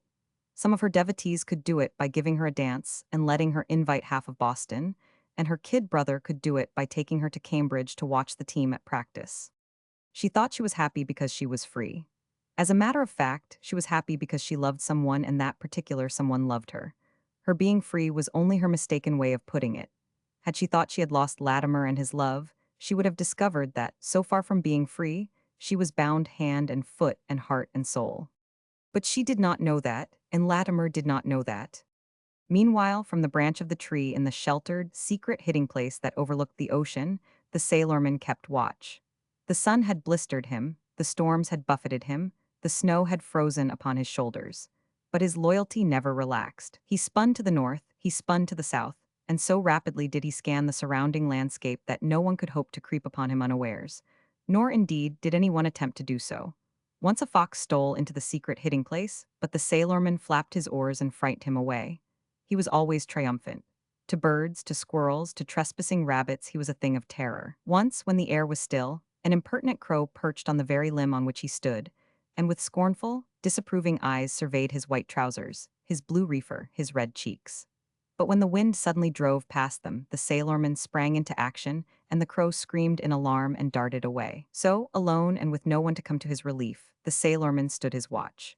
About him the branches bent with the snow, the icicles froze him into immobility, and in the treetops strange groanings filled him with alarms. But undaunted, month after month, alert and smiling, he waited the return of the beautiful lady and of the tall young man who had devoured her with such beseeching, unhappy eyes. Latimer found that to love a woman like Helen Page as he loved her was the best thing that could come into his life. But to sit down and lament over the fact that she did not love him did not, to use his favorite expression, tend toward efficiency. He removed from his sight the 3 pictures of her he had cut from illustrated papers and ceased to write to her. In his last letter he said, "I have told you how it is, and that is how it is always going to be. There never has been, there never can be anyone but you. But my love is too precious, too sacred to be brought out every week in a letter and dangled before your eyes like an advertisement of a motor car. It is too wonderful a thing to be cheapened, to be subjected to slights and silence. If ever you should want it, it is yours. It is here waiting, but you must tell me so. I have done everything a man can do to make you understand. But you do not want me or my love. And my love says to me, do not send me there again to have the door shut in my face. Keep me with you to be your inspiration, to help you to live worthily. And so it shall be." When Helen read that letter, she did not know what to do. She did not know how to answer it. Her first impression was that suddenly she had grown very old, and that someone had turned off the sun, and that in consequence the world had naturally grown cold and dark. She could not see why the 249 expected her to keep on doing exactly the same things she had been doing with delight for 6 months, and indeed for the last 6 years. Why could they not see that no longer was there any pleasure in them? She would have written and told Latimer that she found she loved him very dearly if in her mind there had not arisen a fearful doubt. Suppose his letter was not quite honest? He said that he would always love her, but how could she now know that? Why might not this letter be only his way of withdrawing from a position which he wished to abandon, from which, perhaps, he was even glad to escape? Were this true, and she wrote and said all those things that were in her heart, that now she knew were true, might she not hold him to her against his will? The love that once he had for her might no longer exist, and if, in her turn, she told him she loved him and had always loved him, might he not in some mistaken spirit of chivalry feel it was his duty to pretend to care? Her cheeks burned at the thought. It was intolerable. She could not write that letter, and as day succeeded day, to do so became more difficult, and so she never wrote and was very unhappy. And Latimer was very unhappy. But he had his work and Helen had none, and for her life became a game of putting little things together, like a picture puzzle, an hour here and an hour there to make up each day. It was a dreary game. From time to time she heard of him through the newspapers. For, in his own state, he was an insurgent making a fight, the outcome of which was expected to show what might follow throughout the entire West. When he won his fight much more was written about him, and he became a national figure. In his own state the people hailed him as the next governor, promised him a seat in the Senate. To Helen this seemed to take him further out of her life. She wondered if now she held a place even in his thoughts. At Fair Harbor the 249 used to joke with her about her politician. Then they considered Latimer of importance only because Helen liked him. Now they discussed him impersonally and over her head, as though she were not present, as a power, an influence, as the leader and exponent of a new idea. They seemed to think she no longer could pretend to any peculiar claim upon him, that now he belonged to all of them. Older men would say to her, "I hear you know Latimer. What sort of a man is he?" Helen would not know what to tell them. She could not say he was a man who sat with his back to a pine tree, reading from a book of verse, or halting to devour her with humble, entreating eyes. She went south for the winter, the doctors deciding she was run down and needed the change. And with an unhappy laugh at her own expense, she agreed in their diagnosis. She was indifferent as to where they sent her, for she knew wherever she went she must still force herself to go on putting 1 hour on top of another, until she had built up the inexorable and necessary 24. When she returned, winter was departing, but reluctantly, and returning unexpectedly to cover the world with snow, to eclipse the thin spring sunshine with cheerless clouds. Helen took herself seriously to task. She assured herself it was weak-minded to rebel. The summer was coming and Fair Harbor with all its old delights was before her. She compelled herself to take heart, to accept the fact that, after all, the world is a pretty good place, and that to think only of the past, to live only on memories and regrets, was not only cowardly and selfish, but, as Latimer had already decided, did not tend toward efficiency. Among the other rules of conduct that she imposed upon herself was not to think of Latimer. At least, not during the waking hours. Should she, as it sometimes happened, dream of him, should she imagine they were again seated among the pines, riding across the downs, or racing at 50 miles an hour through country roads, with the stone fences flying past, with the wind and the sun in their eyes, and in their hearts happiness and content that would not be breaking her rule. If she dreamed of him, she could not be held responsible. She could only be grateful. And then, just as she had banished him entirely from her mind, he came east. Not as once he had planned to come, only to see her, but with a blare of trumpets, at the command of many citizens, as the guest of 3 cities. He was to speak at public meetings, to confer with party leaders, to carry the war into the enemy's country. He was due to speak in Boston at Faneuil Hall on the 1st of May, and that same night to leave for the West, and 3 days before his coming Helen fled from the city.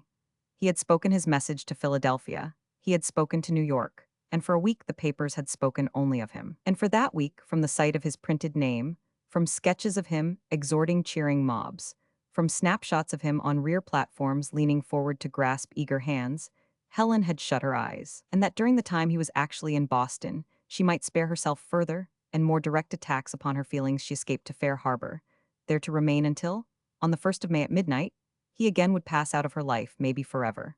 No one saw in her going any significance. Spring had come, and in preparation for the summer season the house at Fair Harbor must be opened and set in order, and the presence there of some one of the Page family was easily explained. She made the 3 hours run to Fair Harbor in her car, driving it herself, and as the familiar landfalls fell into place, she doubted if it would not have been wiser had she stayed away. For she found that the memories of more than 20 summers at Fair Harbor had been wiped out by those of one summer, by those of one man. The natives greeted her joyously. The boatmen, the fishermen, her own grooms and gardeners, the village postmaster, the oldest inhabitant. They welcomed her as though they were her vassals and she their queen. But it was the one man she had exiled from Fair Harbor who at every turn wrung her heart and caused her throat to tighten. She passed the cottage where he had lodged, and hundreds of years seemed to have gone since she used to wait for him in the street, blowing noisily on her automobile horn, calling derisively to his open windows.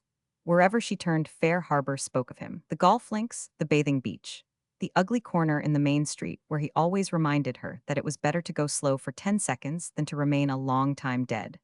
The old house on the stone wharf where the schooners made fast, which he intended to borrow for his honeymoon, the wooden trough where they always drew rain to water the ponies, the pond into which he had waded to bring her lilies. On the second day of her stay, she found she was passing these places purposely, that to do so she was going out of her way. They no longer distressed her, but gave her a strange comfort. They were old friends who had known her in the days when she was rich in happiness. But the secret hiding place at their very own hiding place, the opening among the pines that overhung the jumble of rocks, and the sea she could not bring herself to visit. And then, on the afternoon of the third day when she was driving alone toward the lighthouse, her pony, of his own accord from force of habit, turned smartly into the wood road. And again from force of habit, before he reached the spot that overlooked the sea, he came to a full stop. There was no need to make him fast. For hours, stretching over many summer days, he had stood under those same branches patiently waiting. On foot, her heart beating tremulously, stepping reverently as one enters the aisle of some dim cathedral, Helen advanced into the sacred circle. And then she stood quite still. What she had expected to find there she could not have told, but it was gone. The place was unknown to her. She saw an opening among gloomy pines, empty, silent, unreal. No haunted house, no barren moor, no neglected graveyard ever spoke more poignantly, more mournfully, with such utter hopelessness. There was no sign of his or of her former presence. Across the open space, something had passed its hand, and it had changed. What had been a trysting place, a bower, a nest, had become a tomb. A tomb, she felt, for something that once had been brave, fine, and beautiful, but which now was dead. She had but one desire: to escape from the place, to put it away from her forever, to remember it, not as she now found it, but as first she had remembered it, and as now she must always remember it. She turned softly on tiptoe as one who has intruded on a shrine. But before she could escape, there came from the sea a sudden gust of wind that caught her by the skirts and drew her back. That set the branches tossing and swept the dead leaves racing about her ankles. And at the same instant, from just above her head, there beat upon the air a violent, joyous tattoo sound that was neither of the sea nor of the woods. A creaking, swiftly repeated sound, like the flutter of caged wings. Helen turned in alarm and raised her eyes and beheld the sailorman, tossing his arms in a delirious welcome, waltzing in a frenzy of joy, calling her back to him with wild beckonings. She saw him smiling down at her with the same radiant, beseeching, worshipping smile. In Helen's ears, Latimer's commands to the sailorman rang as clearly as though Latimer stood before her and had just spoken. Only now they were no longer a jest. They were a vow, a promise, an oath of allegiance that brought to her peace and pride and happiness. "So long as I love this beautiful lady," had been his foolish words, "you will guard this place. It is a life sentence." With one hand, Helen Page dragged down the branch on which the sailorman stood. With the other, she snatched him from his post of duty. With a joyous laugh that was a sob, she clutched the sailorman in both her hands and kissed the beseeching, worshipping smile. An hour later, her car, on its way to Boston, passed through Fair Harbor at a rate of speed that caused her chauffeur to pray between his chattering teeth that the first policeman would save their lives by landing them in jail. At the wheel, her shoulders thrown forward, her eyes searching the dark places beyond the reach of the leaping headlights, Helen Page raced against time, against the minions of the law, against sudden death, to beat the midnight train out of Boston, to assure the man she loved of the one thing that could make his life worth living. And close against her heart, buttoned tight beneath her greatcoat, the sailorman smiled in the darkness, his long watch over, his soul at peace, his duty well performed. Chapter 6: The Mind Reader. When Philip Endicott was at Harvard, he wrote stories of undergraduate life suggested by things that had happened to himself and to men he knew. Under the title of Tales of the Yard, they were collected in book form and sold surprisingly well. After he was graduated and became a reporter on the New York Republic, he wrote more stories, in each of which a reporter was the hero, and in which his failure or success in gathering news supplied the plot. These appeared first in the magazines, and later in a book under the title of Tales of the Streets. They also were well received. Then came to him the literary editor of the Republic and said, "There are two kinds of men who succeed in writing fiction: men of genius and reporters. A reporter can describe a thing he has seen in such a way that he can make the reader see it too. A man of genius can describe something he has never seen, or anyone else for that matter, in such a way that the reader will exclaim, 'I have never committed a murder, but if I had, that's just the way I would feel about it.'" For instance, Kipling tells us how a Greek pirate, chained to the oar of a trireme, suffers, how a mother rejoices when her baby crawls across her breast. Kipling has never been a mother or a pirate, but he convinces you he knows how each of them feels. He can do that because he is a genius. You cannot do it because you are not. At college, you wrote only of what you saw at college, and now that you are in the newspaper business, all your tales are only of newspaper work. You merely report what you see. So, if you're doomed to write only of what you see, then the best thing for you to do is to see as many things as possible. You must see all kinds of life. You must progress. You must leave New York, and you had better go to London. But on the Republic, Endicott pointed out, "I get a salary, and in London I should have to sweep a crossing." "Then," said the literary editor, "you could write a story about a man who swept a crossing." It was not alone the literary editor's words of wisdom that had driven Philip to London. Helen Carey was in London, visiting the daughter of the American ambassador, and though Philip had known her only one winter, he loved her dearly. The great trouble was that he had no money, and that she possessed so much of it that, unless he could show some unusual quality of mind or character, his asking her to marry him, from his own point of view at least, was quite impossible. Of course, he knew that no one could love her as he did, that no one so truly wished for her happiness, or would try so devotedly to make her happy. But to him, it did not seem possible that a girl could be happy with a man who was not able to pay for her home, or her clothes, or her food, who would have to borrow her purse if he wanted a new pair of gloves or a haircut. For Philip and Diccot, while rich in birth and education and charm of manner, had no money at all. When, in May, he came from New York to lay siege to London and to the heart of Helen Carey he had with him, all told, $1,500. That was all he possessed in the world, and unless the magazines bought his stories, there was no prospect of his getting any more. Friends who knew London told him that, if you knew London well, it was easy to live comfortably there, and to go about and even to entertain modestly on 3 sovereigns a day. So, at that rate, Philip calculated he could stay 3 months. But he found that to know London well enough to be able to live there on 3 sovereigns, a day you had first to spend so many £5 notes in getting acquainted with London, that there were no sovereigns left. At the end of 1 month, he had just enough money to buy him a second-class passage back to New York, and he was as far from Helen as ever. Often he had read in stories and novels of men who were too poor to marry, and he had laughed at the idea.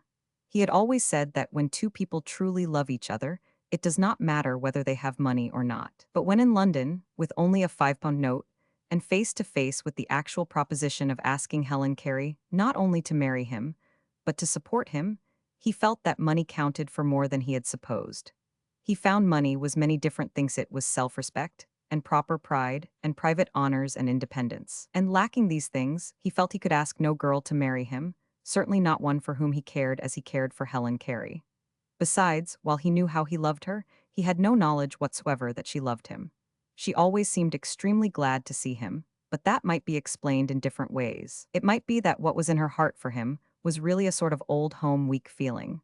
That to her, it was a relief to see anyone who spoke her own language, who did not need to have it explained when she was jesting, and who did not think when she was speaking in perfectly satisfactory phrases that she must be talking slang. The ambassador and his wife had been very kind to Endicott, and, as a friend of Helen's, had asked him often to dinner, and had sent him cards for dances, at which Helen was to be one of the belles and beauties. And Helen herself had been most kind, and had taken early morning walks with him in Hyde Park and through the National Galleries, and they had fed buns to the bears in the zoo, and in doing so had laughed heartily. They thought it was because the bears were so ridiculous that they laughed. Later they appreciated that the reason they were happy was because they were together. Had the bear pit been empty, they still would have laughed. On the evening of the 3rd or 1st of May, Endicott had gone to bed with his ticket purchased for America and his last £5 note to last him until the boat sailed. He was a miserable young man. He knew now that he loved Helen Carey in such a way that to put the ocean between them was liable to unseat his courage and his self-control. In London he could, each night, walk through Carlton House Terrace, and, leaning against the iron rails of the Carlton Club, gaze up at her window. But once on the other side of the ocean, that tender exercise must be abandoned. He must even consider her pursued by most attractive guardsmen, diplomats, and belted earls. He knew they could not love her as he did. He knew they could not love her for the reasons he loved her, because the fine and beautiful things in her that he saw and worshipped they did not seek, and so did not find. And yet, for lack of a few $1,000s, he must remain silent, must put from him the best that ever came into his life, must waste the wonderful devotion he longed to give, must starve the love that he could never summon for any other woman. On the 3rd or 1st of May, he went to sleep utterly and completely miserable. On the 1st of June, he woke hopeless and unrefreshed. And then the miracle came. Pritchard, the ex-butler who valeted all the young gentlemen in the house where Philip had taken chambers, brought him his breakfast. As he placed the eggs and muffins on the tables to Philip, it seemed as though Pritchard had said, "I am sorry he is leaving us. The next gentleman who takes these rooms may not be so open-handed. He never locked up his cigars or his whiskey. I wish he would give me his old dress coat. It fits me, except across the shoulders." Philip stared hard at Pritchard, but the lips of the valet had not moved. In surprise and bewilderment, Philip demanded, "How do you know it fits? Have you tried it on?" "I would not take such a liberty," protested Pritchard, "not with any of our gentlemen's clothes." "How did you know I was talking about clothes?" demanded Philip. "You did not say anything about clothes, did you?" "No, sir, I did not, but you asked me, sir, and I—" "Were you thinking of clothes?" "Well, sir, you might say, in a way, that I was," answered the valet.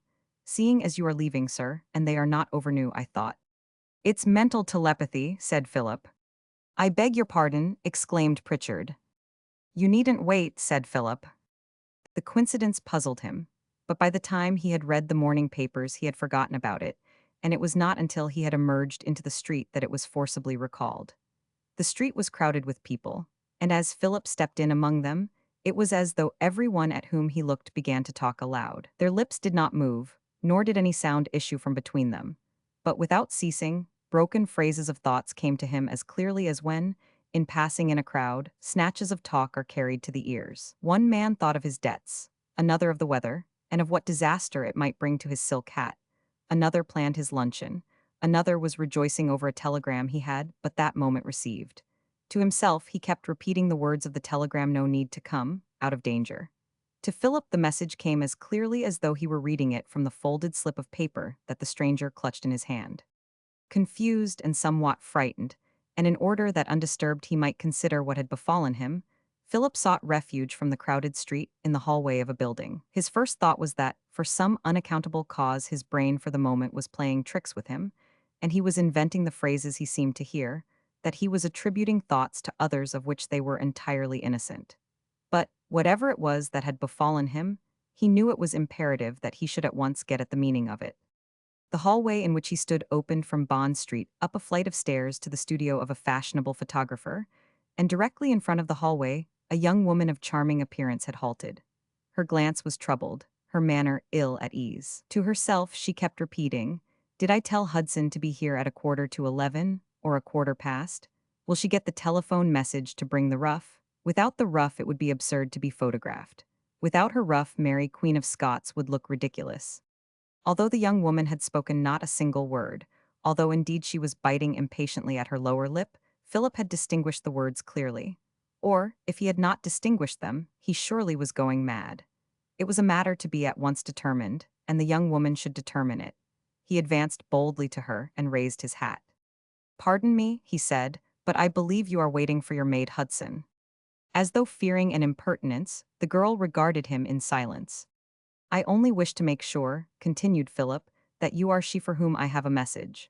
You have an appointment, I believe, to be photographed in fancy dress as Mary, Queen of Scots." "Well," assented the girl. "And you telephoned Hudson," he continued, "to bring you your muff." The girl exclaimed with vexation. "Oh," she protested, "I knew they would get it wrong. Not muff, ruff, I want my ruff." Philip felt a cold shiver creep down his spine. "For the love of heaven," he exclaimed in horror, "it's true." "What's true?" demanded the young woman in some alarm. "That I am a mind reader," declared Philip. "I have read your mind. I can read everybody's mind. I know just what you're thinking now. You are thinking I am mad." The actions of the young lady showed that again he was correct. With a gasp of terror, she fled past him and raced up the stairs to the studio. Philip made no effort to follow and to explain. What was there to explain? How could he explain that which to himself was unbelievable? Besides, the girl had served her purpose. If he could read the mind of one, he could read the minds of all. By some unexplainable miracle, to his ordinary equipment of senses, a sixth had been added. As easily as, before that morning, he could look into the face of a fellow mortal, he now could look into the workings of that fellow mortal's mind. The thought was appalling. It was like living with one's ear to a keyhole. In his dismay, his first idea was to seek medical advice at best in London. He turned instantly in the direction of Harley Street. There, he determined, to the most skilled alienist in town, he would explain his strange plight. For only as a misfortune did the miracle appear to him. But as he made his way through the streets, his pace slackened. Was he wise, he asked himself, in allowing others to know he possessed this strange power? Would they not at once treat him as a madman? Might they not place him under observation, or even deprive him of his liberty? At the thought he came to an abrupt halt. His own definition of the miracle as a power had opened a new line of speculation. If this strange gift, already he was beginning to consider it more leniently, were concealed from others, could he not honorably put it to some useful purpose? For, among the blind, the man with one eye is a god. Was not he among all other men the only one able to read the minds of all other men a god? Turning into Bruton Street, he paced its quiet length, considering the possibilities that lay within him. It was apparent that the gift would lead to countless embarrassments. If it were once known that he possessed it, would not even his friends avoid him? For how could anyone, knowing his most secret thought was at the mercy of another, be happy in that other's presence? His power would lead to his social ostracism. Indeed, he could see that his gift might easily become a curse. He decided not to act hastily, that for the present he had best give no hint to others of his unique power. As the idea of possessing this power became more familiar, he regarded it with less aversion. he began to consider to what advantage he could place it. He could see that, given the right time and the right man, he might learn secrets leading to far-reaching results. To a statesman, to a financier, such a gift as he possessed would make him a ruler of men. Philip had no desire to be a ruler of men, but he asked himself how could he bend this gift to serve his own? What he most wished was to marry Helen Carey, and, to that end, to possess money. So he must meet men who possessed money, who were making money. He would put questions to them, and with words they would give evasive answers, but their minds would tell him the truth. The ethics of this procedure greatly disturbed him. Certainly it was no better than reading other people's letters. But, he argued, the dishonor and knowledge so obtained would lie only in the use he made of it. If he used it without harm to him from whom it was obtained and with benefit to others, was he not justified in trading on his superior equipment? He decided that each case must be considered separately in accordance with the principle involved. But principle or no principle, he was determined to become rich. Did not the end justify the means? Certainly and always Providence had not brought Helen Carey into his life only to take her away from him. It could not be so cruel. But, in selecting them for one another, the all-wise Providence had overlooked the fact that she was rich and he was poor. For that oversight Providence, apparently, was now endeavoring to make amends. In what certainly was a fantastic and roundabout manner Providence had tardily equipped him with a gift that could lead to great wealth. And who was he to fly in the face of Providence? He decided to set about building up a fortune, and building it in a hurry. From Bruton Street he had emerged upon Berkeley Square, and, as Lady Woodcote had invited him to meet Helen at luncheon at the Ritz, he turned in that direction. He was too early for luncheon, but in the corridor of the Ritz he knew he would find persons of position and fortune, and in reading their minds he might pass the time before luncheon with entertainment, possibly with profit. For, while pacing Bruton Street trying to discover the principles of conduct that threatened to hamper his new power, he had found that in actual operation it was quite simple. He learned that his mind, in relation to other minds, was like the receiver of a wireless station with an unlimited field. For, while the wireless could receive messages only from those instruments with which it was attuned, his mind was in key with all other minds. To read the thoughts of another, he had only to concentrate his own upon that person, and to shut off the thoughts of that person, he had only to turn his own thoughts elsewhere. But also he discovered that over the thoughts of those outside the range of his physical sight he had no control. When he asked of what Helen Carey was at that moment thinking, there was no result. But when he asked, of what is that policeman on the corner thinking? He was surprised to find that that officer of the law was formulating regulations to abolish the hobble skirt as an impediment to traffic. As Philip turned into Berkeley Square, the accents of a mind in great distress smote upon his new and sixth sense. And, in the person of a young gentleman leaning against the park railing, he discovered the source from which the mental sufferings emanated. The young man was a pink-cheeked, yellow-haired youth of extremely boyish appearance, and dressed as if for the racetrack. But at the moment his pink and babyish face wore an expression of complete misery. With tearful eyes he was gazing at a house of yellow stucco on the opposite side of the street. And his thoughts were these: she is the best that ever lived, and I am the most ungrateful of fools. How happy were we in the house of yellow stucco. Only now, when she has closed its doors to me, do I know how happy. If she would give me another chance, never again would I distress or deceive her. So far had the young man progressed in his thoughts, when an automobile of surprising smartness swept around the corner and drew up in front of the house of yellow stucco, and from it descended a charming young person. She was of the Dresden shepherdess type, with large blue eyes of haunting beauty and innocence. "My wife," exclaimed the blonde youth at the railings, and instantly he dodged behind a horse that, while still attached to a four-wheeler, was contentedly eating from a nose-bag. With a key, the Dresden shepherdess opened the door to the yellow house and disappeared. The calling of the reporter trains him in audacity and to act quickly. He shares the troubles of so many people that, to the troubles of other people, he becomes callous, and often will rush in where friends of the family fear to tread. Although Philip was not now acting as a reporter, he acted quickly. Hardly had the door closed upon the young lady than he had mounted the steps and rung the visitor's bell. As he did so, he could not resist casting a triumphant glance in the direction of the outlawed husband. And, in turn, what the outcast husband, peering from across the back of the cab horse, thought of Philip, of his clothes, of his general appearance, and of the manner in which he would delight to alter all of them, was quickly communicated to the American. They were thoughts of a nature so violent and uncomplimentary that Philip hastily cut off all connection. As Philip did not know the name of the Dresden china doll, It was fortunate that on opening the door, the butler promptly announced, "Her ladyship is not receiving." "Her ladyship will, I think, receive me," said Philip pleasantly, "when you tell her I come as the special ambassador of his lordship." From a tiny reception room on the right of the entrance hall, there issued a feminine exclamation of surprise, not unmixed with joy, and in the hall the noble lady instantly appeared. When she saw herself confronted by a stranger, she halted in embarrassment. But as, even while she halted, her only thought had been, "Oh, if he will only ask me to forgive him."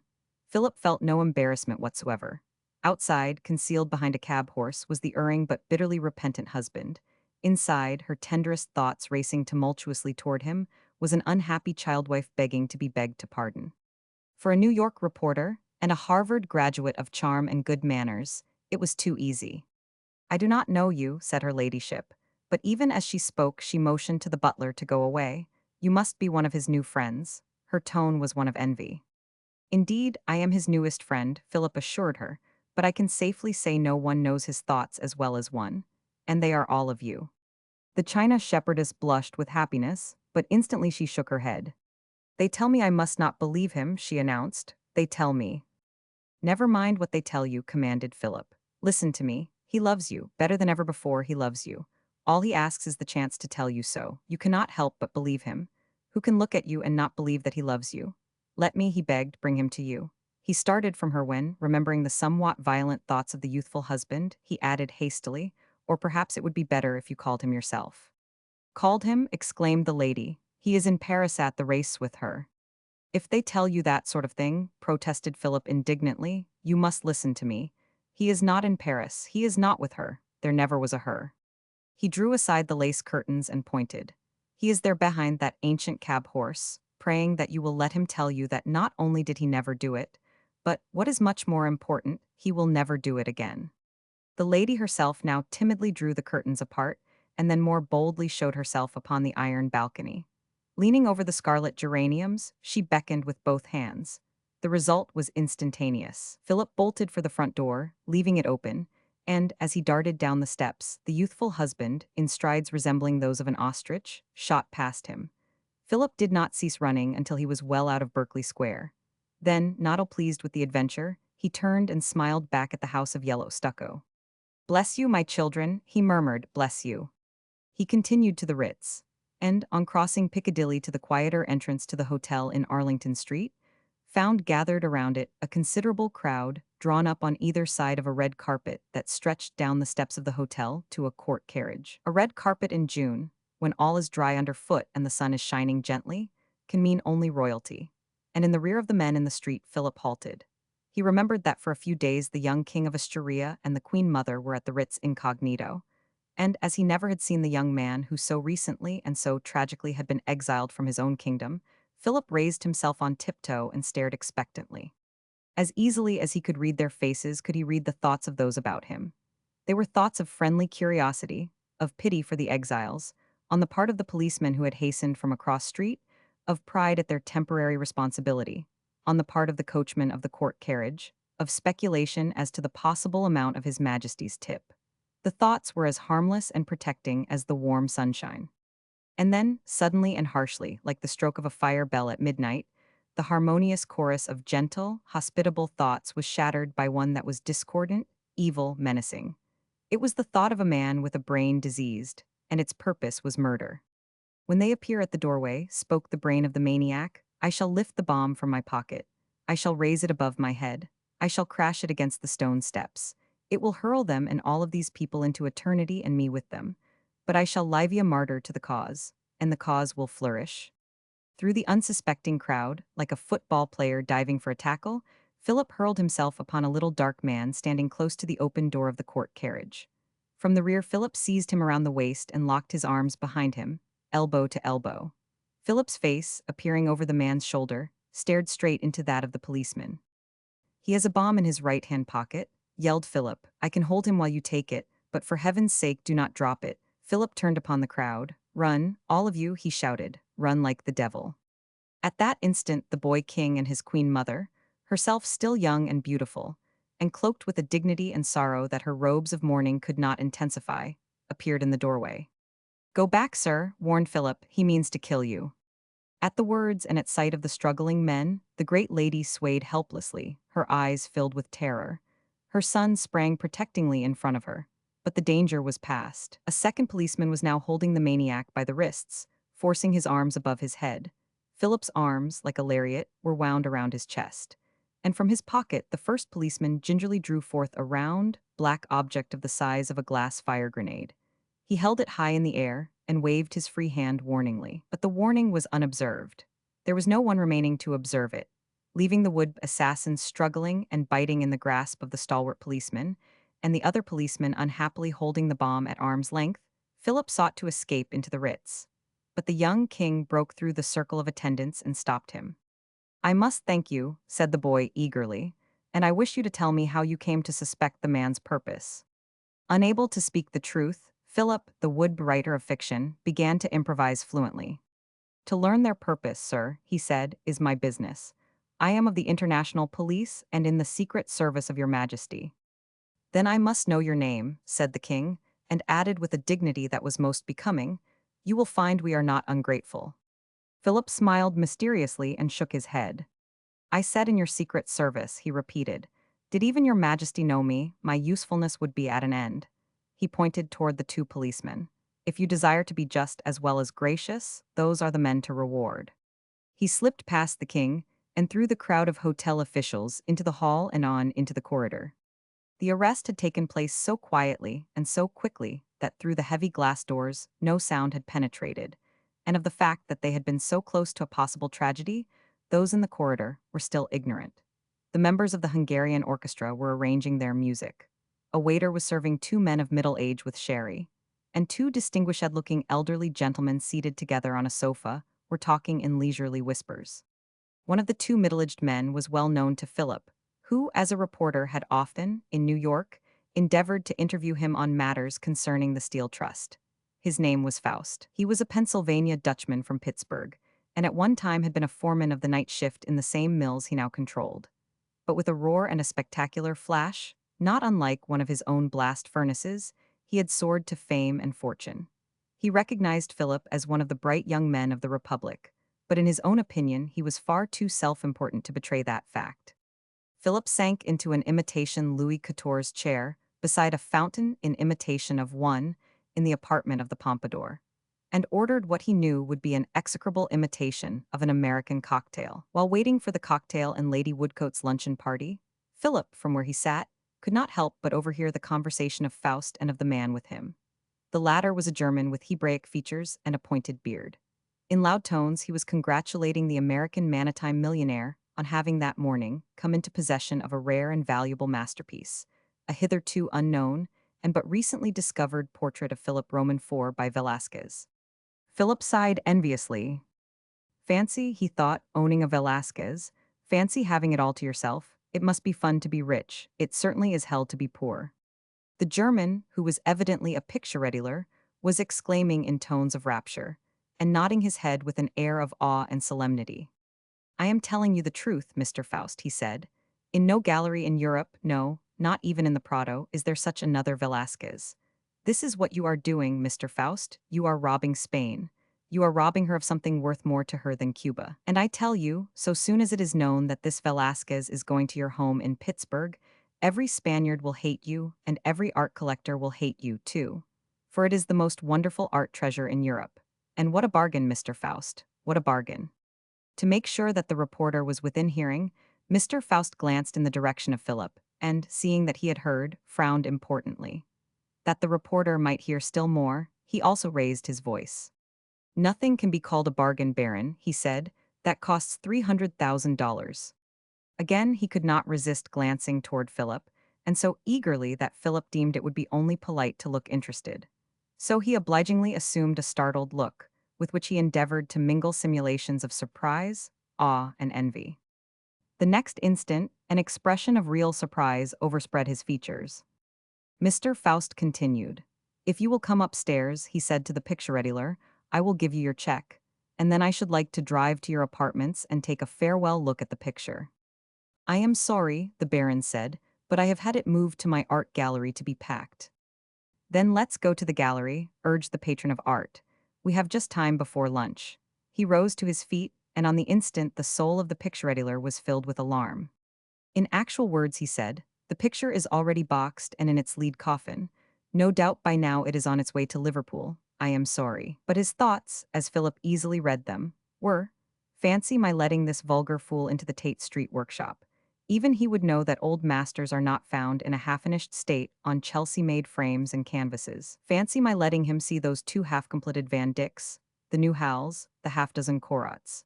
He would even see his own copy of Velázquez next to the one exactly like it, the one Macmillan finished yesterday, and that I am sending to Oporto, where next year, in a convent, we shall discover it. Philip's surprise gave way to intense amusement. In his delight at the situation upon which he had stumbled, he laughed aloud. The two men, who had risen, surprised at the spectacle of a young man laughing at nothing, turned and stared. Philip also rose. "Pardon me," he said to Faust, "but you spoke so loud I could not help overhearing. I think we have met before, when I was a reporter on the Republic." The Pittsburgh millionaire made a pretense of annoyance. "Really," he protested irritably, "you reporters butt in everywhere. No public man is safe. Is there no place we can go where you fellows will not annoy us?" "You can go to the devil for all I care," said Philip, "or even to Pittsburgh." He saw the waiter bearing down upon him with the imitation cocktail, and moved to meet it. The millionaire, fearing the reporter would escape him, hastily changed his tone. He spoke with effective resignation. "However, since you have learned so much," he said, "I will tell you the whole of it. I do not want the fact garbled, for it is of international importance. Do you know what a Velasquez is?" "Do you?" asked Philip. The millionaire smiled tolerantly. "I think I do," he said. "And to prove it, I shall tell you something that will be news to you. I have just bought a Velasquez that I am going to place in my art museum. It is worth $300,000. Philip accepted the cocktail the waiter presented. It was quite as bad as he had expected. "Now I shall tell you something," he said, "that will be news to you. You are not buying a Velasquez. It is no more a Velasquez than this hair oil is a real cocktail. It is a bad copy, worth a few dollars." "How dare you?" shouted Faust. "Are you mad?" The face of the German turned crimson with rage. "Who is this insolent one?" he sputtered. "I will make you a sporting proposition," said Philip. "You can take it or leave it. You two will get into a taxi. You will drive to this man's studio in Tate Street. You will find your Velasquez is there and not on its way to Liverpool. And you will find one exactly like it, and a dozen other old masters half-finished. I will bet you £100 I am right. And I will bet this man £100 that he does not dare take you to his studio." "Indeed, I will not," roared the German. "It would be to insult myself." "It would be an easy way to earn £100, too," said Philip. "How dare you insult the Baron?" demanded Faust. "What makes you think?" "I do not think, I know," said Philip. "For the price of a taxicab fare to Tate Street, you win £100. "We will all three go at once," cried the German. "My car is outside. Wait here. I will have it brought to the door." Faust protested indignantly. "Do not disturb yourself, Baron," he said, "just because a fresh reporter." But already the German had reached the hall. Nor did he stop there. They saw him, without his hat, rush into Piccadilly, spring into a taxi, and shout excitedly to the driver. The next moment he had disappeared. "That's the last you will see of him," said Philip. "His actions are certainly peculiar," gasped the millionaire. "He did not wait for us. He did not even wait for his hat. I think, after all, I had better go to Tate Street." "Do so," said Philip, "and save yourself $300,000, and from the laughter of two continents. You will find me here at lunch. If I am wrong, I will pay you £100. "You should come with me," said Faust. "It is only fair to yourself." "I will take your word for what you find in the studio," said Philip. "I cannot go. This is my busy day." Without further words, the millionaire collected his hat and stick, and in his turn, entered a taxicab and disappeared. Philip returned to the Louis XIV's chair and lit a cigarette. Save for the two elderly gentlemen on the sofa, the lounge was still empty, and his reflections were undisturbed. He shook his head sadly. Surely, Philip thought, the French chap was right who said words were given us to conceal our thoughts. What a strange world it would be if everyone possessed my power. Deception would be quite futile, and lying would become a lost art. I wonder, he mused cynically, is anyone quite honest? Does anyone speak as he thinks and think as he speaks? At once came a direct answer to his question. The two elderly gentlemen had risen and, before separating, had halted a few feet from him. "I sincerely hope, Sir John," said one of the two, "that you have no regrets. I hope you believe that I have advised you in the best interests of all." "I do, indeed," the other replied heartily. "We shall be thought entirely selfish. But you know, and I know that what we have done is for the benefit of the shareholders." Philip was pleased to find that the thoughts of each of the old gentlemen ran hand in hand with his spoken words.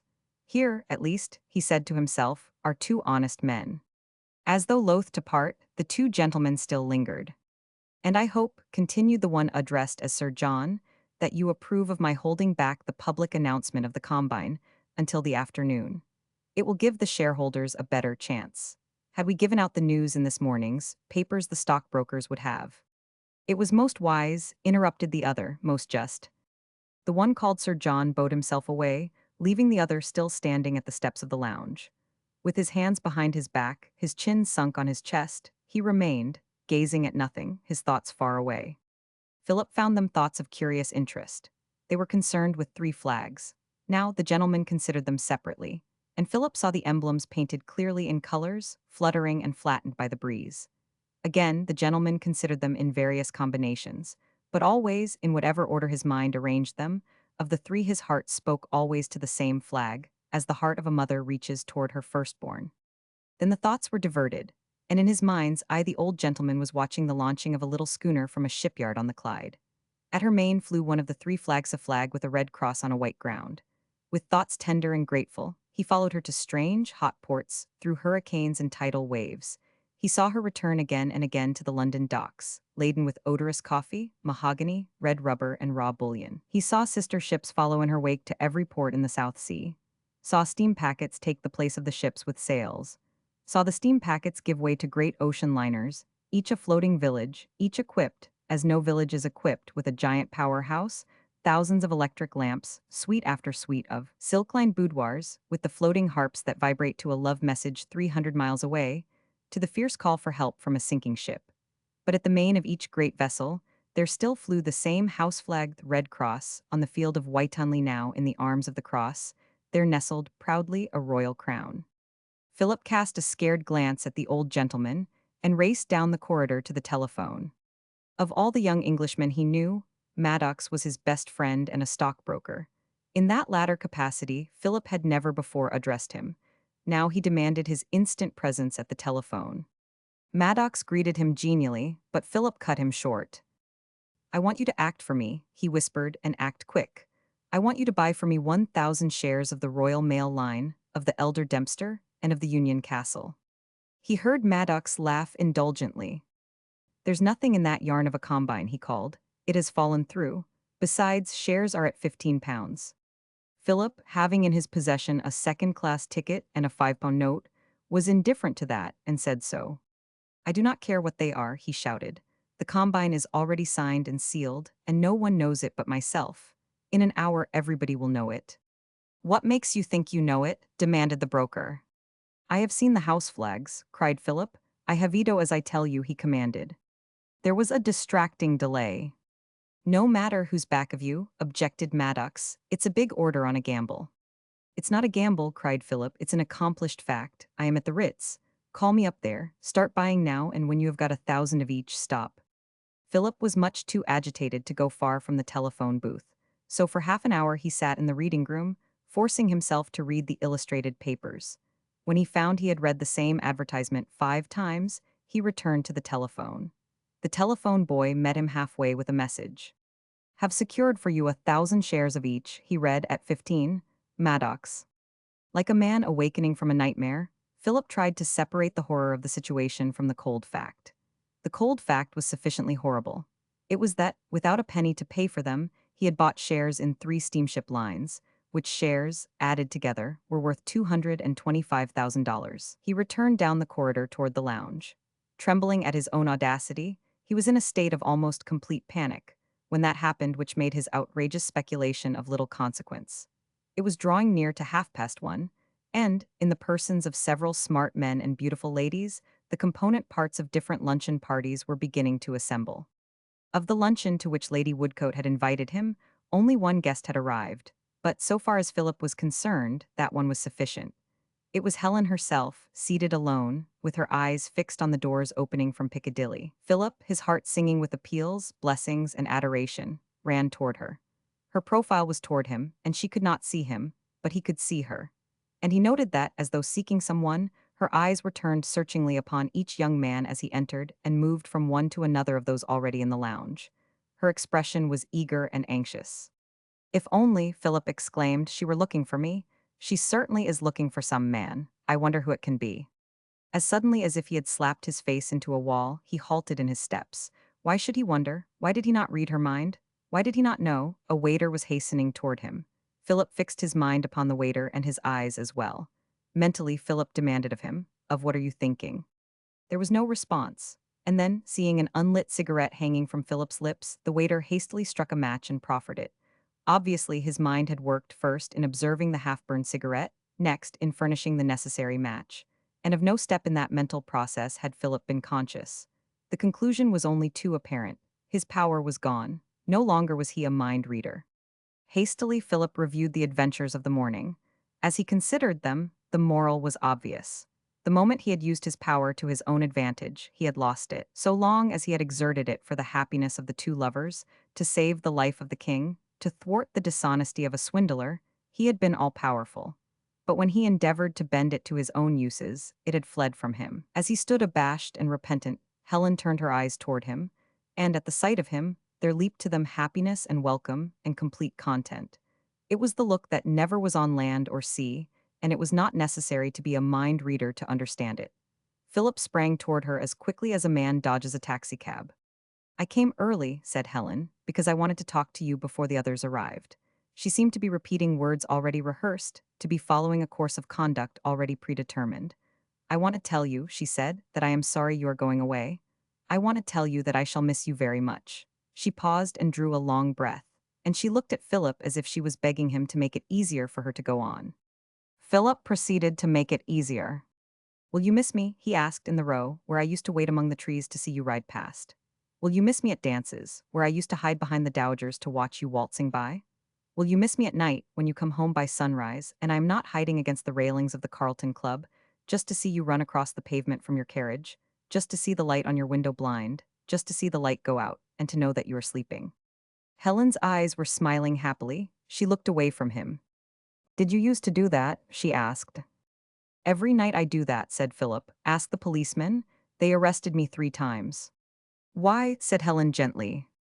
But Philip was not yet free to speak, so he said, "They thought I was a burglar." Helen frowned. He was making it very hard for her. "You know what I mean," she said. "Why did you keep guard outside my window?" "It was the policemen kept guard," said Philip. "I was there only as a burglar. I came to rob. But I was a coward, or else I had a conscience, or else I knew my own unworthiness." There was a long pause. As both of them, whenever they heard the tune afterward, always remembered, the Hungarian band, with rare inconsequence, was playing the Grizzly Bear, and people were trying to speak to Helen. By her, they were received with a look of so complete a lack of recognition, and by Philip with a glare of such savage hate, that they retreated in dismay. The pause seemed to last for many years. At last Helen said, "Do you know the story of the 2 roses? They grew in a garden under a lady's window. They both loved her. One looked up at her from the ground and sighed for her, but the other climbed to the lady's window, and she lifted him in and kissed him because he had dared to climb." Philip took out his watch and looked at it. But Helen did not mind his doing that, because she saw that his eyes were filled with tears. She was delighted to find that she was making it very hard for him, too. "At any moment," Philip said, "I may know whether I owe $225,000 which I can never pay, or whether I am worth about that sum. I should like to continue this conversation at the exact place where you last spoke after I know whether I am going to jail, or whether I am worth $250,000. Helen laughed aloud with happiness. "I knew that was it," she cried. "You do not like my money. I was afraid you did not like me. If you dislike my money, I will give it away, or I will give it to you to keep for me. The money does not matter, so long as you do not dislike me." What Philip would have said to that, Helen could not know, for a page in many buttons rushed at him with a message from the telephone, and with a hand that trembled Philip snatched it. It read, "Combine is announced, shares have gone to 31, shall I hold or sell?" That at such a crisis he should permit of any interruption hurt Helen deeply. She regarded him with unhappy eyes. Philip read the message 3 times. At last, and not without uneasy doubts as to his own sanity, he grasped the preposterous truth. He was worth almost $250,000. At the page, he shoved his last and only £5 note. He pushed the boy from him. "Run," he commanded. "Get out of here, tell him he is to sell." He turned to Helen with a look in his eyes that could not be questioned or denied. He seemed incapable of speech, and to break the silence, Helen said, "Is it good news?" "That depends entirely upon you," replied Philip soberly. "Indeed, all my future life depends upon what you are going to say next." Helen breathed deeply and happily. "And what am I going to say?" "How can I know that?" demanded Philip. "Am I a mind reader?" But what she said may be safely guessed from the fact that they both chucked Lady Woodcote's luncheon and ate one of Penny Bun's, which they shared with the bears in Regent's Park. Philip was just able to pay for the penny buns. Helen paid for the taxicab. Chapter 7: The Naked Man. In their hometown of Keepsburg, the Keeps were the reigning dynasty, socially and in every way. Old Man Keep was president of the trolley line, the telephone company, and the Keep National Bank. But Fred, his son and the heir apparent, did not inherit the business ability of his father, or if he did, he took pains to conceal that fact. Fred had gone through Harvard, but as to that also, unless he told people, they would not have known it. 10 minutes after Fred met a man he generally told him. When Fred arranged an alliance with Winnie Platt, who also was of the innermost inner set of Keepsburg, everybody said Keepsburg would soon lose them. And everybody was right. When single, each had sighed for other social worlds to conquer, and when they combined their fortunes and ambitions, they found Keepsburg impossible, and they left it to lay siege to New York. They were too crafty to at once attack New York itself. A widow lady they met while on their honeymoon at Palm Beach had told them not to attempt that. And she was the Palm Beach correspondent of a society paper. They naturally accepted her advice. She warned them that in New York the waiting list is already interminable, and that, if you hoped to break into New York society, the clever thing to do was to lay siege to it by way of the suburbs and the country clubs. If you went direct to New York knowing no one, you would at once expose that fact, and the result would be disastrous. She told them of a couple like themselves, young and rich and from the West, who, at the first dance to which they were invited, asked, "Who is the old lady in the wig?" And that question argued them so unknown that it set them back 2 years. It was a terrible story, and it filled the Keeps with misgivings. They agreed with the lady correspondent that it was far better to advance leisurely, first firmly to entrench themselves in the suburbs, and then to enter New York, not as the Keeps from Keepsburg, which meant nothing, but as the Fred Keeps of Long Island, or Westchester, or Bordentown. In all of those places, explained the widow lady, our smartest people have country homes, and at the country club you may get to know them. Then, when winter comes, you follow them on to the city. The point from which the Keeps elected to launch their attack was Scarborough-Hudson. They selected Scarborough because both of them could play golf, and they planned that their first skirmish should be fought and won upon the golf links of the Sleepy Hollow Country Club. But the attack did not succeed. Something went wrong. They began to fear that the lady correspondent had given them the wrong dope. For, although 3 months had passed, and they had played golf together until they were as loath to clasp a golf club as a red-hot poker, they knew no one, and no one knew them. That is, they did not know the Van Wardens, and if you lived at Scarborough and were not recognized by the Van Wardens, you were not to be found on any map. Since the days of Hendrik Hudson, the countrysat of the Van Wardens had looked down upon the river that bears his name, and ever since those days, the Van Wardens had looked down upon everybody else. They were so proud that at all their gates they had placed signs reading, "No horses allowed. Take the other road." The other road was an earth road used by tradespeople from Ossining. The road reserved for the Van Wardens, and automobiles, was of bluestone. It helped greatly to give the Van Warden estate the appearance of a well-kept cemetery. And those Van Wardens who occupied the country place were as cold and unsociable as the sort of people who occupy cemeterias except Harry Van Warden, and she lived in New York at the Turf Club. Harry, according to all local tradition for, he frequently motored out to Warden Coopf.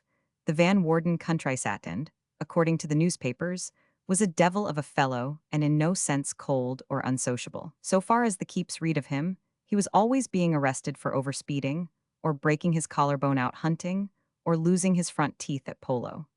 This greatly annoyed the proud sisters at Warden Coopf, not because Harry was arrested or had broken his collarbone, but because it dragged the family name into the newspapers. If you would only play polo or ride to hounds instead of playing golf, sighed Winnie Keep to her husband, you would meet Harry Van Warden, and he would introduce you to his sisters, and then we could break in anywhere. If I was to ride to hounds, returned her husband, the only thing I would break would be my neck. The country place of the Keeps was completely satisfactory, and for the purposes of their social comedy, the stage setting was perfect. The house was one they had rented from a man of charming taste and inflated fortune, and with it they had taken over his well-disciplined butler, his pictures, furniture, family silver, and linen. It stood upon an eminence, was heavily wooded, and surrounded by many gardens. But its chief attraction was an artificial lake well stocked with trout that lay directly below the terrace of the house, and also in full view from the road to Albany. This latter fact caused Winnie Keep much concern. In the neighborhood were many Italian laborers, and on several nights the fish had tempted these born poachers to trespass. And more than once, on hot summer evenings, small boys from Tarrytown and Ossining had broken through the hedge and used the lake as a swimming pool. It makes me nervous, complained Winnie. I do not like the idea of people prowling around so near the house. And think of those 1,200 convicts, not 1 mile away, in Sing Sing. Most of them are burglars, and if they ever get out, our house is the very first one they will break into. I have not caught anybody in this neighborhood breaking into our house yet, said Fred, and I would be glad to see even a burglar. They were seated on the brick terrace that overlooked the lake. It was just before the dinner hour, and the dusk of a wonderful October night had fallen on the hedges, the clumps of evergreens, the rows of close-clipped box. A full moon was just showing itself above the treetops, turning the lake into moving silver. Fred rose from his wicker chair and, crossing to his young bride, touched her hair fearfully with the tips of his fingers. What if we do not know anybody, Win, he said, and nobody knows us? It's been a perfectly good honeymoon, has not it? If you just look at it that way, it works out all right. We came here really for our honeymoon, to be together, to be alone. Winnie laughed shortly. They certainly have left us alone, she sighed. But where else could we have been any happier? Demanded the young husband loyally. Where will you find any prettier place than this, just as it is at this minute, so still and sweet and silent? There's nothing the matter with that moon, is there? Nothing the matter with the lake? Where's there a better place for a honeymoon? It's a bower of peace, solitude a bower of. As though mocking his words, there burst upon the sleeping countryside the shriek of a giant siren. It was raucous, virulent, insulting. It came as sharply as a scream of terror. It continued in a bellow of rage. Then, as suddenly as it had cried aloud, it sank to silence. Only after a pause of an instant, as though giving a signal, to shriek again in two sharp blasts. And then again it broke into the hideous, long-drawn scream of rage, insistent, breathless, commanding, filling the soul of him who heard it, even of the innocent, with alarm. In the name of heaven, gasped Keep, what's that? Down the terrace the butler was hastening toward them. When he stopped, he spoke as though he were announcing dinner. A convict, sir, he said, has escaped from Sing Sing. I thought you might not understand the whistle. I thought perhaps you would wish Mrs. Keep to come indoors.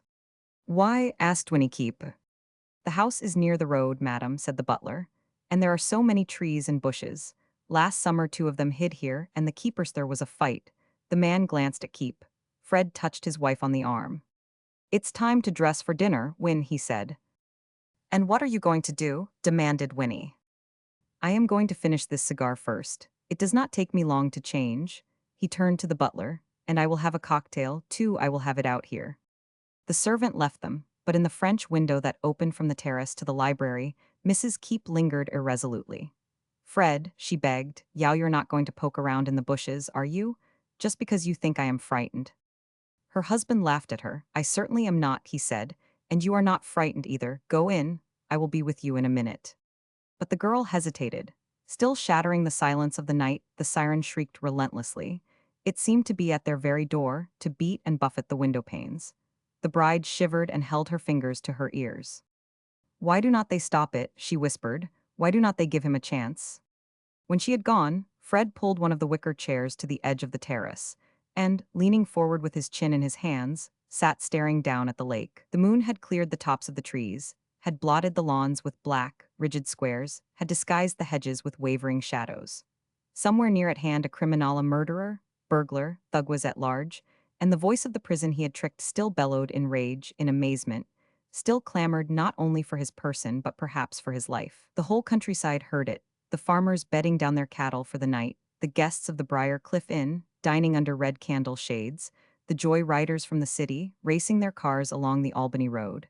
It woke the echoes of Sleepy Hollow. It crossed the Hudson. The granite walls of the Palisades flung it back against the granite walls of the prison.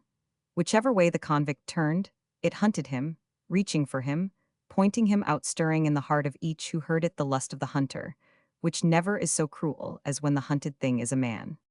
"Find him," shrieked the siren. "Find him. He's there behind your hedge. He's kneeling by the stone wall. That's he running in the moonlight. That's he crawling through the dead leaves. Stop him. Drag him down. He's mine, mine." But from within the prison, from within the gray walls that made the home of the siren, each of 1,200 men cursed it with his soul, each clinging to the bars of his cell, each trembling with a fearful joy, each, his thumbs up, urging on with all the strength of his will the hunted, rat-like figure that stumbled panting through the crisp October night, bewildered by strange lights, beset by shadows, staggering and falling, running like a mad dog in circles, knowing that wherever his feet led him, the siren still held him by the heels. As a rule, when Winnie Keep was dressing for dinner, Fred, in the room adjoining, could hear her unconsciously and lightheartedly singing to herself. It was a habit of hers that he loved. But on this night, although her room was directly above where he sat upon the terrace, he heard no singing. He had been on the terrace for a quarter of an hour. Gridley, the aged butler who was rented with the house, and who for 20 years had been an inmate of it, had brought the cocktail and taken away the empty glass. And Keep had been alone with his thoughts. They were entirely of the convict. If the man suddenly confronted him and begged his aid, what would he do? He knew quite well what he would do.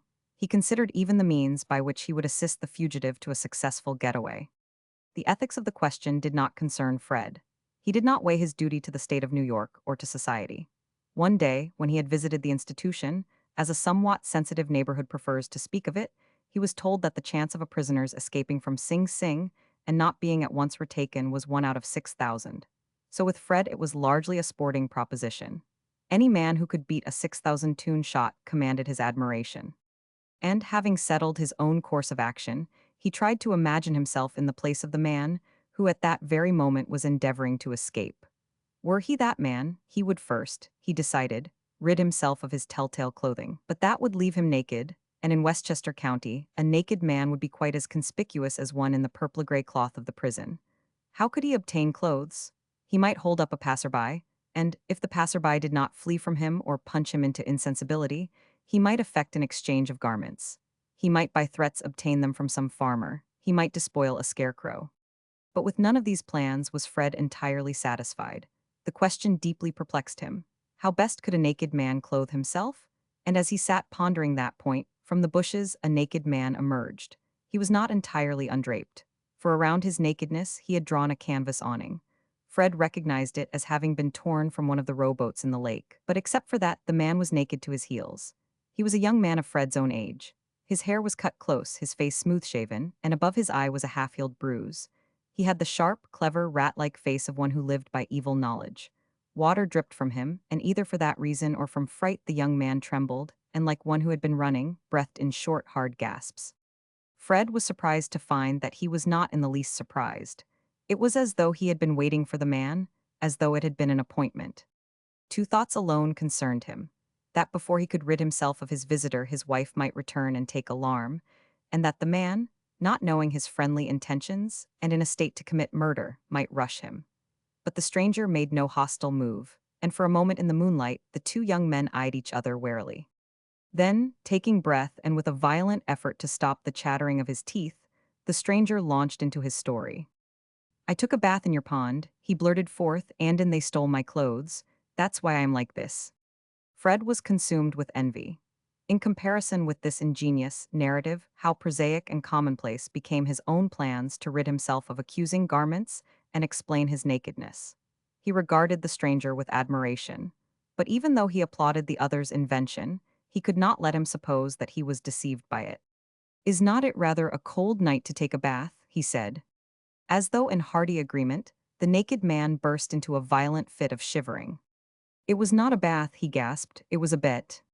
"A what?" exclaimed Fred. His admiration was increasing. "A bet? Then you are not alone."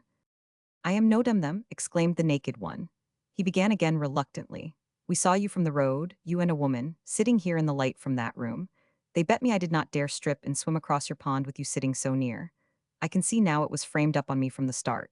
For when I was swimming back, I saw them run to where I would left my clothes, and then I heard them crank up, and when I got to the hedge, the car was gone. Keep smiled encouragingly. The car, he assented. So you have been riding around in the moonlight? The other nodded and was about to speak when there burst in upon them the roaring scream of the siren. The note now was of deeper rage and came in greater volume. Between his clenched teeth, the naked one cursed fiercely, and then, as though to avoid further questions, burst into a fit of coughing. Trembling and shaking, he drew the canvas cloak closer to him, but at no time did his anxious, prying eyes leave the eyes of Keep. Yao, you could not lend me a suit of clothes, could you? He stuttered. Just for tonight, I will send them back. It's all right, he added, reassuringly. I live near here. With a start, Keep raised his eyes, and distressed by his look, the young man continued less confidently. I do not blame you if you do not believe it, he stammered, seeing me like this, but I do live right near here. Everybody around here knows me, and I guess you have read about me in the papers, too. I'm that is, my name like one about to take a plunge, he drew a short breath, and the rat-like eyes regarded Keep watchfully. Me name is Van Warden. I am the one you read about, Harry, I'm Harry Van Warden. After a pause, slowly and reprovingly Fred shook his head, but his smile was kindly, even regretful, as though he were sorry he could not longer enjoy the stranger's confidences. My boy, he exclaimed, you are more than Van Warden? You are a genius. He rose and made a peremptory gesture. Sorry, he said, but this is not safe for either of us. Follow me and I will dress you up and send you where you want to go. He turned and whispered over his shoulder. Someday let me hear from you, a man with your nerve. In alarm, the naked one, with a gesture, commanded silence. The library led to the front hall. In this was the coach room. First making sure the library and hall were free of servants, Fred tiptoed to the coach room and, opening the door, switched on the electric light. The naked man, leaving in his wake a trail of damp footprints, followed at his heels.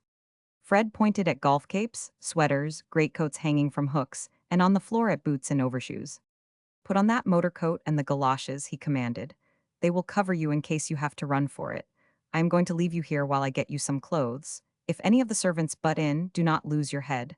Just say you are waiting to see me, mister. Keep, I will not be long. Wait. Wait, snorted the stranger. You bet I will wait. As Fred closed the door upon him, the naked one was rubbing himself violently with Mrs. Keep's yellow golf jacket. In his own room, Fred collected a suit of blue serge, a tennis shirt, boots, even a tie. Underclothes he found ready laid out for him, and he snatched them from the bed.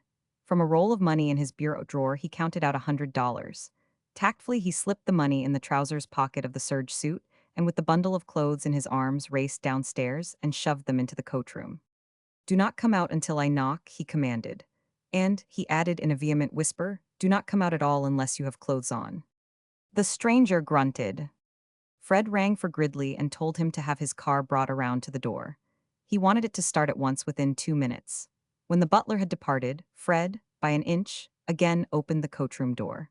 The stranger had draped himself in the underclothes and the shirt, and at the moment was carefully arranging the tie. Hurry, commanded Keep. The car'll be here in a minute. Where shall I tell him to take you? The stranger chuckled excitedly. His confidence seemed to be returning. New York, he whispered, fast as he can get there. Look here, he added doubtfully, there's a roll of bills in these clothes. They are yours, said Fred. The stranger exclaimed vigorously. You are all right, he whispered. I will not forget this, or you either. I will send the money back same time I send the clothes. Exactly, said Fred. The wheels of the touring car crunched on the gravel drive, and Fred slammed to the door, and like a sentry on guard paced before it. After a period which seemed to stretch over many minutes, there came from the inside a cautious knocking. With equal caution, Fred opened the door of the width of a finger and put his ear to the crack.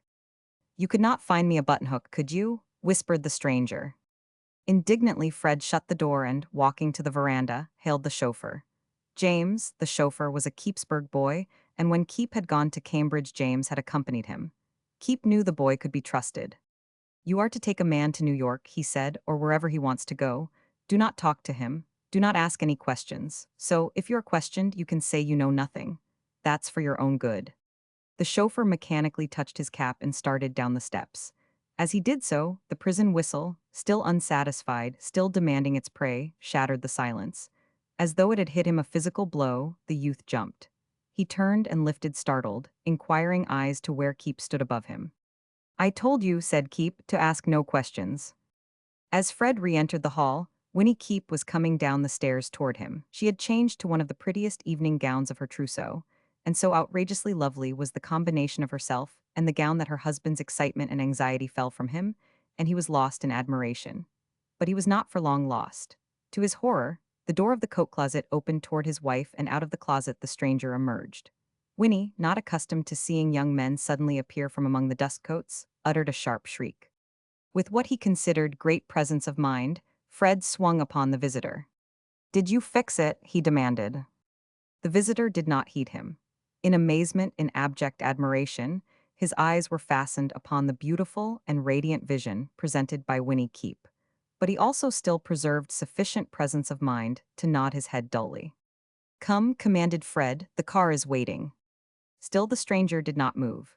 As though he had never before seen a woman, as though her dazzling loveliness held him in a trance, he stood still, gazing, gaping, devouring Winnie with his eyes. In her turn, Winnie beheld a strange youth who looked like a groom out of livery, so overcome by her mere presence as to be struck motionless and inarticulate.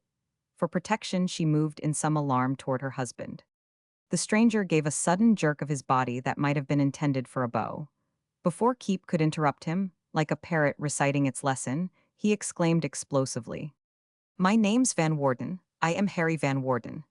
He seemed as little convinced of the truth of his statement as though he had announced that he was the Tsar of Russia.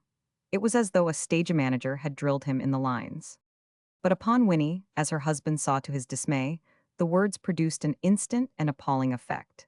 She fairly radiated excitement and delight. How her husband had succeeded in capturing the social prize of Scarborough she could not imagine, but, for doing so, she flashed toward him a glance of deep and grateful devotion. Then she beamed upon the stranger. "Will not Mr. Van Warden stay to dinner?" she asked. Her husband emitted a howl. "He will not," he cried. "He's not that kind of a Van Warden, he's a plumber. He's the man that fixes the telephone." He seized the visitor by the sleeve of the long motor coat and dragged him down the steps. Reluctantly, almost resistingly, the visitor stumbled after him, casting backward amazed glances at the beautiful lady. Fred thrust him into the seat beside the chauffeur. Pointing at the golf cap and automobile goggles which the stranger was stupidly twisting in his hands, Fred whispered fiercely, "Put those on, cover your face, do not speak. The man knows what to do." With eager eyes and parted lips, James, the chauffeur was waiting for the signal. Fred nodded sharply, and the chauffeur stooped to throw in the clutch. But the car did not start. From the hedge beside the driveway, directly in front of the wheels, something on all fours threw itself upon the gravel. Something in a suit of purple-gray. Something torn and bleeding, smeared with sweat and dirt. Something that cringed and crawled, that tried to rise and sank back upon its knees, lifting to the glare of the headlights the white face and white hair of a very old man. The kneeling figure sobbed, the sobs rising from far down in the pit of the stomach, wrenching the body like waves of nausea. The man stretched his arms toward them. From long disuse, his voice cracked and broke. "I am done," he sobbed. "I cannot go no farther, I give myself up." Above the awful silence that held the four young people, the prison siren shrieked in one long, mocking howl of triumph. It was the stranger who was the first to act.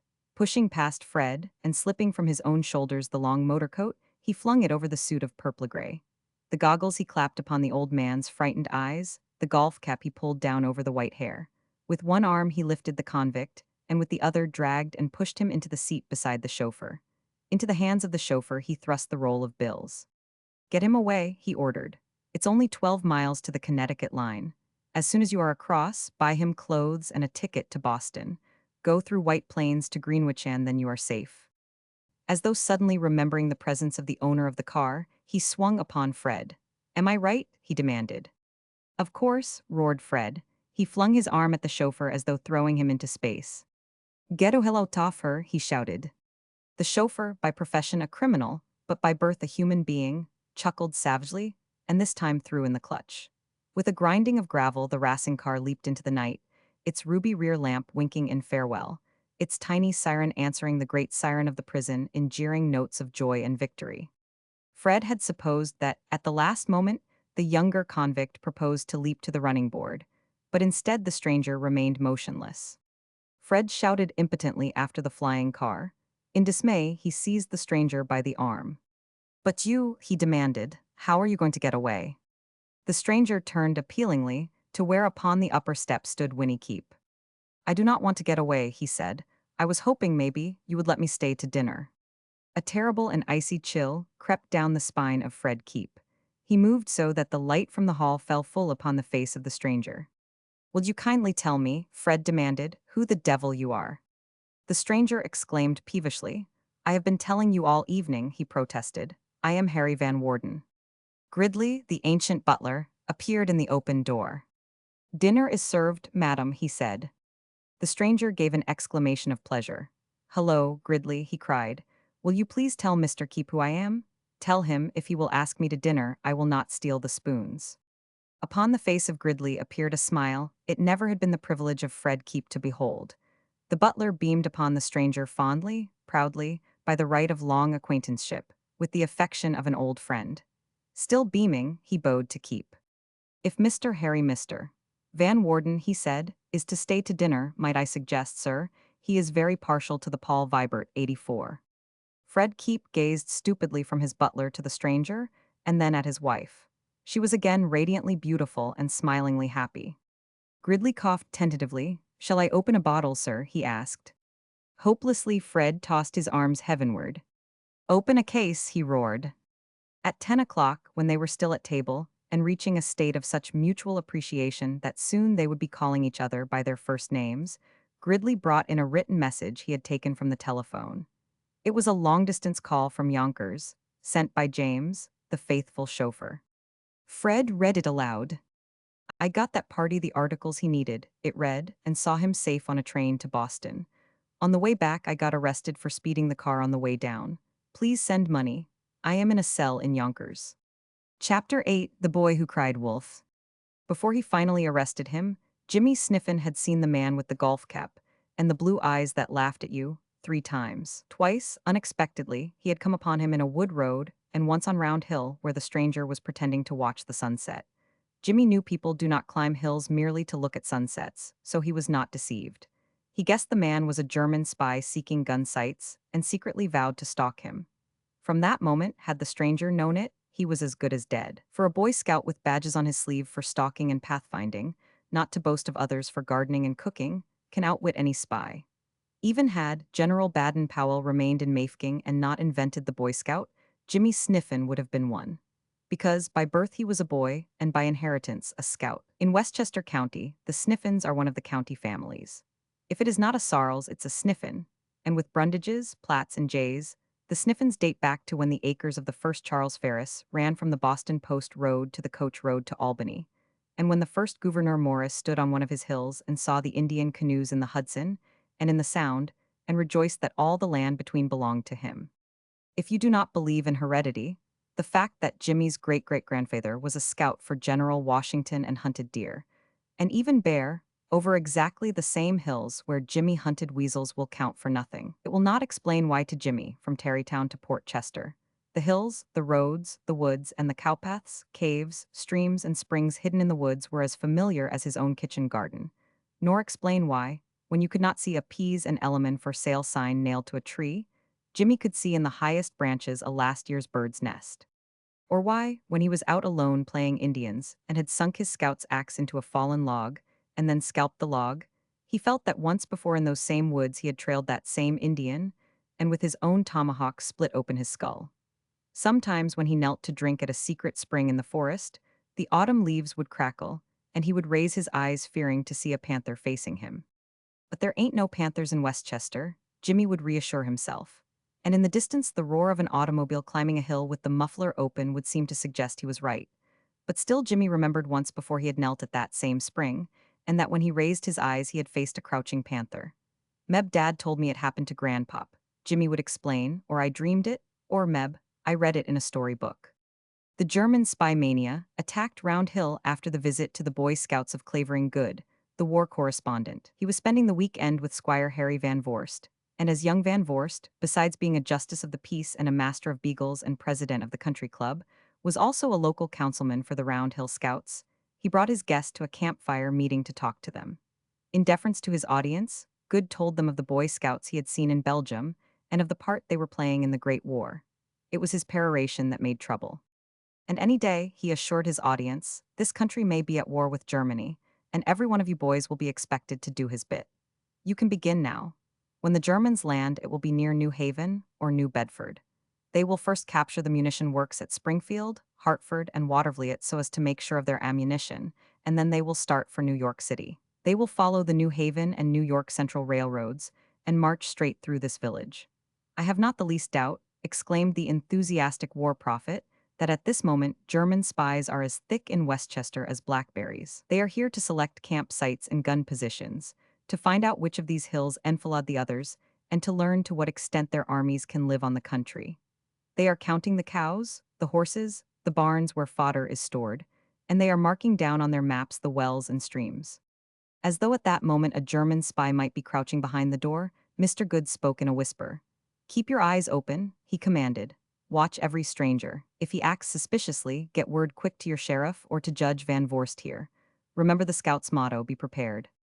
That night, as the scouts walked home, behind each wall and hayrick they saw spiked helmets.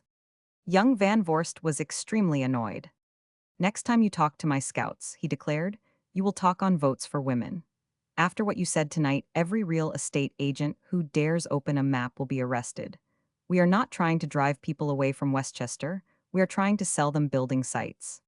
You are not, retorted his friend, you own half the county now, and you are trying to buy the other half. I am a justice of the peace, explained Van Vorst. I do not know why I am, except that they wished it on me. All I get out of it is trouble. The Italians make charges against my best friends for overspeeding, and I have to fine them, and my best friends bring charges against the Italians for poaching. And when I find the Italians, they send me black hand letters. And now every day I will be asked to issue a warrant for a German spy who is selecting gun sites. And he will turn out to be a millionaire who is tired of living at the Ritz-Carlton and wants to own his own home and his own golf links. And he will be so hot at being arrested that he will take his millions to Long Island and try to break into the Piping Rock Club. And it will be your fault. The young justice of the peace was right. At least so far as Jimmy Sniffen was concerned, the words of the war prophet had filled one mind with unrest. In the past, Jimmy's idea of a holiday had been to spend it scouting in the woods. In this pleasure, he was selfish. He did not want companions who talked and trampled upon the dead leaves so that they frightened the wild animals and gave the Indians warning. Jimmy liked to pretend. He liked to fill the woods with wary and hostile adversaries. It was a game of his own inventing. If he crept to the top of a hill and on peering over it surprised a fat woodchuck, he pretended the woodchuck was a bear, weighing 200 pounds.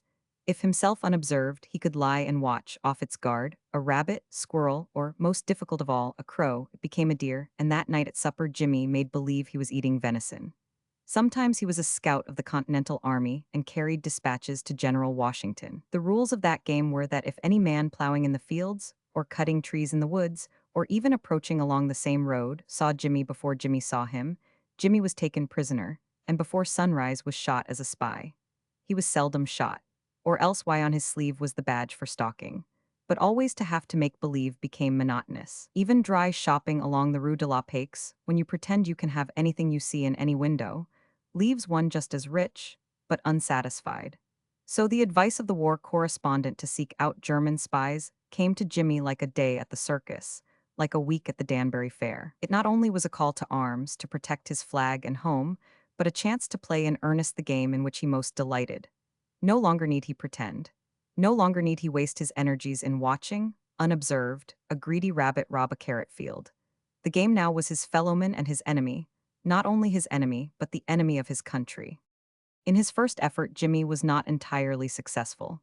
The man looked the part perfectly. He wore an auburn beard, disguising spectacles, and he carried a suspicious knapsack. But he turned out to be a professor from the Museum of Natural History who wanted to dig for Indian arrowheads. And when Jimmy threatened to arrest him, the indignant gentleman arrested Jimmy. Jimmy escaped only by leading the professor to a secret cave of his own, though on someone else's property, where one not only could dig for arrowheads but find them. The professor was delighted, but for Jimmy it was a great disappointment. The week following, Jimmy was again disappointed. On the bank of the Kensico Reservoir, he came upon a man who was acting in a mysterious and suspicious manner. He was making notes in a book, and his runabout, which he had concealed in a wood road, was stuffed with blueprints. It did not take Jimmy long to guess his purpose. He was planning to blow up the Kensico Dam and cut off the water supply of New York City. 7 million of people without water. Without firing a shot, New York must surrender. At the thought, Jimmy shuddered, and at the risk of his life by clinging to the tail of a motor truck, he followed the runabout into White Plains. But there it developed the mysterious stranger, so far from wishing to destroy the Kensico Dam, was the state engineer who had built it, and also a large part of the Panama Canal. Nor in his third effort was Jimmy more successful. From the heights of Pound Ridge, he discovered on a hilltop below him a man working alone upon a basin of concrete. The man was a German American, and already on Jimmy's list of suspects. That for the use of the German artillery, he was preparing a concrete bed for a siege gun, was only too evident. But closer investigation proved that the concrete was only 2 inches thick, and the hyphenated one explained that the basin was built over a spring, in the waters of which he planned to erect a fountain and raise gold fish. It was a bitter blow. Jimmy became discouraged. Meeting Judge Van Vorst one day in the road, he told him his troubles. The young judge proved unsympathetic. "My advice to you, Jimmy," he said, "is to go slow. Accusing everybody of espionage is a very serious matter. If you call a man a spy, it's sometimes hard for him to disprove it, and the name sticks. So go slow, very slow. Before you arrest any more people, come to me first for a warrant." So, the next time Jimmy proceeded with caution. Besides being a farmer in a small way, Jimmy's father was a handy man with tools. He had no union card, but in laying shingles along a blue chalk line, few were as expert. It was August, there was no school, and Jimmy was carrying a dinner pail to where his father was at work on a new barn. He made a crosscut through the woods and came upon the young man in the golf cap. The stranger nodded, and his eyes, which seemed to be always laughing, smiled pleasantly. But he was deeply tanned, and from the waist up held himself like a soldier, so at once Jimmy mistrusted him. Early the next morning Jimmy met him again. It had not been raining, but the clothes of the young man were damp. Jimmy guessed that while the dew was still on the leaves, the young man had been forcing his way through underbrush. The stranger must have remembered Jimmy, for he laughed and exclaimed, "Ah, my friend with the dinner pail, it's luck you have not got it now, or I would hold you up. I am starving." Jimmy smiled in sympathy. "It's early to be hungry," said Jimmy. "When did you have your breakfast?" "I did not," laughed the young man. "I went out to walk up an appetite and I lost myself. But I have not lost my appetite. Which is the shortest way back to Bedford?" "The first road to your right," said Jimmy. "Is it far?" asked the stranger anxiously. That he was very hungry was evident. "It's a half-hour's walk," said Jimmy. "If I live that long," corrected the young man, and stepped out briskly. Jimmy knew that within 100 yards a turn in the road would shut him from sight. So, he gave the stranger time to walk that distance, and then, diving into the wood that lined the road, stalked him. From behind a tree, he saw the stranger turn and look back, and seeing no one in the road behind him, also leave it and plunge into the woods. He had not turned toward Bedford, he had turned to the left. Like a runner stealing bases, Jimmy slipped from tree to tree. Ahead of him he heard the stranger trampling upon dead twigs, moving rapidly as one who knew his way. At times through the branches Jimmy could see the broad shoulders of the stranger, and again could follow his progress only by the noise of the crackling twigs. When the noises ceased, Jimmy guessed the stranger had reached the wood road, grass-grown and moss-covered, that led to Middle Pat. So, he ran at right angles until he also reached it, and as now he was close to where it entered the main road, he approached warily. But he was too late. There was a sound like the whir of a rising partridge, and ahead of him from where it had been hidden, a gray touring car leaped into the highway. The stranger was at the wheel. Throwing behind it a cloud of dust, the car raced toward Greenwich. Jimmy had time to note only that it bore a Connecticut state license, that in the wheel ruts the tires printed little V's like arrowheads. For a week Jimmy saw nothing of the spy, but for many hot and dusty miles he stalked arrowheads. They lured him north, they lured him south, they were stamped in soft asphalt, in mud, dust, and fresh-spread tarvia. Wherever Jimmy walked, arrowheads ran before. In his sleep as in his copybook, he saw endless chains of V's. But not once could he catch up with the wheels that printed them. A week later, just at sunset as he passed below Round Hill, he saw the stranger on top of it. On the skyline, in silhouette against the sinking sun, he was as conspicuous as a flagstaff. But to approach him was impossible. For acres Round Hill offered no other cover than stubble. It was as bald as a skull. Until the stranger chose to descend, Jimmy must wait.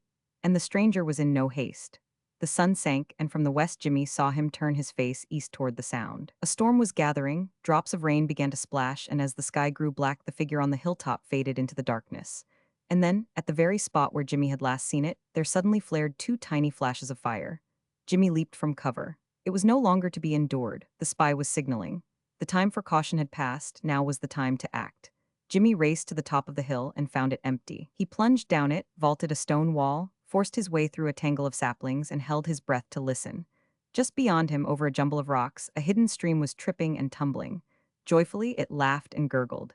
Jimmy turned hot. It sounded as though from the darkness the spy mocked him. Jimmy shook his fist at the enshrouding darkness. Above the tumult of the coming storm and the tossing treetops, he raised his voice.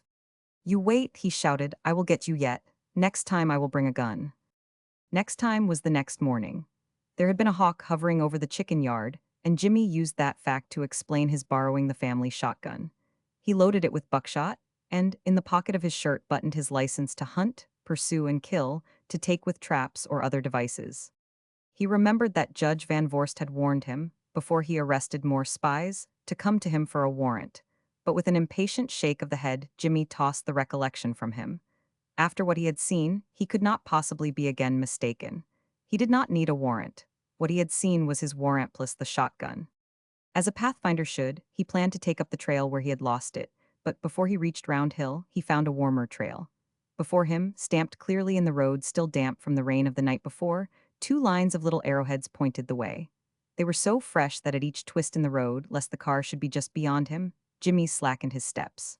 After half a mile, the scent grew hot. The tracks were deeper, the arrowheads more clearly cut, and Jimmy broke into a run.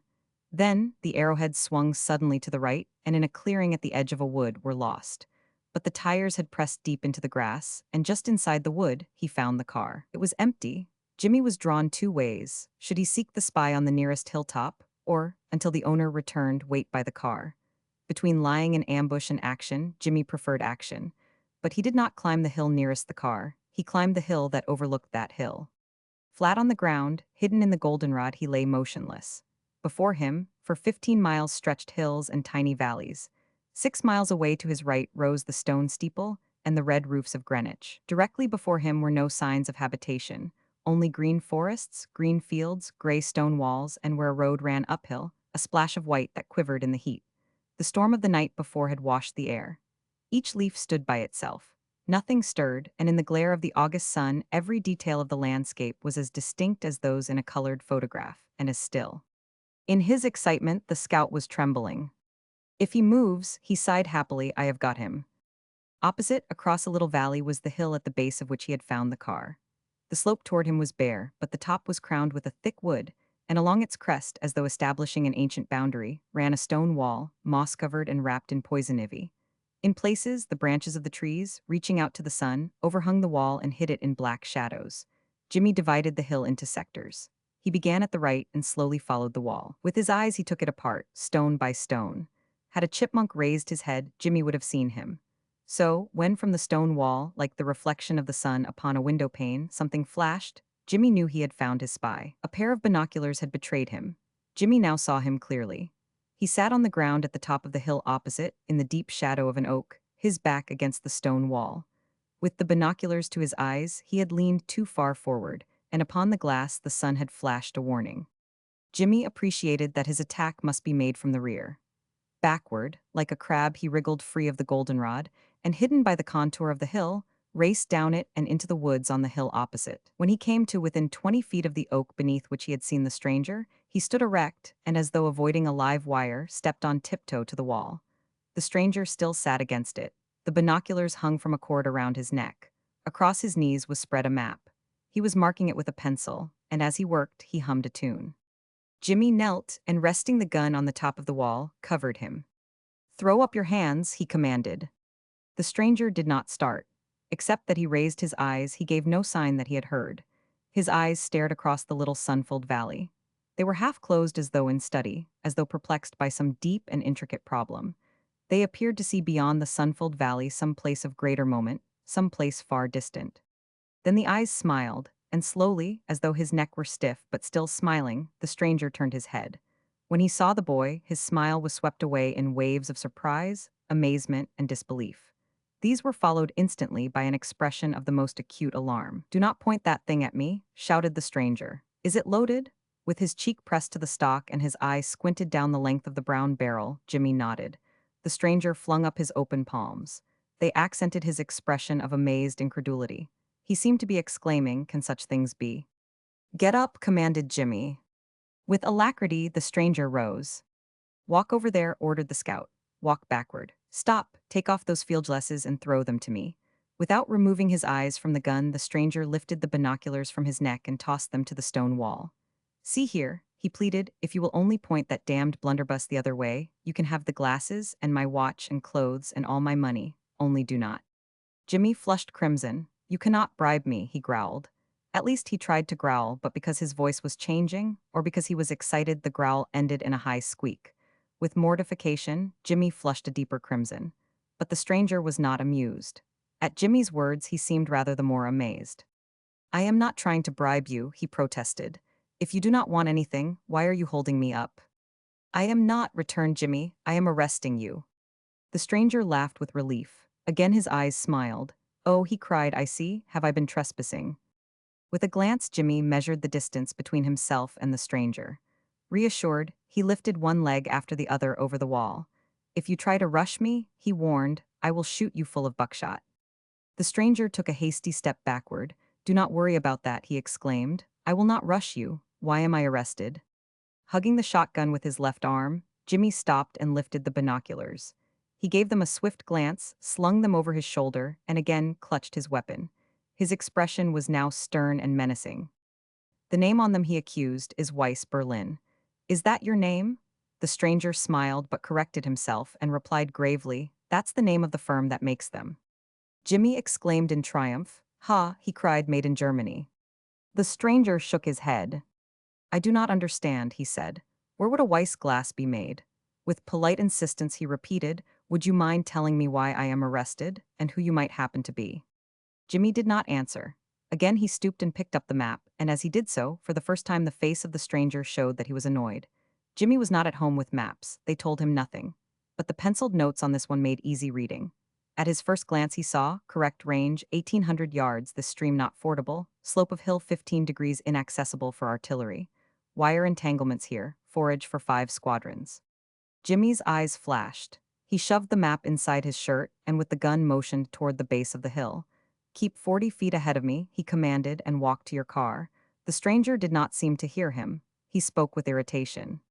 I suppose, he said, I will have to explain to you about that map. Not to me, you will not, declared his captor. You are going to drive straight to Judge Van Voorst's and explain to him. The stranger tossed his arms even higher. Thank God, he exclaimed gratefully. With his prisoner, Jimmy encountered no further trouble. He made a willing captive. And if in covering the 5 miles to Judge Van Voorst's he exceeded the speed limit, the fact that from the rear seat Jimmy held the shotgun against the base of his skull was an extenuating circumstance. They arrived in the nick of time.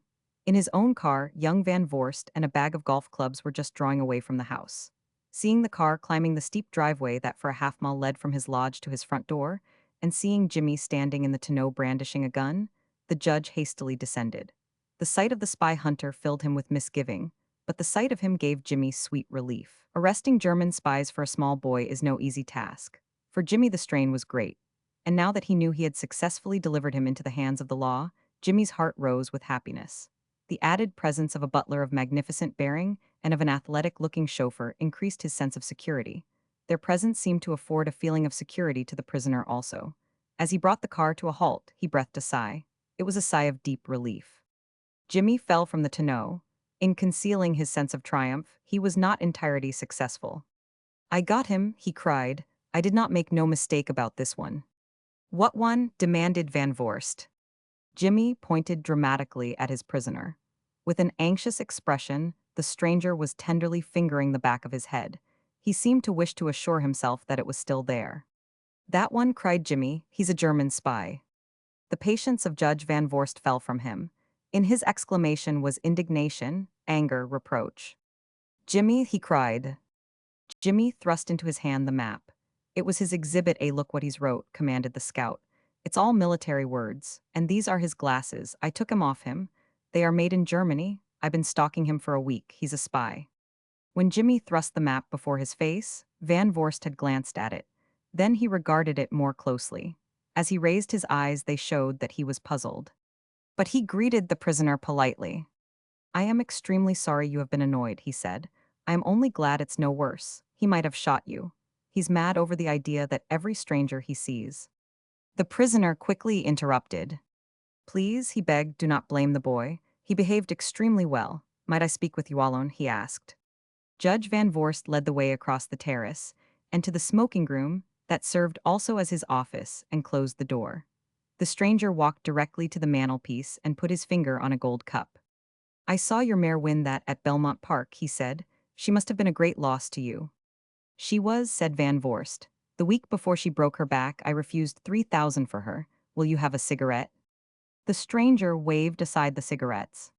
I brought you inside, he said, because I did not want your servants to hear, and because I do not want to hurt that boy's feelings. He's a fine boy, and he's a damned clever scout. I knew he was following me, and I threw him off twice, but today he caught me fair. If I really had been a German spy, I could not have got away from him. And I want him to think he has captured a German spy. Because he deserves just as much credit as though he had, and because it's best he should not know whom he did capture. Van Voorst pointed to the map. My bet is, he said, that you are an officer of the state militia, taking notes for the fall maneuvers. Am I right? The stranger smiled in approval, but shook his head. You are warm, he said, but it's more serious than maneuvers. It's the real thing. From his pocketbook he took a visiting card and laid it on the table.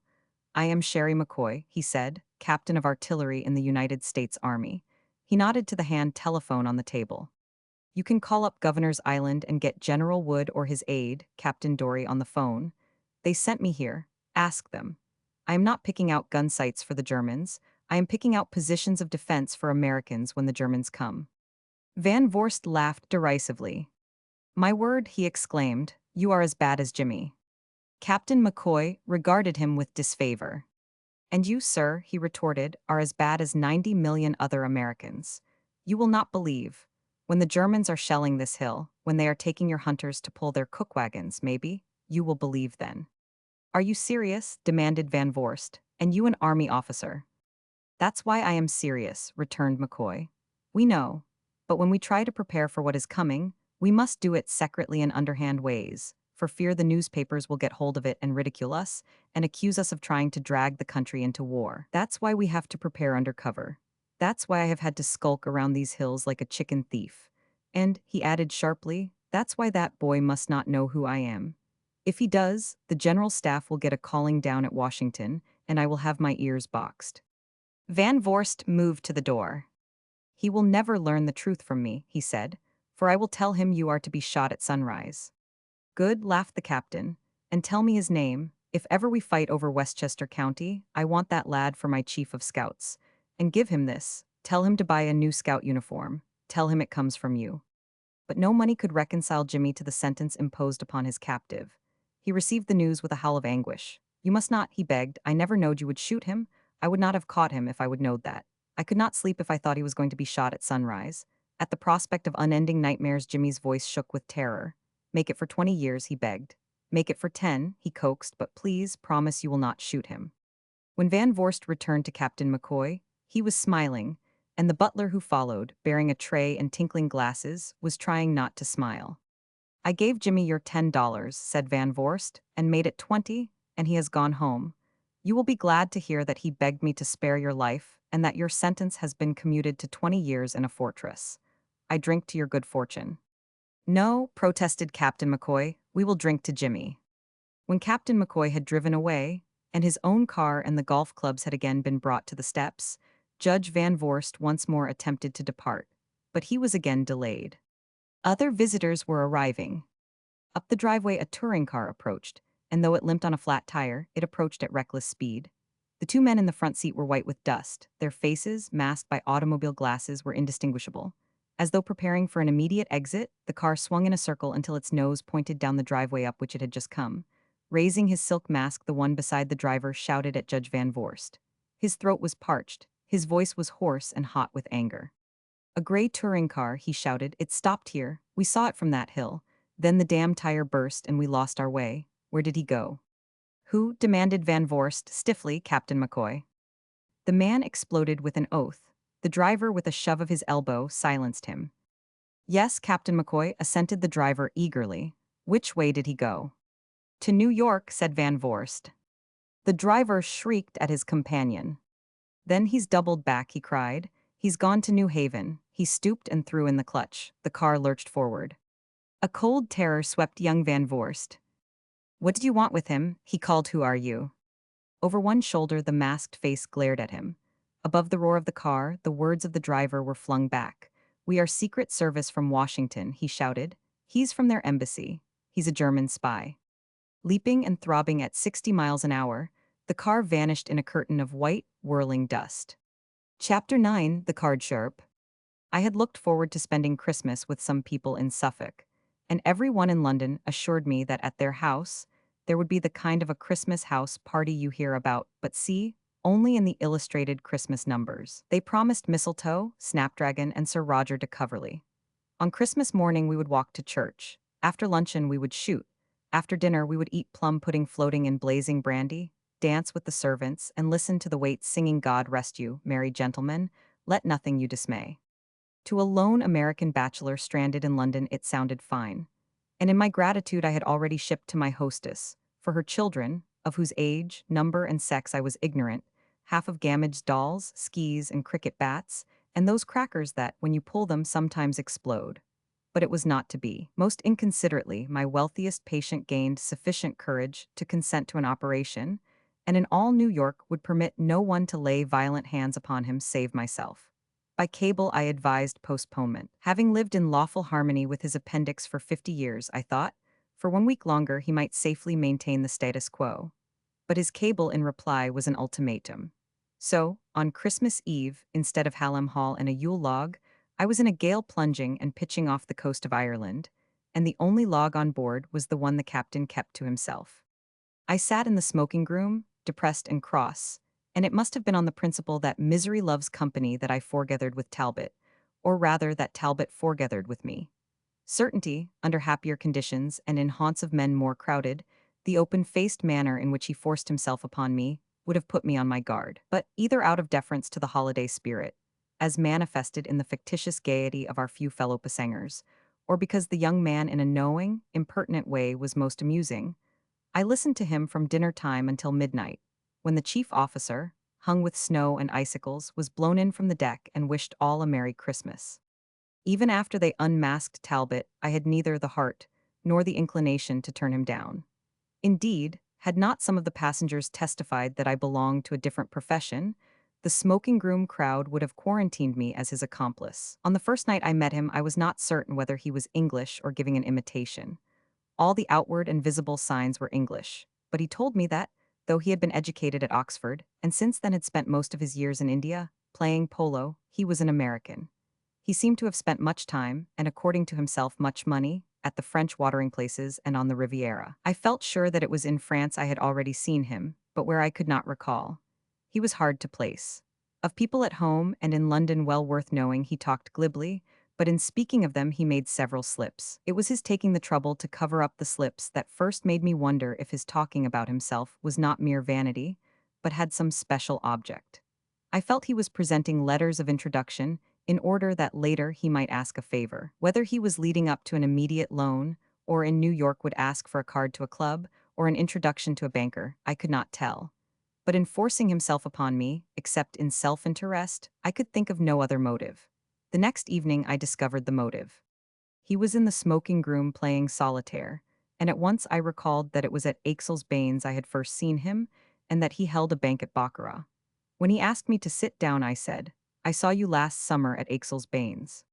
His eyes fell to the pack in his hands, and apparently searched it for some particular card. "What was I doing?" he asked. "Dealing baccarat at the Casino des Fleurs." With obvious relief he laughed. "Oh yes," he assented, "jolly place, Aix, but I lost a pot of money there. I am a rotten hand at cards, cannot win and cannot leave him alone." As though for this weakness so frankly confessed, he begged me to excuse him, he smiled appealingly. "Poker, bridge, kemen defer, I like 'em all," he rattled on, "but they do not like me. So I stick to solitaire, it's dull but cheap." He shuffled the cards clumsily. As though making conversation, he asked, "You care for cards yourself?" I told him truthfully I did not know the difference between a club and a spade and had no curiosity to learn. At this, when he found he had been wasting time on me, I expected him to show some sign of annoyance, even of irritation, but his disappointment struck far deeper. As though I had hurt him physically, he shut his eyes, and when again he opened them I saw in them distress. For the moment I believe of my presence he was utterly unconscious. His hands lay idle upon the table. Like a man facing a crisis, he stared before him. Quite improperly, I felt sorry for him. In me, he thought he had found a victim, and that the loss of the few dollars he might have won should so deeply disturb him showed his need was great. Almost at once he abandoned me, and I went on deck. When I returned an hour later to the smoking room, he was deep in a game of poker. As I passed, he hailed me gaily. "Do not scold now," he laughed. "You know I cannot keep away from it." From his manner, those at the table might have supposed we were friends of long and happy companionship. I stopped behind his chair, but he thought I had passed, and in reply to one of the players answered, "Known him for years. He set me right many a time. When I broke my right femur chassin, he got me back in the saddle in 6 weeks. All my people swear by him." One of the players smiled up at me, and Talbot turned. But his eyes met mine with perfect serenity. He even held up his cards for me to see. "What would you draw?" he asked. His audacity so astonished me that, in silence, I could only stare at him and walk on. When on deck he met me, he was not even apologetic. Instead, as though we were partners in crime, he chuckled delightedly. "Sorry," he said, "had to do it. They were not very keen at my taking a hand, so I had to use your name. But I am all right now," he assured me. "They think you vouched for me, and tonight they are going to raise the limit. I have convinced them I am an easy mark." "And I take it you are not," I said stiffly. He considered this unworthy of an answer and only smiled. Then the smile died, and again in his eyes I saw distress, infinite weariness, and fear. As though his thoughts drove him to seek protection, he came closer. "I am in bad, doctor," he said. His voice was frightened, bewildered, like that of a child. "I cannot sleep, nerves all on the loose. I do not think straight. I hear voices and no one around. I hear knockings at the door, and when I open it, no one there. If I do not keep fit, I cannot work, and this trip I got to make expenses. You could not help me, could you couldn't give me something to keep my head straight?" The need of my keeping his head straight that he might the easier rob our fellow passengers raised a pretty question of ethics. I meanly dodged it. I told him professional etiquette required I should leave him to the ship's surgeon. "But I do not know him," he protested. Mindful of the use he had made of my name, I objected strenuously.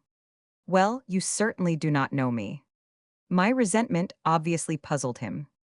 "I know who you are," he returned. You and I, with a deprecatory gesture, as though good taste forbade him saying who we were, he stopped. "But the ship's surgeon?" He protested. "He's an awful bounder. Besides," he added quite simply, "he's watching me." "As a doctor," I asked, "or watching you play cards?" "Play cards," the young man answered. "I'm afraid he was ship's surgeon on the PO I came home on. There was trouble that voyage, and I fancy he remembers me." His confidences were becoming a nuisance. "But you must not tell me that," I protested. "I cannot have you making trouble on this ship, too. How do you know I will not go straight from here to the captain?" As though the suggestion greatly entertained him, he laughed.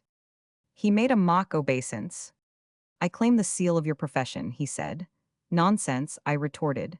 "It's a professional secret that your nerves are out of hand, but that you are a card sharp is not. Do not mix me up with a priest." For a moment Talbot, as though fearing he had gone too far, looked at me sharply. He bit his lower lip and frowned. "I got to make expenses," he muttered. "And besides, all card games are games of chance, and a card sharp is one of the chances. Anyway," he repeated, as though disposing of all argument, "I got to make expenses." After dinner, when I came to the smoking room, the poker party sat waiting, and one of them asked if I knew where they could find my friend. I should have said then that Talbot was a steamer acquaintance only, but I hate a row, and I let the chance pass. "We want to give him his revenge," one of them volunteered. "He's losing then?" I asked. The man chuckled complacently. "The only loser," he said. "I would not worry," I advised. "He will come for his revenge." That night after I had turned in, he knocked at my door. I switched on the lights and saw him standing at the foot of my berth. I saw also that with difficulty he was holding himself in hand. "I am scared," he stammered, scared. I wrote out a requisition on the surgeon for a sleeping potion and sent it to him by the steward, giving the man to understand I wanted it for myself. Uninvited, Talbot had seated himself on the sofa. His eyes were closed, and as though he were cold, he was shivering and hugging himself in his arms. "Have you been drinking?" I asked. In surprise, he opened his eyes. "I cannot drink," he answered simply. "It's nerves and worry, I am tired." He relaxed against the cushions, his arms fell heavily at his sides, the fingers lay open. God, he whispered, how tired I am. In spite of his tannins, certainly, he had led the Autofter Lifehigh's face showed white. For the moment he looked old, worn, finished. They are crowdin' me, the boy whispered. They are always crowdin' me. His voice was querulous, uncomprehending, like that of a child complaining of something beyond his experience. I cannot remember when they have not been crowdin' me.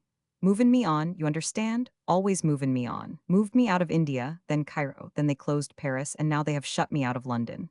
I opened a club there, very quiet, very exclusive, smart neighborhood, two a flat in Berkeley Street Roulette and Chemin de Fer. I think it was my valet sold me out. Anyway, they came in and took us all to Bow Street. So I have plunged on this. It's my last chance. This trip. No, my family in New York have not seen M in 10 years. They paid me to live abroad. I am gambling on them, gambling on their talking me back. I am coming home as the prodigal son, tired of filling my belly with the husks that the swine do eat, reformed character, repentant and all that, want to follow the straight and narrow, and they will kill the fatted calf. He laughed sardonically. Like hell they will, they would rather see me killed. It seemed to me, if he wished his family to believe he were returning repentant, his course in the smoking room would not help to reassure them. I suggested as much. If you get into trouble, as you call it, I said, and they send a wireless to the police to be at the wharf, your people would hardly. I know, he interrupted, but I got to chance that. I got to make enough to go on with until I see my family. If they will not see you, I asked, what then? He shrugged his shoulders and sighed lightly, almost with relief, as though for him the prospect held no terror. Then it's good night, nurse, he said, and I will not be a bother to anybody any more. I told him his nerves were talking, and talking rot, and I gave him the sleeping draught and sent him to bed. It was not until after luncheon the next day, when he made his first appearance on deck, that I again saw my patient. He was once more a healthy picture of a young Englishman of leisure, keen, smart, and fit, ready for any exercise or sport. The particular sport at which he was so expert I asked him to avoid. Cannot be done, he assured me. I am the loser and we dock tomorrow morning, so tonight I have got to make my killing. It was the others who made the killing. I came into the smoking room about 9 o'clock. Talbot alone was seated. The others were on their feet, and behind them in a wider semicircle were passengers, the smoking room stewards, and the ship's purser. Talbot sat with his back against the bulkhead, his hands in the pockets of his dinner coat. From the corner of his mouth, his long cigarette holder was cocked at an impudent angle. There was a tumult of angry voices, and the eyes of all were turned upon him. Outwardly, at least, he met them with complete indifference. The voice of one of my countrymen, a noisy pest named Smedberg, was raised in excited accusation. When the ship's surgeon first met you, he cried, you called yourself Lord Ridley. I will call myself anything I jolly well like, returned Talbot. If I choose to dodge reporters, that's my pigeon. I do not have to give my name to every meddling busybody that. You will give it to the police. All right, chortled Mr. Smedberg.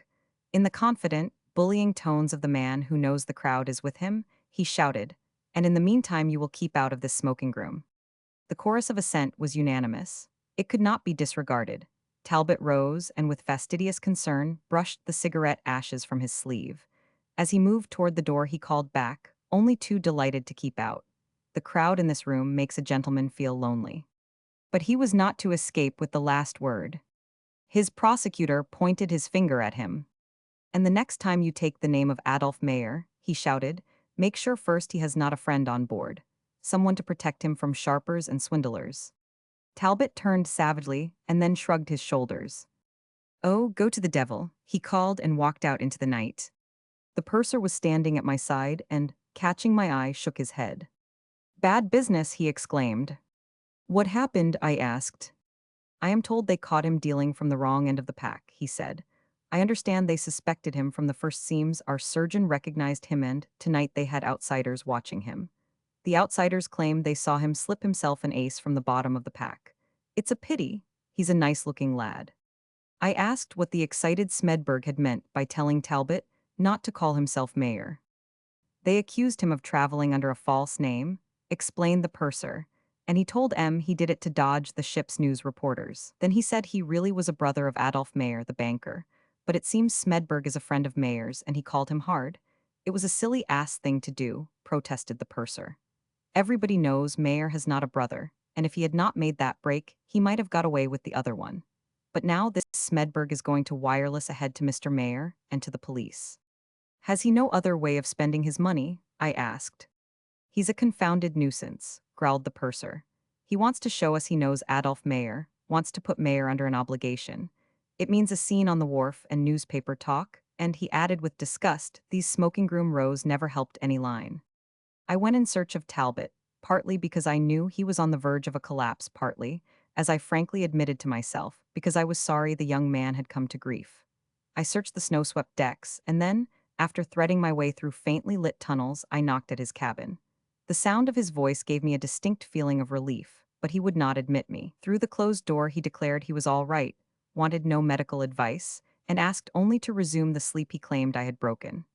I left him, not without uneasiness, and the next morning the sight of him still in the flesh was a genuine thrill. I found him walking the deck, carrying himself nonchalantly, and trying to appear unconscious of the glances amused, contemptuous, hostile that were turned toward him.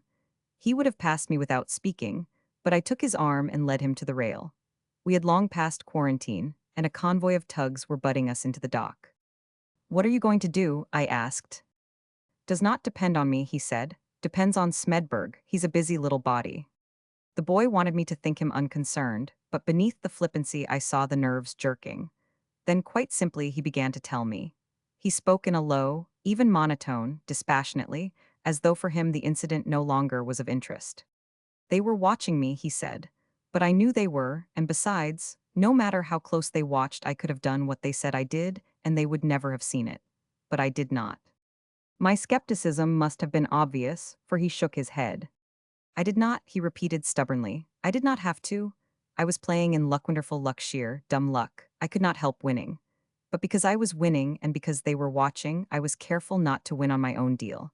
I laid down or played to lose. It was the cards they gave me I won with, and when they jumped me I told them that. I could have proved it if they would listened. But they were all up in the air, shouting and spitting at me. They believed what they wanted to believe. They did not want the facts. It may have been credulous of me, but I felt the boy was telling the truth, and I was deeply sorry he had not stuck to it. So, rather harshly, I said, they did not want you to tell them you were a brother to Adolf Mayer, either. Why did you think you could get away with anything like that?" Talbot did not answer. "Why?" I insisted. The boy laughed impudently. "How the devil was I to know he had not a brother?" he protested. "It was a good name, and he's a Jew, and 2 of the 6 who were in the game are Jews. You know how they stick together. I thought they might stick by me." "But you," I retorted impatiently, "are not a Jew." "I am not," said Talbot, "but I have often said I was. It's helped lots of times. If I would told you my name was Cohen or Selinsky or Mayer instead of Craig Talbot, you would have thought I was a Jew." He smiled and turned his face toward me. As though furnishing a description for the police, he began to enumerate. Hair dark and curly, eyes poppy, lips full, nose Roman or Hebraic according to taste. Do you see? He shrugged his shoulders. "But it did not work," he concluded. "I picked the wrong Jew." His face grew serious. "Do you suppose that Smedberg person has wirelessed that banker?" I told him I was afraid he had already sent the message. "And what will Mayer do?" he asked. "Will he drop it or make a fuss? What sort is he?" Briefly, I described Adolf Mayer. I explained him as the richest Hebrew in New York, given to charity, to philanthropy, to the betterment of his own race. "Then maybe," cried Talbot hopefully, "he will not make a row, and my family will not hear of it." He drew a quick breath of relief. As though a burden had been lifted, his shoulders straightened. And then suddenly, harshly in open panic, he exclaimed aloud. "Look," he whispered, "there at the end of the wharf the little Jew in furs." I followed the direction of his eyes. Below us on the dock, protected by 2 obvious members of the Strongarm squad, the great banker, philanthropist, and Hebrew, Adolf Mayer, was waiting. We were so close that I could read his face. It was stern, set, the face of a man intent upon his duty, unrelenting. Without question, of a bad business Mr. Smedberg had made the worst. I turned to speak to Talbot and found him gone. His silent slipping away filled me with alarm. I fought against a growing fear. How many minutes I searched for him I do not know. It seemed many hours. His cabin, where first I sought him, was empty and dismantled, and by that I was reminded that if for any desperate purpose Talbot were seeking to conceal himself there now were hundreds of other empty, dismantled cabins in which he might hide. To my inquiries no one gave heed. In the confusion of departure, No one had observed him. No one was in a humor to seek him out. The passengers were pressing to the gangway, the stewards concerned only in counting their tips. From deck to deck, down lane after lane of the great floating village, I raced blindly, peering into half-open doors, pushing through groups of men, pursuing someone in the distance who appeared to be the man I sought, only to find he was unknown to me. When I returned to the gangway, the last of the passengers was leaving it. I was about to follow to seek for Talbot in the customs shed when a white-faced steward touched my sleeve. Before he spoke, his look told me why I was wanted. "The ship's surgeon, sir," he stammered, "asks you please to hurry to the sick bay. A passenger has shot himself." On the bed, propped up by pillows, young Talbot, with glazed, shocked eyes, stared at me. His shirt had been cut away, his chest lay bare. Against his left shoulder, the doctor pressed a tiny sponge which quickly darkened. I must have exclaimed aloud, for the doctor turned his eyes. "It was he sent for you," he said, "but he does not need you. Fortunately, he's a damned bad shot." The boy's eyes opened wearily. Before we could prevent it, he spoke. "I was so tired," he whispered. "Always moving me on, I was so tired." Behind me came heavy footsteps, and though with my arm I tried to bar them out, the two detectives pushed into the doorway. They shoved me to one side, and through the passage made for him came the Jew in the sable coat, Mr. Adolf Mayer. For an instant the little great man stood with wide, owl-like eyes, staring at the face on the pillow. Then he sank softly to his knees. In both his hands he caught the hand of the card-sharp. "Heinz," he begged, "do not you know me? It is your brother Adolf, your little brother Adolf."